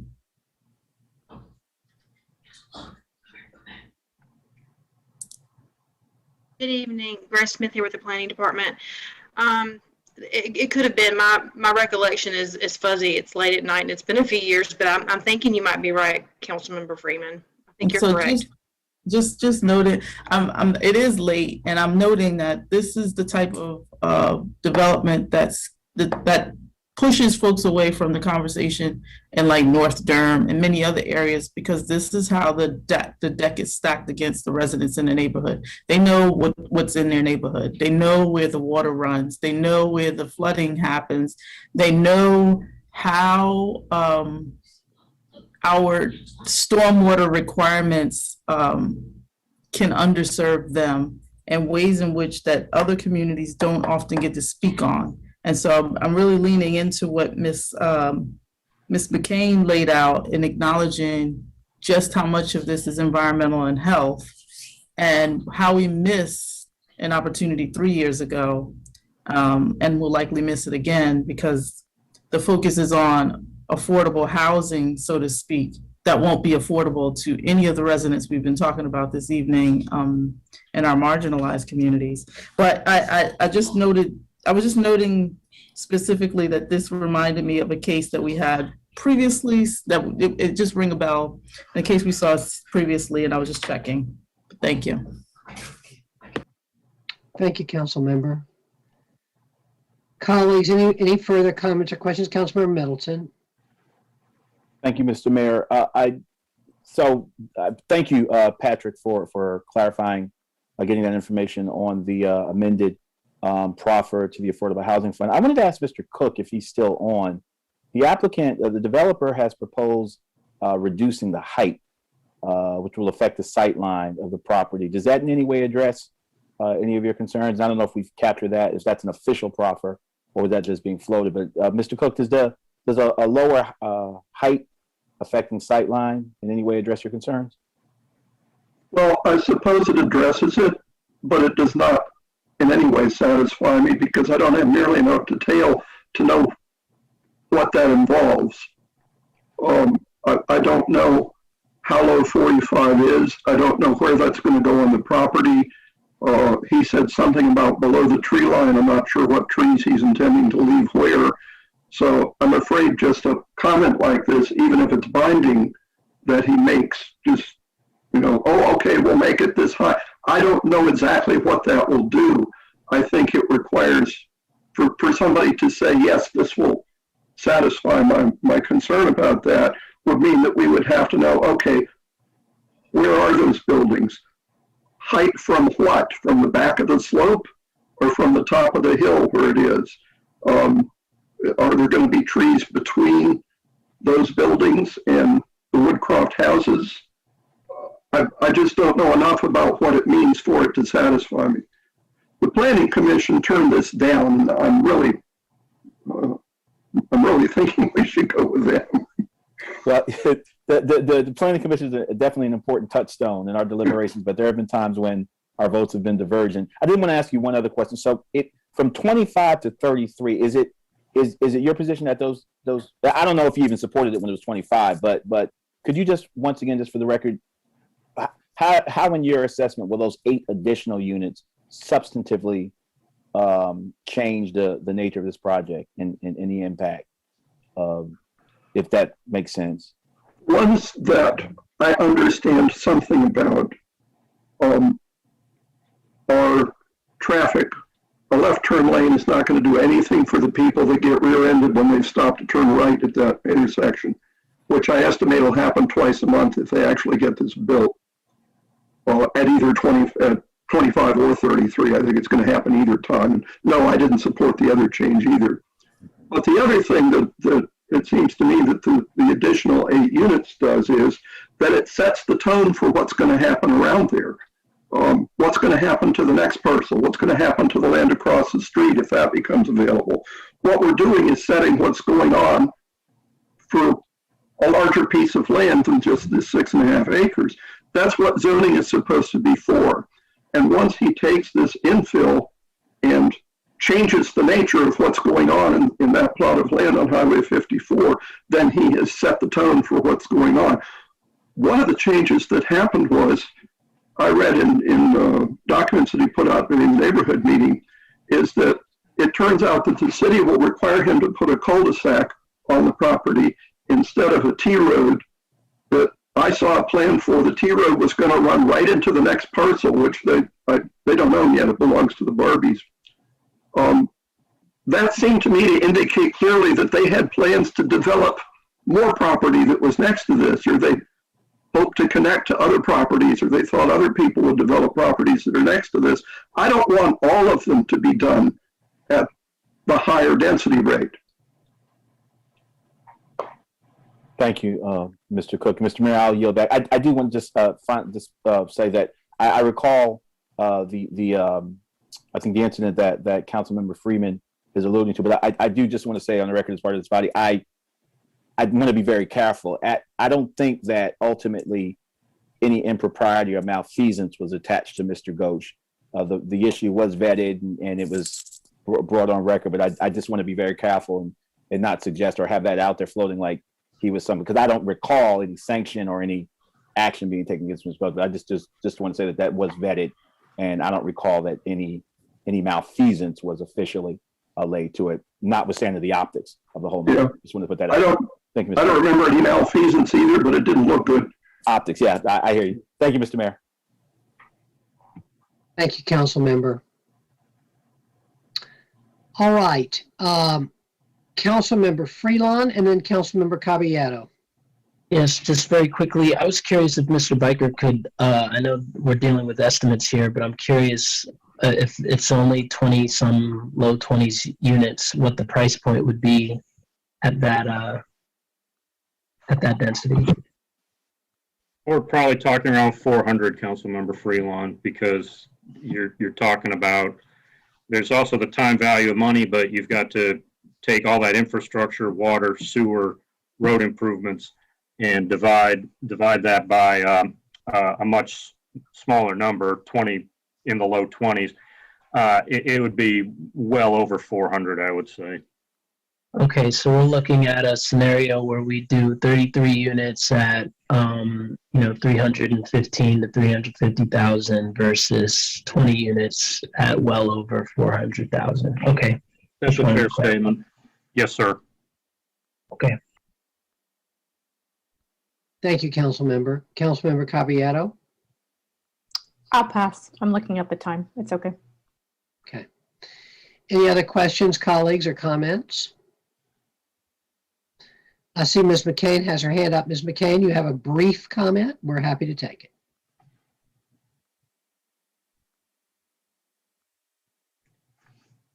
Sorry, very brief.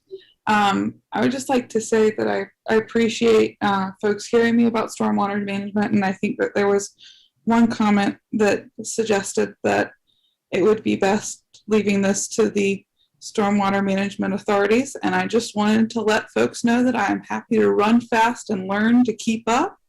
If residential input are there, I'm not the smartest, but I'm pretty diligent, and it impacts me and it impacts people that I care about to have good stormwater management, and it impacts current neighbors but also future neighbors. So that's what I'm thinking about. Thank you. Thank you, Ms. McCain. And thanks everyone for being here. Colleagues, I'm now going to declare this public hearing closed. I'm going to ask if there are any comments by members of the council, and then I will take a motion. Any comments, any final comments? Councilmember Freeman. Thank you, Mr. Mayor. I was just going to note, as in the last case, I agreed with Councilmember Freelon that Commissioner Miller's advice is usually something that I take, and just acknowledging in honor of Tom Miller Day, I'm going to be voting against this item. Thank you. Thank you, council member. Other comments? Councilmember Caballero. I just had a quick question for staff, and it's come up before, but I'm Planning Commissioner Amandolia's comments about him being a renter and how because he's a renter he didn't get a notice. And that conversation has happened before on very. Don't want to spend too much time on it this evening, but I would like to hear from planning staff at some point about how we deal with that, because it is unfair and he's correct, and we've had that conversation previously. Grace Smith with the Planning Department. We actually just brought an item forward to JCCPC last week that included some updates to Article 3 that addresses that. We've been working on that for quite some time, even prior to his comments, and how we would actually be able to successfully pull that off and make that notice requirement and meet those notice requirements if we make that an ordinance requirement. So we did bring something to JCCPC last week, and you will see that in the near future. Thank you. You're welcome. Thank you, Ms. Smith. Thank you, council member. Colleagues, I'll just comment that I want to say to the residents, I want to thank all the residents for being here today. Really appreciate your input. This is one of those situations where I understand that, the people that live across the stream and, across the buffer and near this would rather have this, not be as dense. I understand that. And we always have to make the judgment about those kinds of considerations versus what we think is good for the city as a whole. In this case, I think that more housing is good for the city as a whole, and I don't think that there's any significant damage or any really, I think that there's more open space, stronger buffer, and more units, which I think is a good combination. I actually think that open space and larger buffering is positive. And I would just say to Ms. McCain, thank you for your comments about the stormwater. I have never heard anything before about a stormwater facility like this having any significant impact in terms of algal blooms ever. And I know that I feel a lot of confidence in our stormwater department that were there any such thing that would cause significant health effects, they would be all over it. I'm very confident of that. Yeah, so I'm planning to vote for this. I agree that, yeah, this is not affordable housing. Let's don't pretend that it is, but it's housing. And, as Mayor Pro Tem said, we have an unbelievable housing. We have a shocking increase in housing prices in this town right now because of a lack of supply. And we have got to do everything we can to increase supply within the important environmental concerns that people have raised here. And I think this does meet that standard. I thought I agree with Tony Cease's comments, Planning Commissioner Cease. I thought he had it right and appreciated that. Other comments before we take a motion? Councilmember Middleton. Thank you, Mr. Mayor. I want to associate myself with your comment. I plan on supporting this development for many of the reasons you said. I resonate with what the Mayor Pro Tem said as well. I don't think she in any way was implying that density to the point of absurdity, but within reason. And I think that's an important point to make. I do want to just make sure that staff codifies the amended proffers from the developer with respect to the commitment to affordable housing fund and the height as well. But I plan on supporting this development. Thank you. Well, I think that's probably a question worth asking staff. Ms. Smith or Mr. Cultra, you all received those proffers. You heard those proffers. Have they been appropriately offered? Mayor Schul, yes. And in fact, I was going to reiterate the three proffers. Actually, the extra proffer was the commitment for the 100-year storm water SEM commitment. And the other was the reduced height to 45 feet, which was originally committed at 50 feet. and the increase from $25,000 to $33,000 for the Affordable Housing Fund. Thank you, Mr. Cultra. Colleagues, any further comments? All right. Thank you all. And I'm sorry, Mr. Mayor. Just yeah, go ahead. Go ahead. Sure. 45. I didn't catch that. 45. Yeah. Because I know that Councilmember Middleton mentioned 35 feet earlier. Yeah, 45, I believe. I think you just misheard. Yeah, 45. Okay, colleagues, to approve this, we would need a motion to adopt an ordinance amending the UDO by taking property out of the planned development and residential 3.940 Falls Jordan Lake Watershed Protection and establishing the same as planned development and residential 5.189 Falls Jordan Watershed Protection District B and amending the future land use map from the low density residential to low medium density residential. I'll move as read. Second. Moved by Councilmember Middleton, seconded by Councilmember Freelon. Madam Clerk, will you please call the roll? Mayor Schul, Aye. Mayor Pro Tem Johnson, Aye. Councilmember Caballero, Aye. Councilmember Freelon, Aye. Councilmember Freeman, Nay. Councilmember Middleton. I vote aye. Thank you.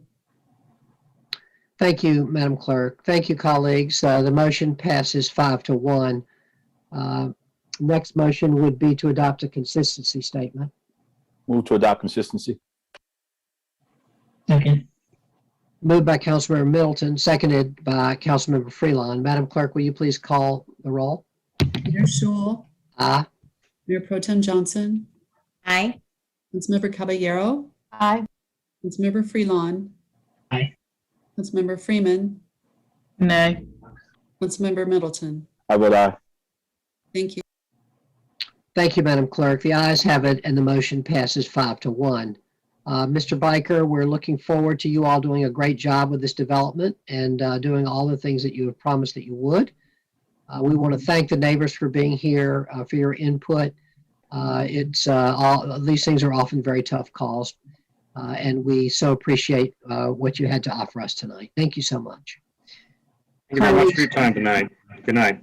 Thank you. Colleagues, we're now going to take a 5-minute break. We have one more item and then a closed session. So we got a long way to go tonight. But I think for our closed captioners, we'll take another 5-minute break. It's 11:26. We'll be back here at 11:31 up to 11:27. We'll be back here at 11:32 sharp. And please mute your microphones.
All right, colleagues, it is 11:32 and we're back at it. We have one more public hearing item before we have a closed session. And I'm going to call on, I believe, Mr. Reginald Johnson for this item. There he is. Mr. Johnson, welcome. Well, thank you, Mayor Pro Tem Reginald Johnson, Director of the Department of Community Development. And this is a public hearing on second substantial amendment on COVID funding. And Matthew Snars will be reading the particulars into the record before you begin the public hearing. He's our Senior Planning and Performance Manager. And we also have Ms. Monica McGee, who will be providing the sign language interpretation. I would just take this opportunity, though it's late, to share for many years, Wilma Conyers has played this role in this event, but she's retired now from the city of Durham. And so we are making transitions in that regard. And so I just wanted to share that with you. Mr. Snars, I'll turn it over to you. Thank you, Mayor. Thank you, Mr. Johnson. Good evening, Mayor Schul, members of council. My name is Matt Schnars with the Community Development Department, Planning and Performance Manager.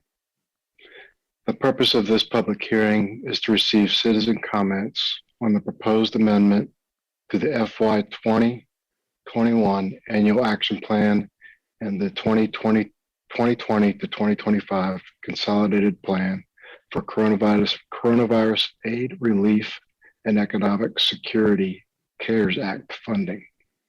The CARES Act Public Law 116-136 was signed into law on March 27, 2020, to provide additional funding for communities in their efforts to prevent, prepare for, and respond to coronavirus pandemic.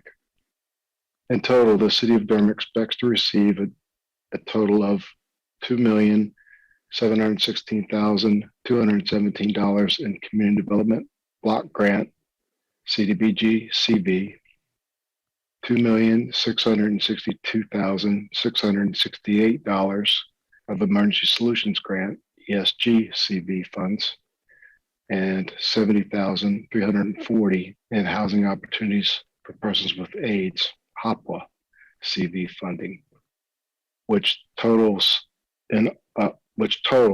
altogether $5,449,225.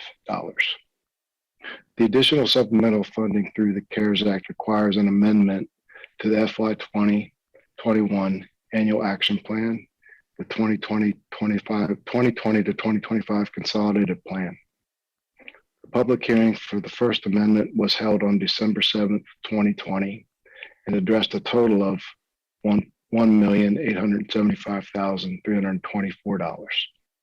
Tonight's public hearing is for the second amendment and addresses the remaining balance, $3,573,901, which consists of $1,513,616 in CDBG CV funds, $2,060,285 in ESG CV funding.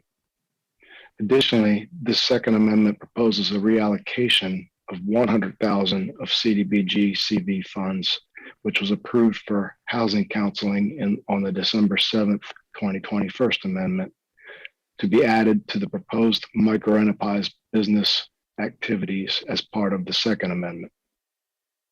The proposed Second Amendment was made available for public review and comment from May 10th, 2021, and will be available for comment through June 10th, 2021 on the Community Development Department's website, and was also distributed via a general listserv. The Citizen Participation Plan contained in the adopted 2020 to 2025 Consolidated Plan requires that a public hearing be conducted for formal amendments that add, delete, or substantially change the Consolidated Plan or Annual Action Plan.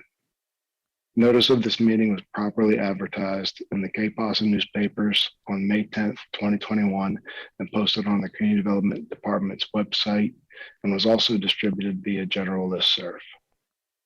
Comments from this public hearing and a summary of written comments received from citizens concerning the proposed amendment will be included in the final document. No comments were received during the comment period to date. In closing, after this public hearing has closed, we ask that the City Council vote to approve the draft second substantial amendment to the FY 2021 Annual Action Plan and the 2020 to 2025 Consolidated Plan for submission to HUD. Thank you. Thank you, Mr. Schnars. We appreciate you being here. And Mr. Johnson, please pass on to our congratulations to Ms. Conyers. I didn't know she had retired. Please give us our warm regards. She did a really good job for a really long time.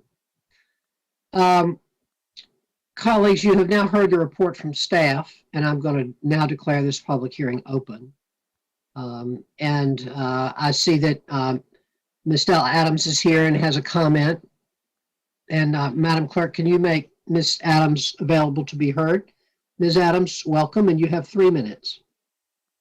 I just want to speak and say that I am opposed to moving money from housing counseling resources to the micro enterprise fund. We have both rental and foreclosure crisis coming up, and we need those housing counselors to have the resources that to assist people with the with their housing needs. The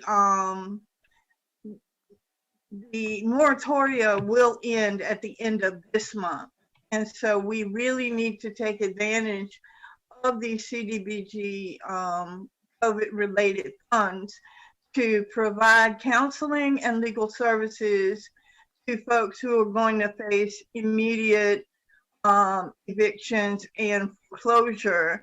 And so I, again, would caution that we not move money from housing counseling towards micro enterprise.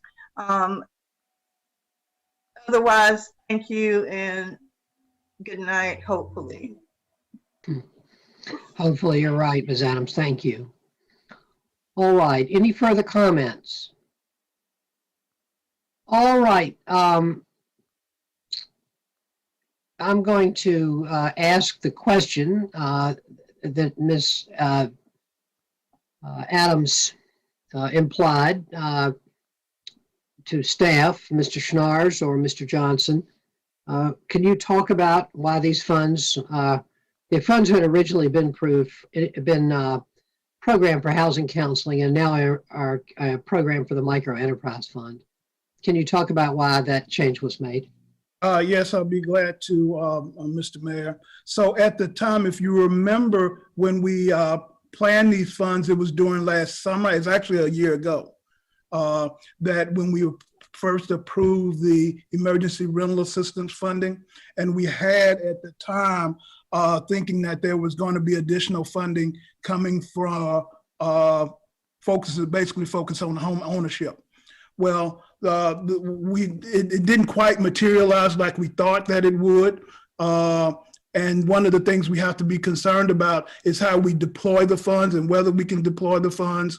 And so we thought that was probably in the best interest, that we not do it because we didn't have a companion funding to go along with it. And also the other piece is that when the federal government comes with additional funding, it sort of makes our funding go to the end of the line, which is what happened with the HOPE funding. If you remember that we initially put in funding for emergency rental assistance with the county, that was last year, almost a year ago now, and then HOPE funding came in the midst of that, and the funding that we approved first went to the end of the line because all the funding for the HOPE had to be spent first. So that's one of the things that we are also concerned about, because this has to have a COVID tie. And the longer we wait, the less tenuous it becomes. And so with these comments and the feedback that we had from the inter-community engagement, that the two areas that we have rank pretty strong. Thank you, Mr. Johnson. Mr. Johnson, you and I corresponded a little bit earlier in the week about the Micro Enterprise Fund. And could you talk a little bit more about that? That's an important component here. It's not one that we have previously had programmed. It's definitely in the direction of meeting some of our important goals. So if you could talk about that, and particularly talk about the racial equity implications. And I know this is not fully developed yet, but anything that you could tell us would be helpful. Well, I'll begin and share a little bit of information about the micro enterprise. It is one of the eligible activities under the Community Development Block Grant Program with coronavirus.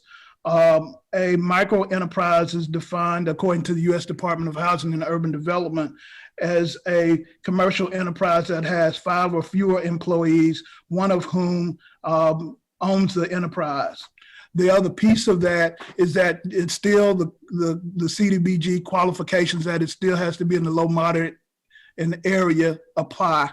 And the goal of the program is to strengthen and foster the development, support, and expansion of micro enterprise businesses within the city of Durham. So it is a targeted program that we're working with the Office of Economic and Workforce Development on, and they're actually taking the lead. My colleague, Andre Pettigrew, is on the call if you want to get into more details, but we're still working through the details of this. But the main purpose is to be able to support businesses in these targeted areas, in low, moderate income areas.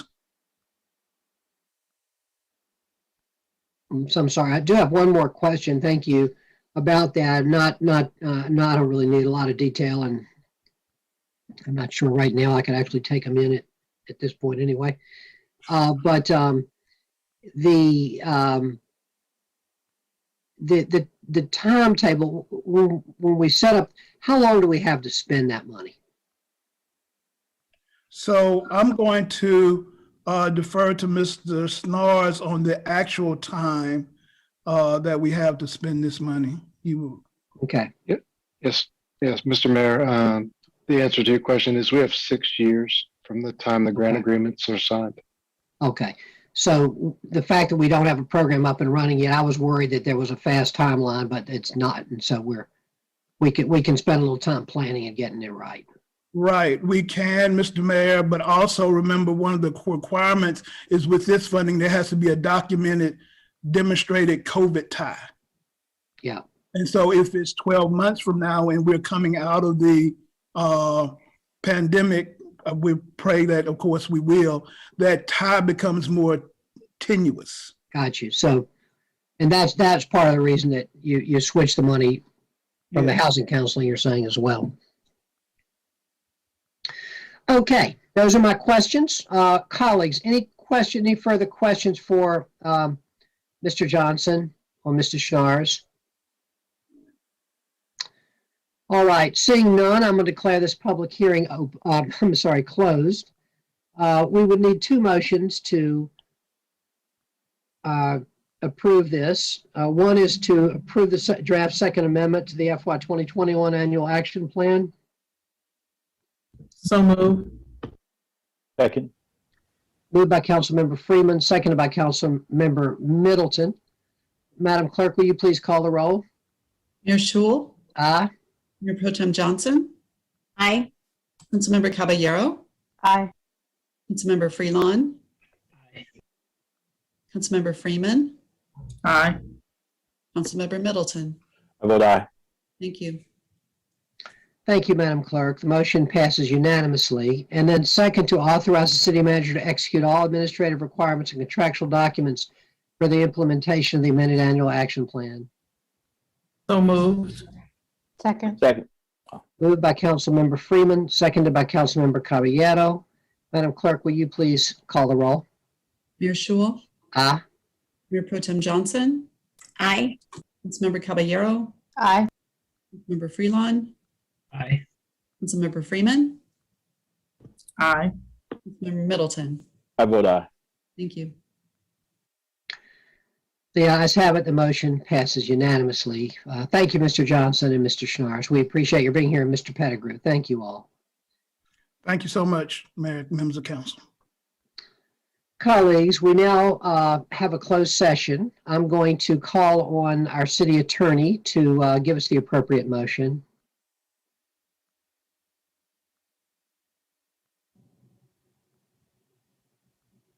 Good evening again. So the motion, Mr. Mayor, is to hold a closed session pursuant to North Carolina General Statute 143, 318.11A3 for attorney-client consultation concerning the handling or settlement of litigation in the following cases: Daryl Howard versus City of Durham et al., and Deborah Friedman and Mark Rodan versus City of Durham et al. Thank you. Thank you very much, Madam Attorney. Colleagues, would someone like to make that motion? So moved. Stated. Moved by Second. Moved by Councilmember Freeman and seconded by Councilmember Middleton, that we, the motion that the, that the city attorney read. Madam Clerk, will you please call the roll? Mayor Schul, Aye. Mayor Pro Tem Johnson, Aye. Councilmember Caballero, Aye. Councilmember Freelon, Aye. Councilmember Freeman, Aye. Councilmember Middleton. I vote aye. Thank you. The motion passes unanimously. Thank you, Madam Clerk. All right, we'll now go into closed session. Madam Clerk, will you want to remind us what we need to do here?